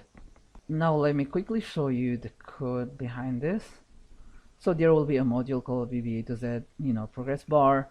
Once you go here, you'll see this portion is basically all the parameters that is needed for this the custom progress bar. Again, this is once I run it in the first, it resets all the variables. This is just to check if the form is open. This is to close the form, unload, and this on error resume next and go to 0 is basically if there's no form open, it does not give an error even if you try to close it. And then coming down here, this is to show the user form, and again this is showing in model false, meaning that if you show the form in this fashion, you're able to click at the backend. Okay, this portion is to refresh next. In the inbuilt one, we have we can set a value with progress bar. One.value is equal to x, like a value. But here I have this bar next. Every time you want to refresh it, you just need to run this code. It will increment it one more time, next to the next progress bar. And this code basically calls this code. So this portion, it's incrementing by 1, and then to process is also being incremented. I know this will not make sense at the moment. This portion calculates the percentage, and this update progress bar, this calls this parallel function, and here basically this is if exit is being clicked or it's true, then it's gonna end the process. But then the thing that you need to note here is this portion. So here, if you have a message, you can use this. It's gonna processing this, and then what has been processed and the number of items remaining to be processed, and this will show the percentage, and then this is gonna show the width. Is gonna increase the width based on the number of the percentage being completed, and this will just repaint the user form, the progress bar in this scenario. This custom progress bar is ready to use. Let me quickly show you how to use it. So if you download the project later and see these test codes, and the first code that is there, you'll see here that first it loads up the user form, runs this show user form, and then second part basically just resets all the variables. Okay, and then it sets the number of times you want to refresh this particular progress bar. Okay, the number of times is gonna increment and progress. And here it's basically looping from 1 to the number of times that you set up here. It waits for 0.1 second and then refresh the bar and close the user form when that is complete. So simple like that. Yeah. Now just let's say that you want to use this in your code. So before your code starts, you can specify this, and if your code is not gonna loop, you can insert all this bar next into your code, in between all your codes. I'll demonstrate that in a minute. And then once that is done, you count all the bar next that you put within your code, and then you specify the number of times that it's gonna run, because that way is easier to do it. If your code is looping, it becomes easier to know how many times this is going to loop through and dynamically set the number of times it's going to loop. In this scenario, this is the loop that is happening, so it's easier to identify it. So let's say that we'll create a simple data set maybe. So I'll just quickly record a simple macro. Let's say this. I go to data tab and then filter by, let's say, AK, and then I create a new sheet and then come back here, copy all the visible cells, and then I paste it here like this, and then clears the clipboard, come back here, remove the filter, and then I end the recording. Now if I go here, you'll see this is a basic code, right? So let's say that this is your code and you want to use this progress bar. Basically what you need to do, you need to drag this into your project. So let's say that you have a new workbook like this and you want to use this progress bar. You just have to drag this into your, like this, and then you drag this one as well into your workbook, and then that's how you can start using it. Okay, I'm gonna close this one for now. So now in the code that we've recorded, let's say that we want to use the progress bar in this one. So ideally progress bar is useful only when the code is like running for a long time, like 3 minutes, 4 minutes, 5 minutes, or so on. But if it is going to take a couple of seconds, it doesn't make sense to have a progress bar. Okay, but this is basically just to show you how to use this. So before your code runs, you show up the user form, you reset all the variables. Okay, and coming here, let me just copy this. Coming here, you'll say total to process. All these variables are already defined, so this could be 0 now because we need to identify how many times it's going to run. So let's say that it goes to this tab, removes the filter, and then after removing the filter, you want to increase the progress bar 1 time, right? After adding the sheet, you want to, you know, like show the progress has been gone to the next step, and then after copying 1 more time, and then after clearing the clipboard 1 more time, and once it's done in the end 1 more time. So basically here you're telling the progress bar to refresh this many times. So 1, 2, 3, 4, 5 times. So you can specify 5 times here. Okay, now one more thing, one small tip is, if you don't want to spoil the way your code is looking, basically what you can do is you can cut this and put the, you know, like the refresh in this fashion. So this is basically, you know, like telling that this part is in a different line to be executed differently. Okay, so that way is also fine. So now if we test this code, the last thing is we have to close the form when it's done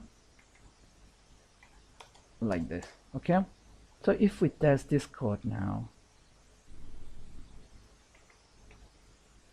let me put a breakpoint here like this, and let's try and run this. I'm not sure, this portion might error.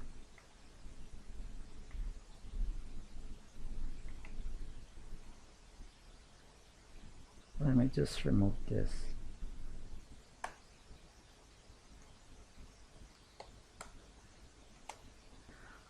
So maybe this workbook dot activate, something like that. Load up the progress bar in 0%. You can see there's a small, you know, like loader that is ready to go. So if I go here now, that's a selection, and then it's gonna go to next. So if I refresh this now, F5, so it goes to 20%. If I do one more time, 40%, 60%, like this. So I'm doing F5 multiple times. Okay, so that's how you can include this within your, you know, like program. You can use in this fashion. If it is, you know, like if your code is looping, again the example to refer to will be this. It's very simple. So within the loop, let's say that this is a number of times. Let's say your code is dynamically looping from 1 to 500, right? And apart from the loop, if you have more steps that needs to be run, you can include that as well. Before your code runs, you can establish how many times it's going to run, Then you can include the manual steps as well, before the loop and after the loop, and include that in the number of times to run. So this part basically is that how to use this custom progress bar, this one. Okay, now coming to the last part, this is a simple progress bar. If you load this up here, this basically just loads this based on the metadata in this or this. Okay, or you can directly download any GIF image and then load it. Now to demonstrate this, I'll insert a new user form again.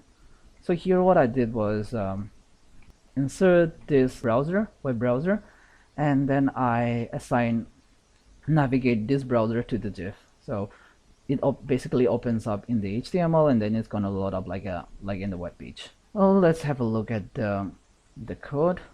This is the only line that you need to be know how it works. So there is this sample progress bar that I've downloaded, an image that it basically does the rounding like this. Okay, so let's try to use that. I'm gonna copy this.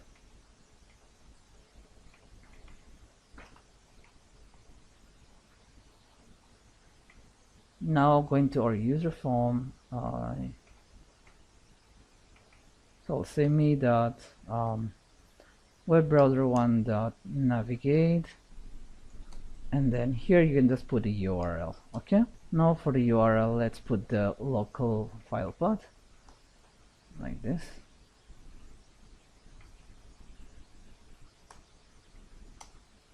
So if I load this up now and run this, basically it's showing us like this. So what I did was, since the image is really small, I put a frame like this, and then I moved this within a frame, and then I adjusted to how it's gonna look like, for example. So something like this, and then I move it like this, and then I change the background so that it matches the form. Okay, so you got the idea how that is done. But then there's one more thing that I want to share with you in this part is you can read the metadata from the binary image file. This is an example of how it's done. So for example, if you look here, this code is basically gonna read the metadata, and then it will save in the sheet that you specify. So let's say that instead of using sharing the GIF file to the users, you can also just specify what is the metadata, and you can use this metadata to load the image. Okay, in this example I'm using the GIF. So now let's say that this is the progress sample file that is here. Now let's read this metadata and store it in this particular sheet. Okay, so I'm gonna run this. So it just reads the metadata and stores it here. When this progress bar is called, basically it's gonna come here again. This part is basically to draw the form, and then to hide the menu and so on. Okay, the menu bar and all this. And then this part of the code simply recreates the GIF image based on the metadata from the sheet. So here it passes the name of the sheet from this particular code, and then this part is gonna recreate the GIF file in the temp folder. So if you go here, you'll see that there's a temp folder, and then the file name is temp GIF. Now it recreates the file from metadata, and then it basically navigates to that particular temp file. Okay, that's how it was working here. So let's demonstrate that now. Now if I say that, okay, load the GIF, the image from this particular sheet. So I'll run this. So it loads up. This is a new metadata that we added here in this sheet. Now let's say that we want to load it from metadata 1. This image is different. I already stored this just to give a demo. Now let's do it from metadata 2. So this one is again different. Okay, there are so many ways to do this, but this is one of the simplest ways to do this, and you can download these GIF images. I'll leave the link in the video description so you can download and play around more. That's all I have for you in this video. If you found this informative, please do not forget to leave a like and subscribe to my channel for upcoming videos. Thank you so much for watching. I'll see you in the next video. Bye bye.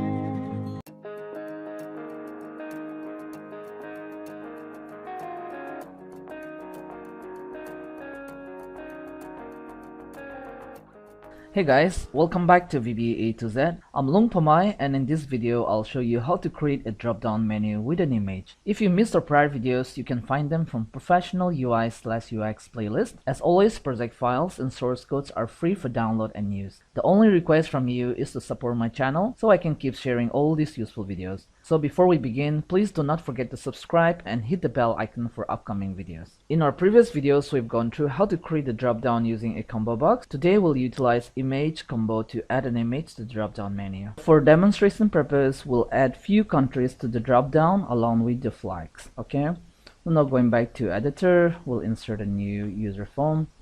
This will be very similar in a way to the one we did for list view in our last video.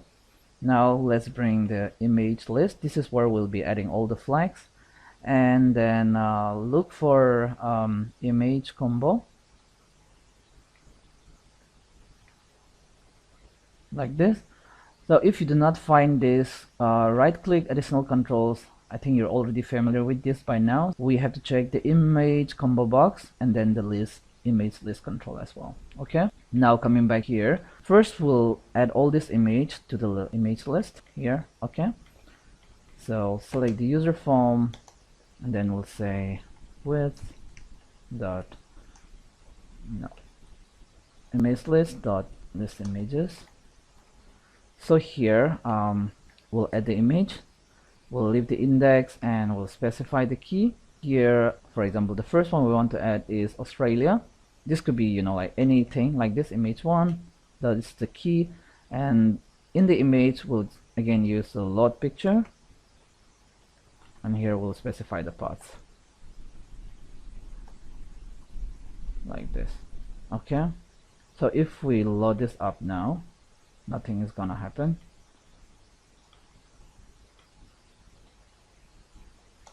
Okay, all right, so now we'll add more pictures.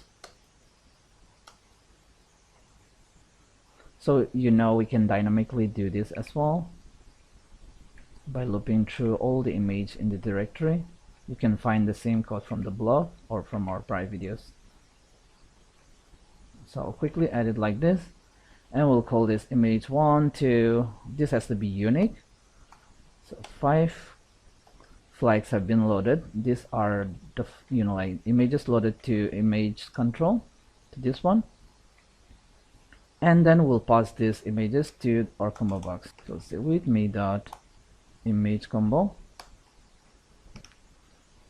and then here you can specify image list will be like, we'll say that we'll use the image from the image list one, and then we'll start adding an item.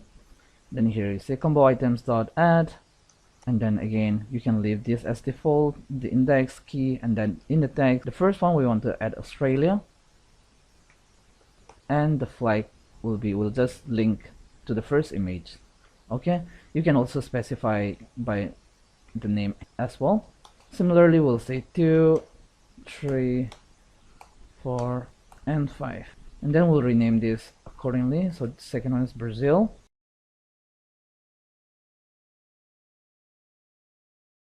Okay, so if we load this up now, you should be able to see like the flags and the name of the country. Now one small thing, if you go here, there's nothing much that you can change here, by the way.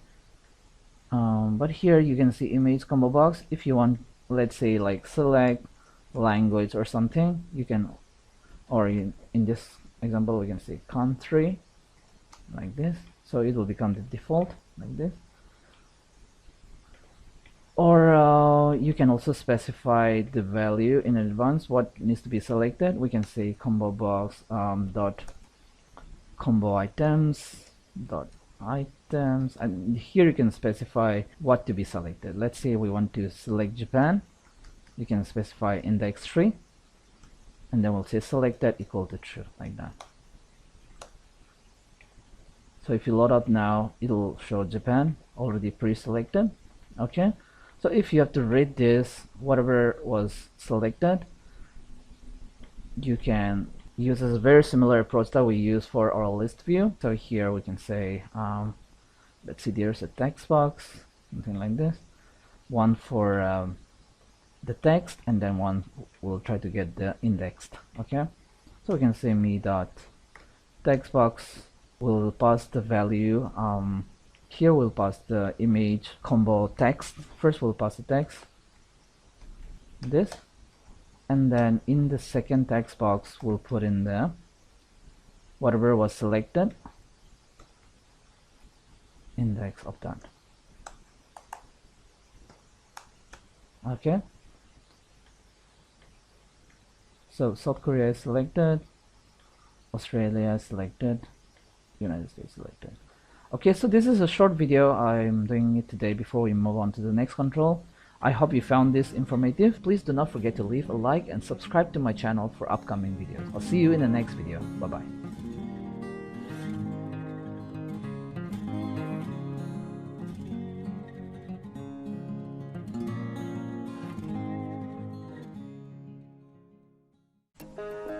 Hello and welcome back to VBA to Z.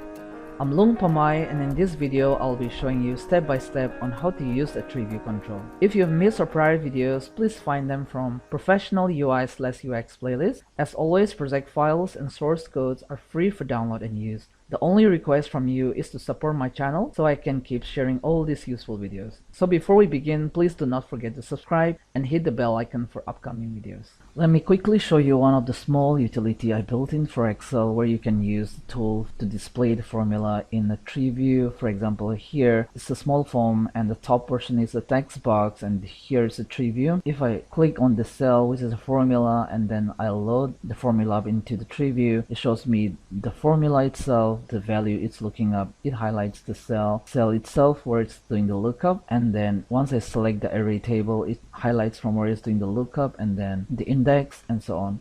So similarly, like formulas like offset, it's really difficult to pinpoint from where it's doing the, like the sum, for example. It's a sum and then here's the offset. So for example, you can use a tool like this to break down or see in the tree view how they are arriving at the final number. Okay, so this is a small example of where you can utilize a tree view. In the first part of the video, I'm going to show you how to use the tree view control. You'll learn how to add parent node, child node, with a relationship, add a checkbox, add an icon, different display methods and so on. And then in the second part, I'm going to show you how to load a huge data dump, in a matter of seconds to the tree view. So let's get started. I'm going to go back here. I'm going to insert user form. I'm gonna drag this bigger like this. Now first add a a tree view. So if you do not see this tree view control, this is how it looks like. If you do not see it, go to your additional controls and then look for Microsoft tree view control. Check this box and click on OK. So once you have this, you draw this somewhere here like this, and then press F4. You should be able to see all the properties, the appearance here. You can make it flat or you can leave it as default. The font, the border style, all this can be changed from here. You can allow the users to manually edit the labels. You could change the list style. If you change this, you should be able to see the preview of that. Okay, so you change all this as per your requirement, and all this can be changed from from the code as well. Let's get into it. First, what I'll do now is I'll make a small, maybe a table, just so that maybe it will choose this country as the lesser state. So I'm gonna copy this.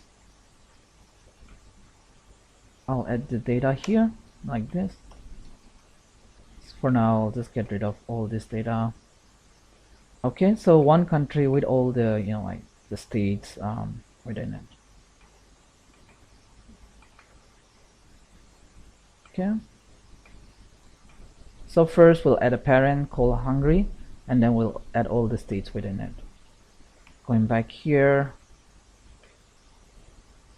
just close the properties for now, and let's add one button here just to load this data.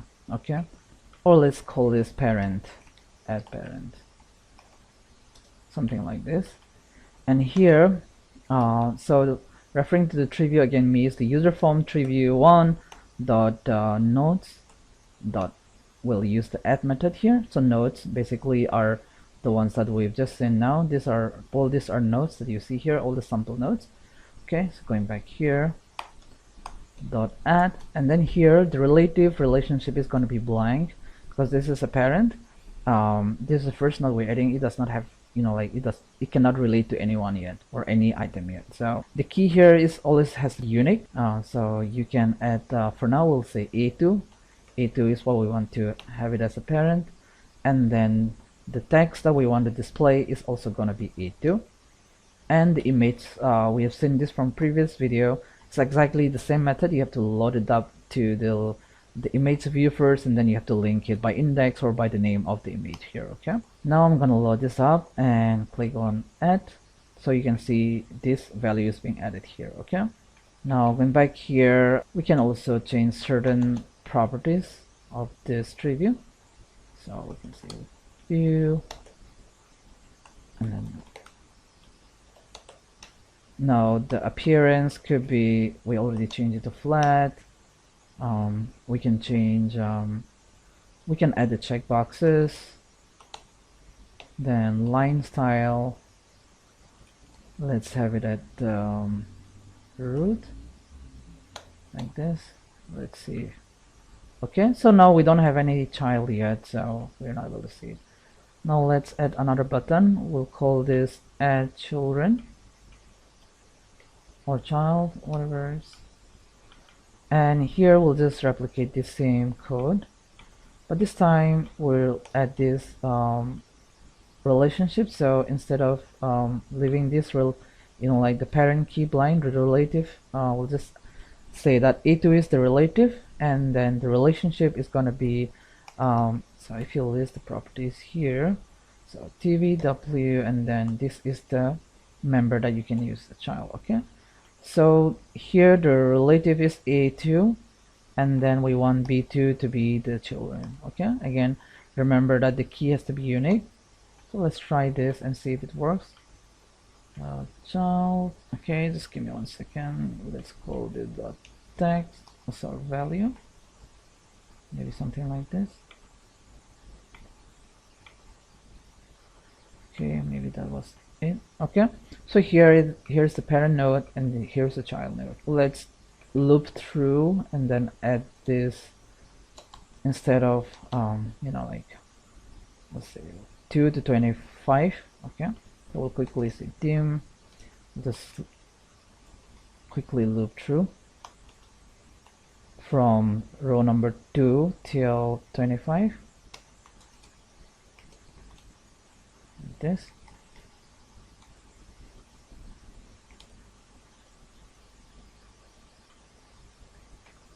And then this will remain static because the parent node is going to be A2 value, and instead of B2 value, we'll say cells, and then it's going to be I, and then column 2, and then I is going to change every time this loops through.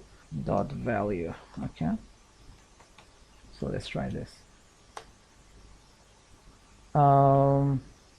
Okay, so every time this is being added, will clear as well. Okay, nodes dot clear will clear the values that is existing. Let's try this and then add. So it added all the all the states within the country Hungary in this fashion. Okay, so this is how you're gonna do it. Again, you know how to now enable the checkboxes and then change the appearance, the line style.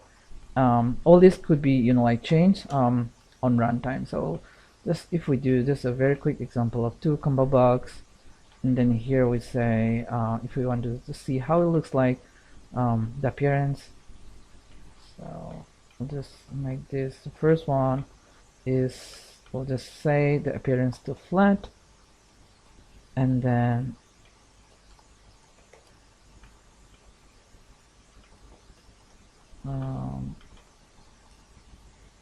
first set the value to 3D, and then we'll call this like this. So I'll load this now, and then this is 3D, and then this is flat. Okay, so you can do that in that fashion. What else? We could add a checkbox.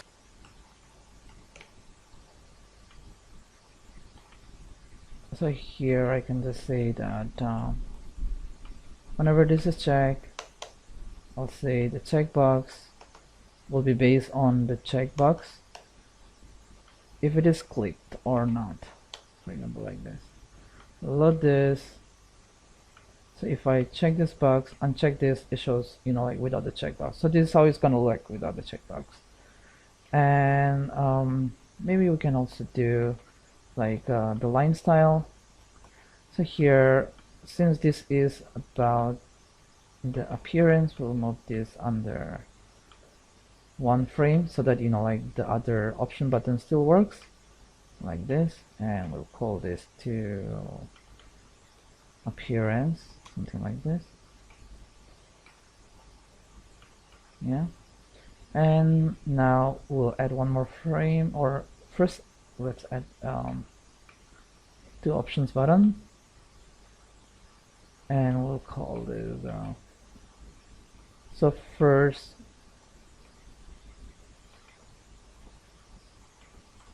dot line style. First will be the tree, and then for the second one we can add the root like this. Okay, so root, and then something like this. So again, add the appearance, the frame, and then we'll move it here. Okay, and then we'll call this line style like this. Okay, now let's see if it works. Okay, this can be automatically expanded as well. So if I uncheck this, okay, so flat 3D line style, like to root. So here shows the root, and then it just shows the line, like to the parent without showing the root. Okay, now let's say that you want to loop through each item, and then if the item is checked, you want to do a certain thing. So let's say that you have a list box here, or this could be to the range. You could write this value to Excel as well, but for now let's say that whatever item is checked, we want to move it here to this list box. We'll add one more button here. We'll say copy to the list box or something like this. Okay, so here again we're just gonna loop through, but then instead of looping from we'll loop from the like the count of the tree view nodes from the bottom to up, for an example. I will say just get rid of this,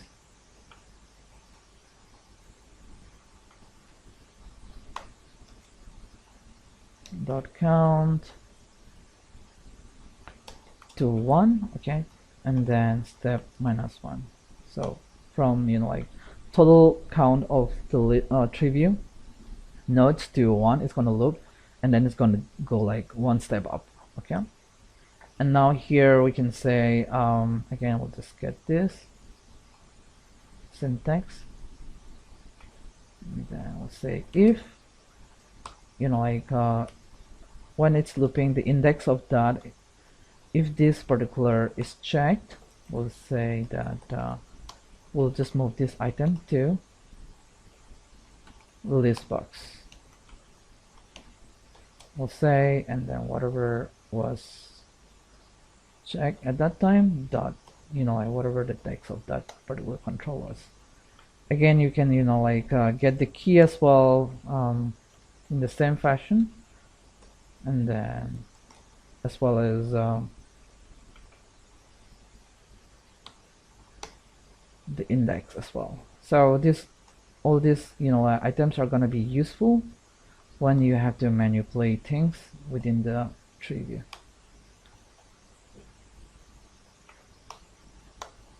Okay, so let's give it a try. Now let's say that this tree, 4 of them is checked. Now let's try to copy this. So whatever was I checked is copied here. You can see the text, you can see the index, and then you can see the key. Okay, the key and then the text is the same, so it's repeating twice there. Yeah. Now whenever you click on this, let's say that you want to return whatever is being clicked, you can also use this event called click. Now let's add a couple of text box just for this purpose.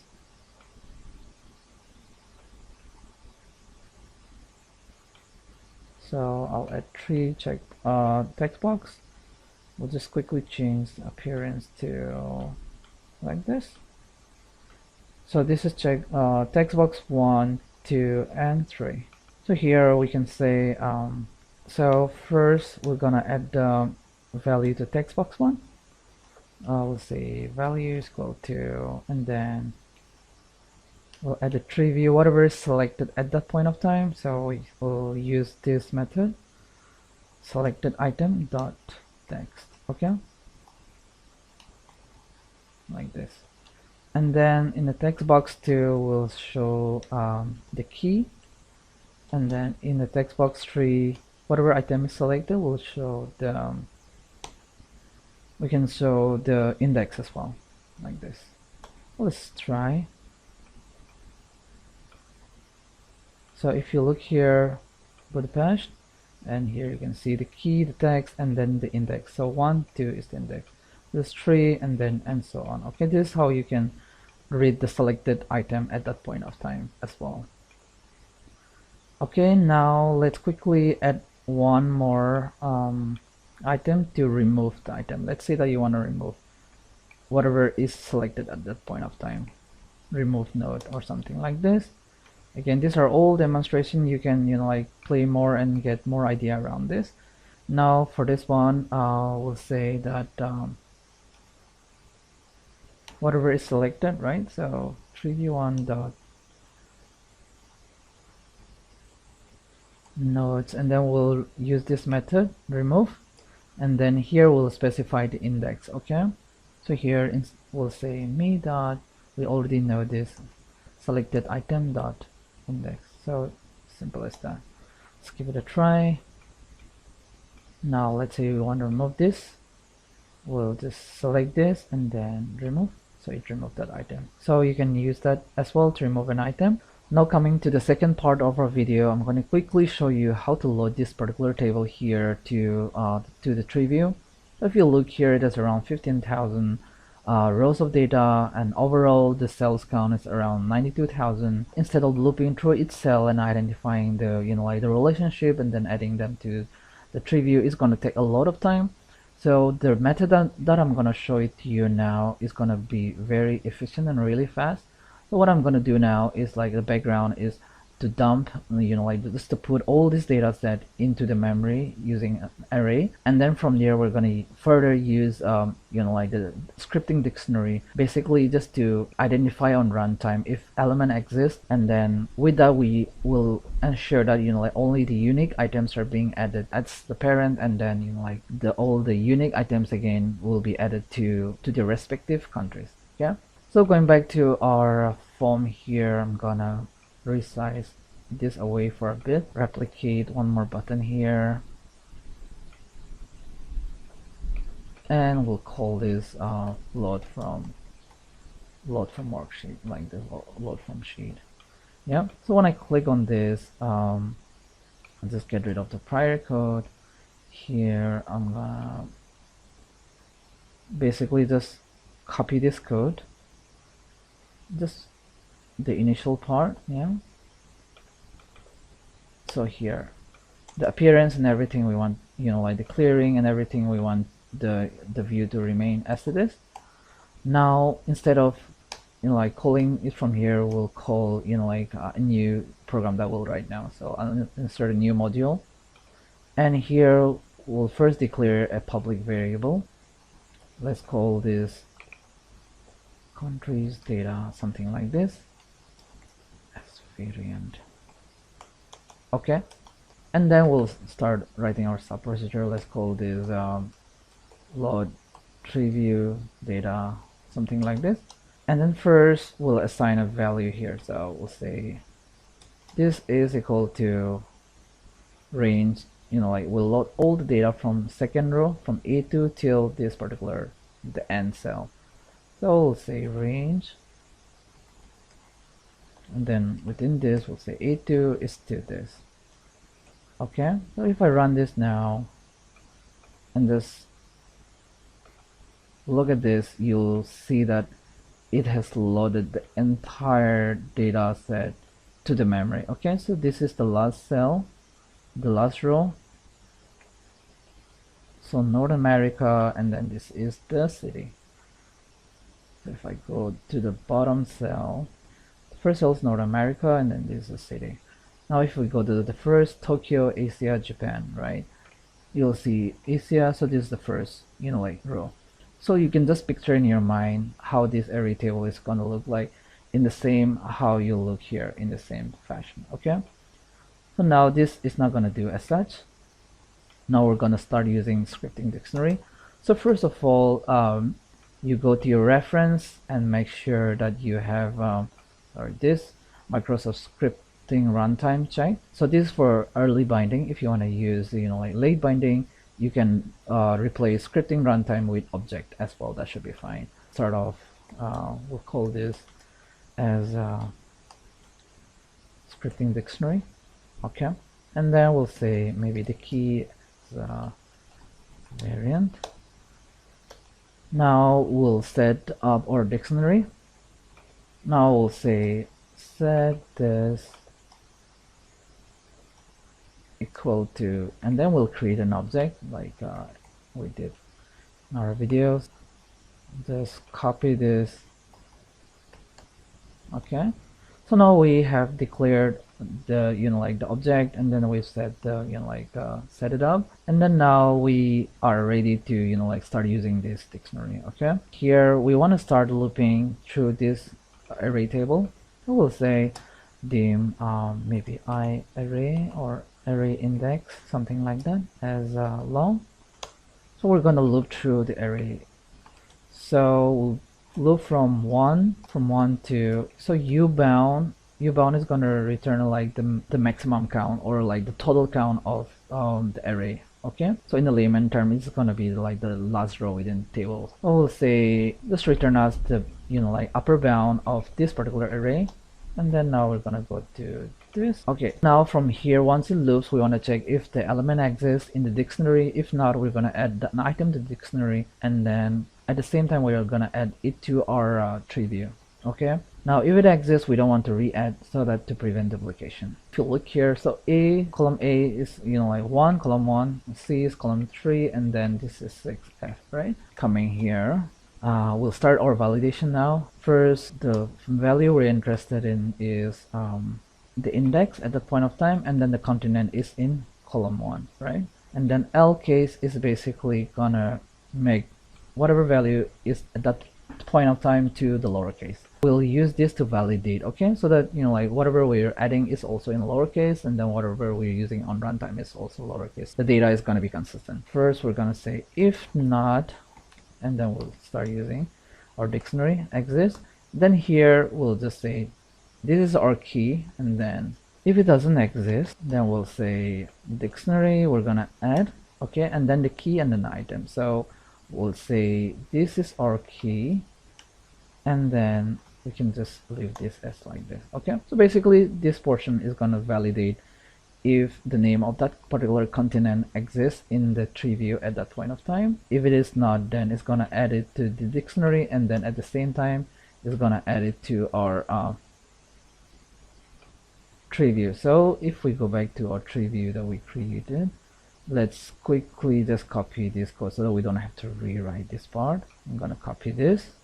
Okay, now going back to our code. So here we're gonna add in this similar fashion. Okay, so now we can't use me here, so we'll have to, instead of me, it has to be user form, whatever the form we are in, and then user form 3, and then tree view 1 not add, and then here we'll say L case. Now we don't have to do the L case there, we want to put it as it is, and then we'll say now that this is the value we want to add. Okay, now this is continent, so we'll have to, like maybe we'll first add here, we'll first add let's say the first one will be world, both the key and the text, like this. First will be the world. We'll add the world, and then we'll add all the continents to this, and then and so on. Here we'll say this is gonna be world, and here again we'll use the same child like this, and then this is gonna be the continent because this is coming from the first column. Okay, this should work. We can replicate the rest of the block very easily. Now let's try to run this and see if it works. So nothing happens. Okay, let me just get rid of this for now. Okay, we have not linked our code yet. That's the problem. Okay, so the world, and then we see all the continents from here. All the unique values are being added. So now let's quickly replicate these blocks for the country and the cities. Yeah. So this is for continent, this block, and then for country, and then the state. Now here, the second part is the country, which is in third column. Okay. So here I'm going to say the validation again is going to be against the third column. If it doesn't exist, we're going to add that country to the dictionary. And then now instead of adding this to the world, we want to add it to the corresponding, let's say that the code is looping down here like this, and then it finds Brazil. And then it's going to validate if Brazil exists in the dictionary. If not, it's going to add this as a child to the corresponding in array table in the first column. Okay, so going back here, all this value that we want to add is now from the third column, but we want to add it to as a child of the first column. Okay, that is the continent. Now similarly, if you come down here, this is going to be the sixth column. Similarly, the key and the text is going to be 6, and then this is going to be the child of whatever we added here. Okay, so when we're looping through here for the cities, let's say this is at that point of time, this is the burglar city, is going to identify Brazil as the parent. Okay, we're going to copy this. Instead of world, we're going to add this, and then here is going to be 6, all this value that we want to add. Okay, so if you look down here, the difference will be like this validation is for column 6, and whatever is the array index at the point of time. So array is looping from 1 till the bottom of the table, for example. So now let's go back and see how it works.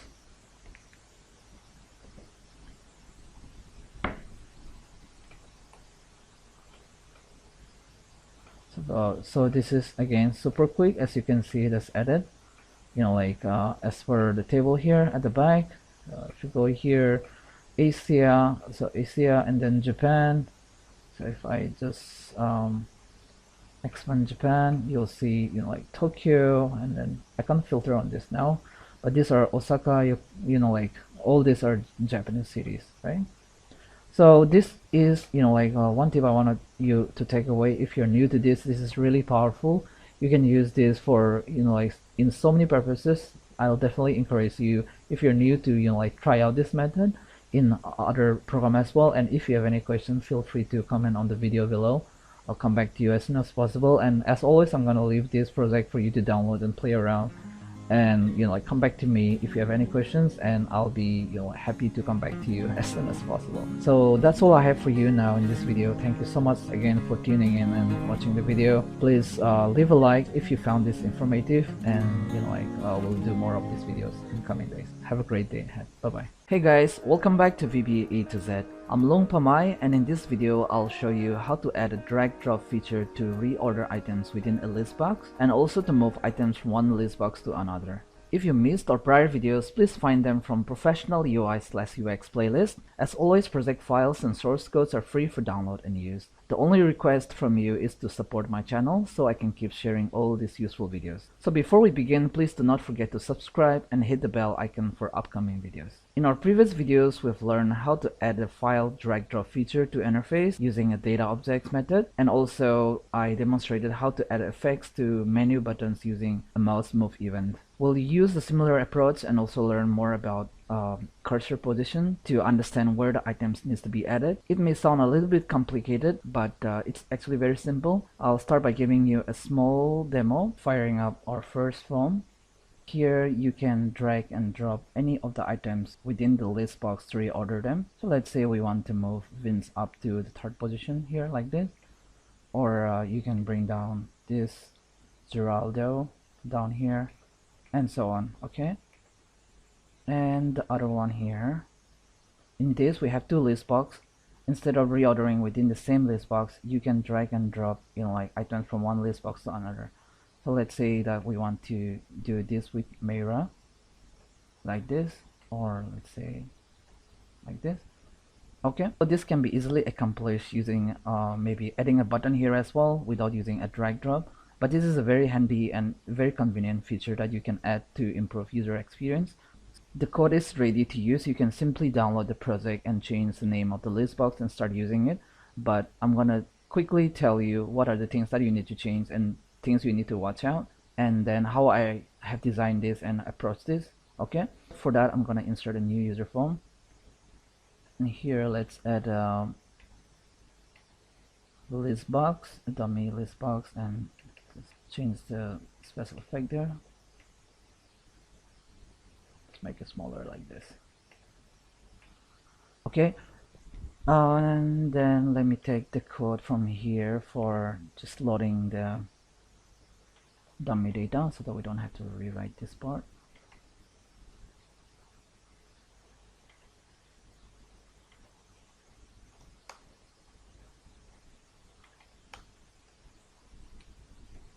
Just changing the name of the list box. Okay, so this is how the dummy data is being loaded behind. Okay, now a couple of things that we need to know here is what item is being clicked and dragged, the text of that, so that we can know what item needs to be removed from the last position, right, and added to the new position. Getting the new position is a little bit difficult because we need to calculate using the cursor where the cursor is currently located. And then the other thing is when the font size increases, like the height of this row, for example, will increase and decrease. So here and add a font. Let's see, I was trying with any of the font, but this is what I was using, so Gelix, for example. If you look here now, you see like the row height have increased based on the font size, right? And let's make it to 16 and the for color to white. Now you see like the the row height have increased again because of the font size. We have to keep all these things together in order to be able to calculate where the item is being dragged and dropped. Okay, make this bigger. Okay, getting the list item, the index as well as the text is very simple. We've done this in our prior videos. Adding two text box. Sorry.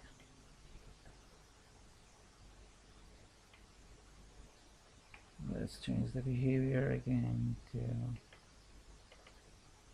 like this maybe. And then we'll say whenever the list item is being clicked, we'll say that the text box, set the text box value with whatever is being clicked. First will be the index, and then second will be the value. If I click on this, it returns the text. In the first text box, we're returning the index of the item being clicked, and then in the second we're returning the value. Okay, so this is how I'm getting what is the source, or like the source index, and then what is the source text. Okay, and then this is, let's say that you're dragging this particular element, then it's going to remove after adding it to the destination. Getting the destination is the more tricky part. Now in order to do that, again, we have to keep multiple things in mind.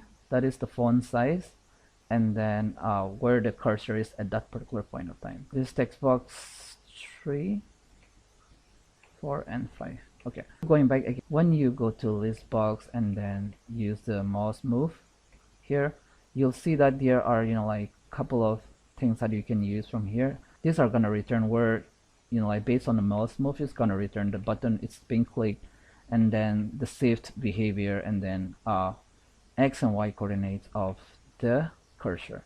So let's say that text box 3, in the text box 3 will return Y, and then in text box 4 will return X. Okay, X will return the coordinates, you know, like the horizontal coordinates, and then Y is gonna return the vertical coordinates. So let's try that. Loading up again. So if I move my cursor, you know, like from the top is 0. So if you look at this text box here, this is gonna return us Y. Okay, as soon as I move in, it's, you know, like it's about 0. Then as I start moving down, it's 4, 5, and then keeps on going down, right? As I keep on going down, it keeps on, you know, like adding up the, you know, like where the cursor is at that point of time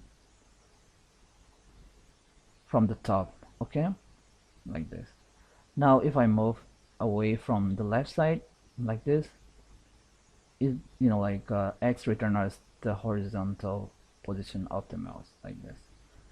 I'm using the font size and then the Y coordinate to calculate where the list, what is the list index where it needs to be dropped to. Okay, for that here I'll return, let's try this.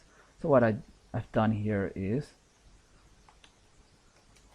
in order to calculate this, we are keeping a couple of things again, the font size and then the vertical, you know, like position of the mouse. Okay, and then we need to do some approximation in order to get that. So here let's do this. Y into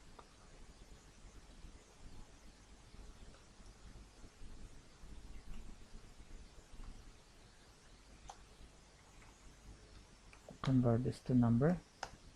So if I load this up now and I place my cursor here, if you look down here, this is where it will show me the destination list index calculated value based on the font size and then based on the Y position. Okay, again going down here, now it shows me the list index is showing us 0, and then as soon as I come in down here to the second one, it shows 1 because the list index starts from 0. Okay, then if I go to Mariko, it's going to return 2, and if you keep on watching, it will show us 3 as soon as I move on here to this area, go back 2, and then as soon as I come down here, it returns 3. That is how we are calculating what should be the destination index where the item needs to be added. Okay, since you're familiar with this now, I'll go and show you the code behind these forms. So again, when I drag this, it's already taken the text and then the index of the list item, and then based on the movement of the cursor, it calculates where it needs to be added. Okay, like this, like this. Let's go behind this here. So starting from the bottom, this is basically just again adding an item to the list box by looping through from row number 2 to 19, for example. This is actually not required. Here I'm setting the mouse pointer to 5. That will show us the move, you know, like cursor type. This, you know, you can see like it's not a normal. Once you go out here, it goes to normal cursor type, and it comes down here, it shows us the move. Okay, so that is what it is about. And then this is just adding the blue background to the list, and then the name of the list box is demo list box. Okay, let's first look at this mouse move. This is the where we're getting the source text and then the list index, and then, you know, like setting the effect and so on. For example, when you go and click on this one, once you click on this, hold down the, you know, like the mouse and then start dragging it, you'll see that the effect have changed, and then you'll see that just near the cursor, you'll see there's a small indicator that the item is being picked. Okay, so this is being done from this particular place here. This button 1, this will return 1 when an item is, like when you're selecting an item and then you start moving something like this, this particular button behavior, this will return us 1. Okay, we are putting a condition here that if an item is being dragged, we're starting a new, like we're setting here, we're declaring that obj is a data object, and then we're setting up object here, and then we're setting up a list box here, which is being declared here that this is going to be our list box. We're using, instead of a class, using it here itself. And then here we're setting a text to this object. Okay, we're setting that the text is going to be whatever the list item was selected at that time, the text of that. And then we're saying from index, from list box index is going to be whatever item was clicked at that point of time. So that's going to return us the index. And then we're setting the effect to start drag. Okay, just to show that some item is being dragged.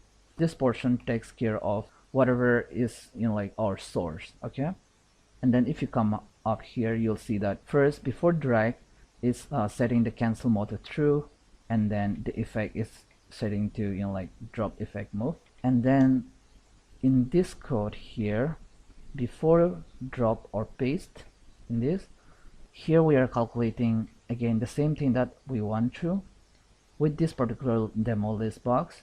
We're calculating where the destination list item or index where it is added to. Okay, so this part calculates that. This takes care of, whenever you're dragging up, then we're just using this. Otherwise, if you're dragging it down, we're adding +1 to the index. So this will take care of, like, if you're dragging something down here, it will add on top of that. Okay, that's for that purpose. And then the important thing here that you need to know is, again, cancel mode, we're setting it to true, and then the effect to the drop effect moves. And then this is where, like it's adding an item to the list box, and then the data is being captured from whatever we have added down here. So we've, in the object, we have set the text, and then this is where we are getting the text that we've added. And then this is the location that we calculated in here. We are adding it to that particular position where you have moved. And then again, this is where we are removing the item from the source position or index. Okay, so we're saying this list box remove an item, like whatever item was that in that particular index. That is what it's basically doing. Okay, so this is how it has been set up. If you need to know what to change, will be, you can simply, like copy this entire code like this. If you have to, like use this in your interface, you can basically add these codes to your form. So if I have to do it, I'll just, let's say that we want to add it to this form that we just created. I'll just come here, paste it here like this, and then I'll replace this demo list box with your list box name. Here our list box name, this list box name is listbox1. So I'll just copy that. I'll replace all the demo list box with our list box like this. Once you load this up, you should be able to drag and drop.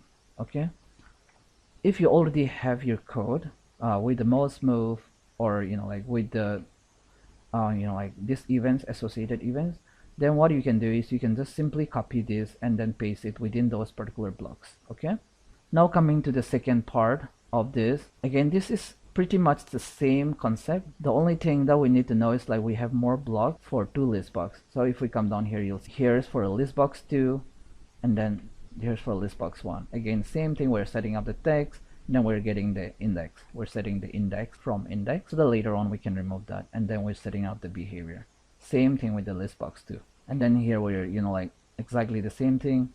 Coming up here, before drop or paste, again, we're doing exactly the same thing. You just need to replace the name of the, your controls with the one I have. So if you look here, this is listbox 1, and then this is listbox 2. So guys, that's all I have for you in this video. As usual, I'm gonna leave the link in the video description. Please feel free to download and play around more, and if you have any questions, please feel free to comment on the video below. I'm gonna come back to you as soon as possible. If you found the video informative, please do not forget to leave a like and subscribe to our channel for upcoming videos. Thank you so much for watching. Have a great day. Bye bye.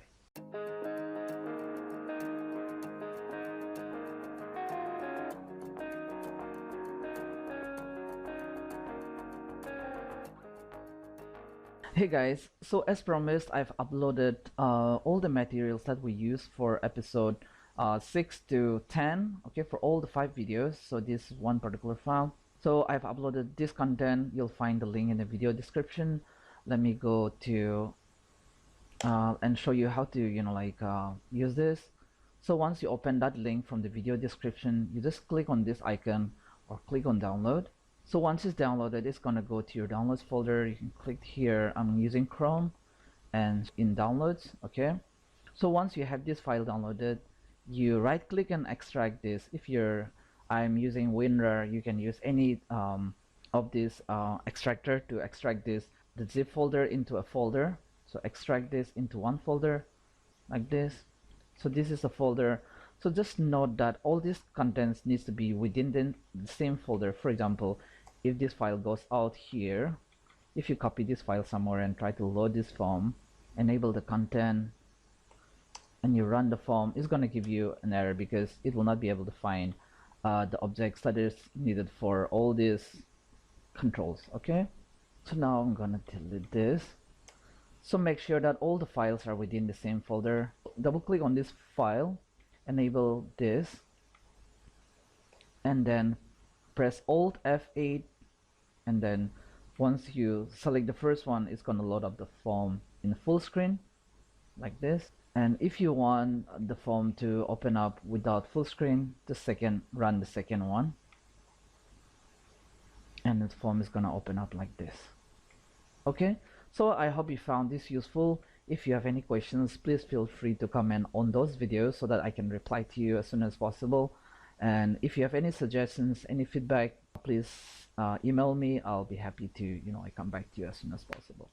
Thank you so much for watching. Have a good day. Bye-bye.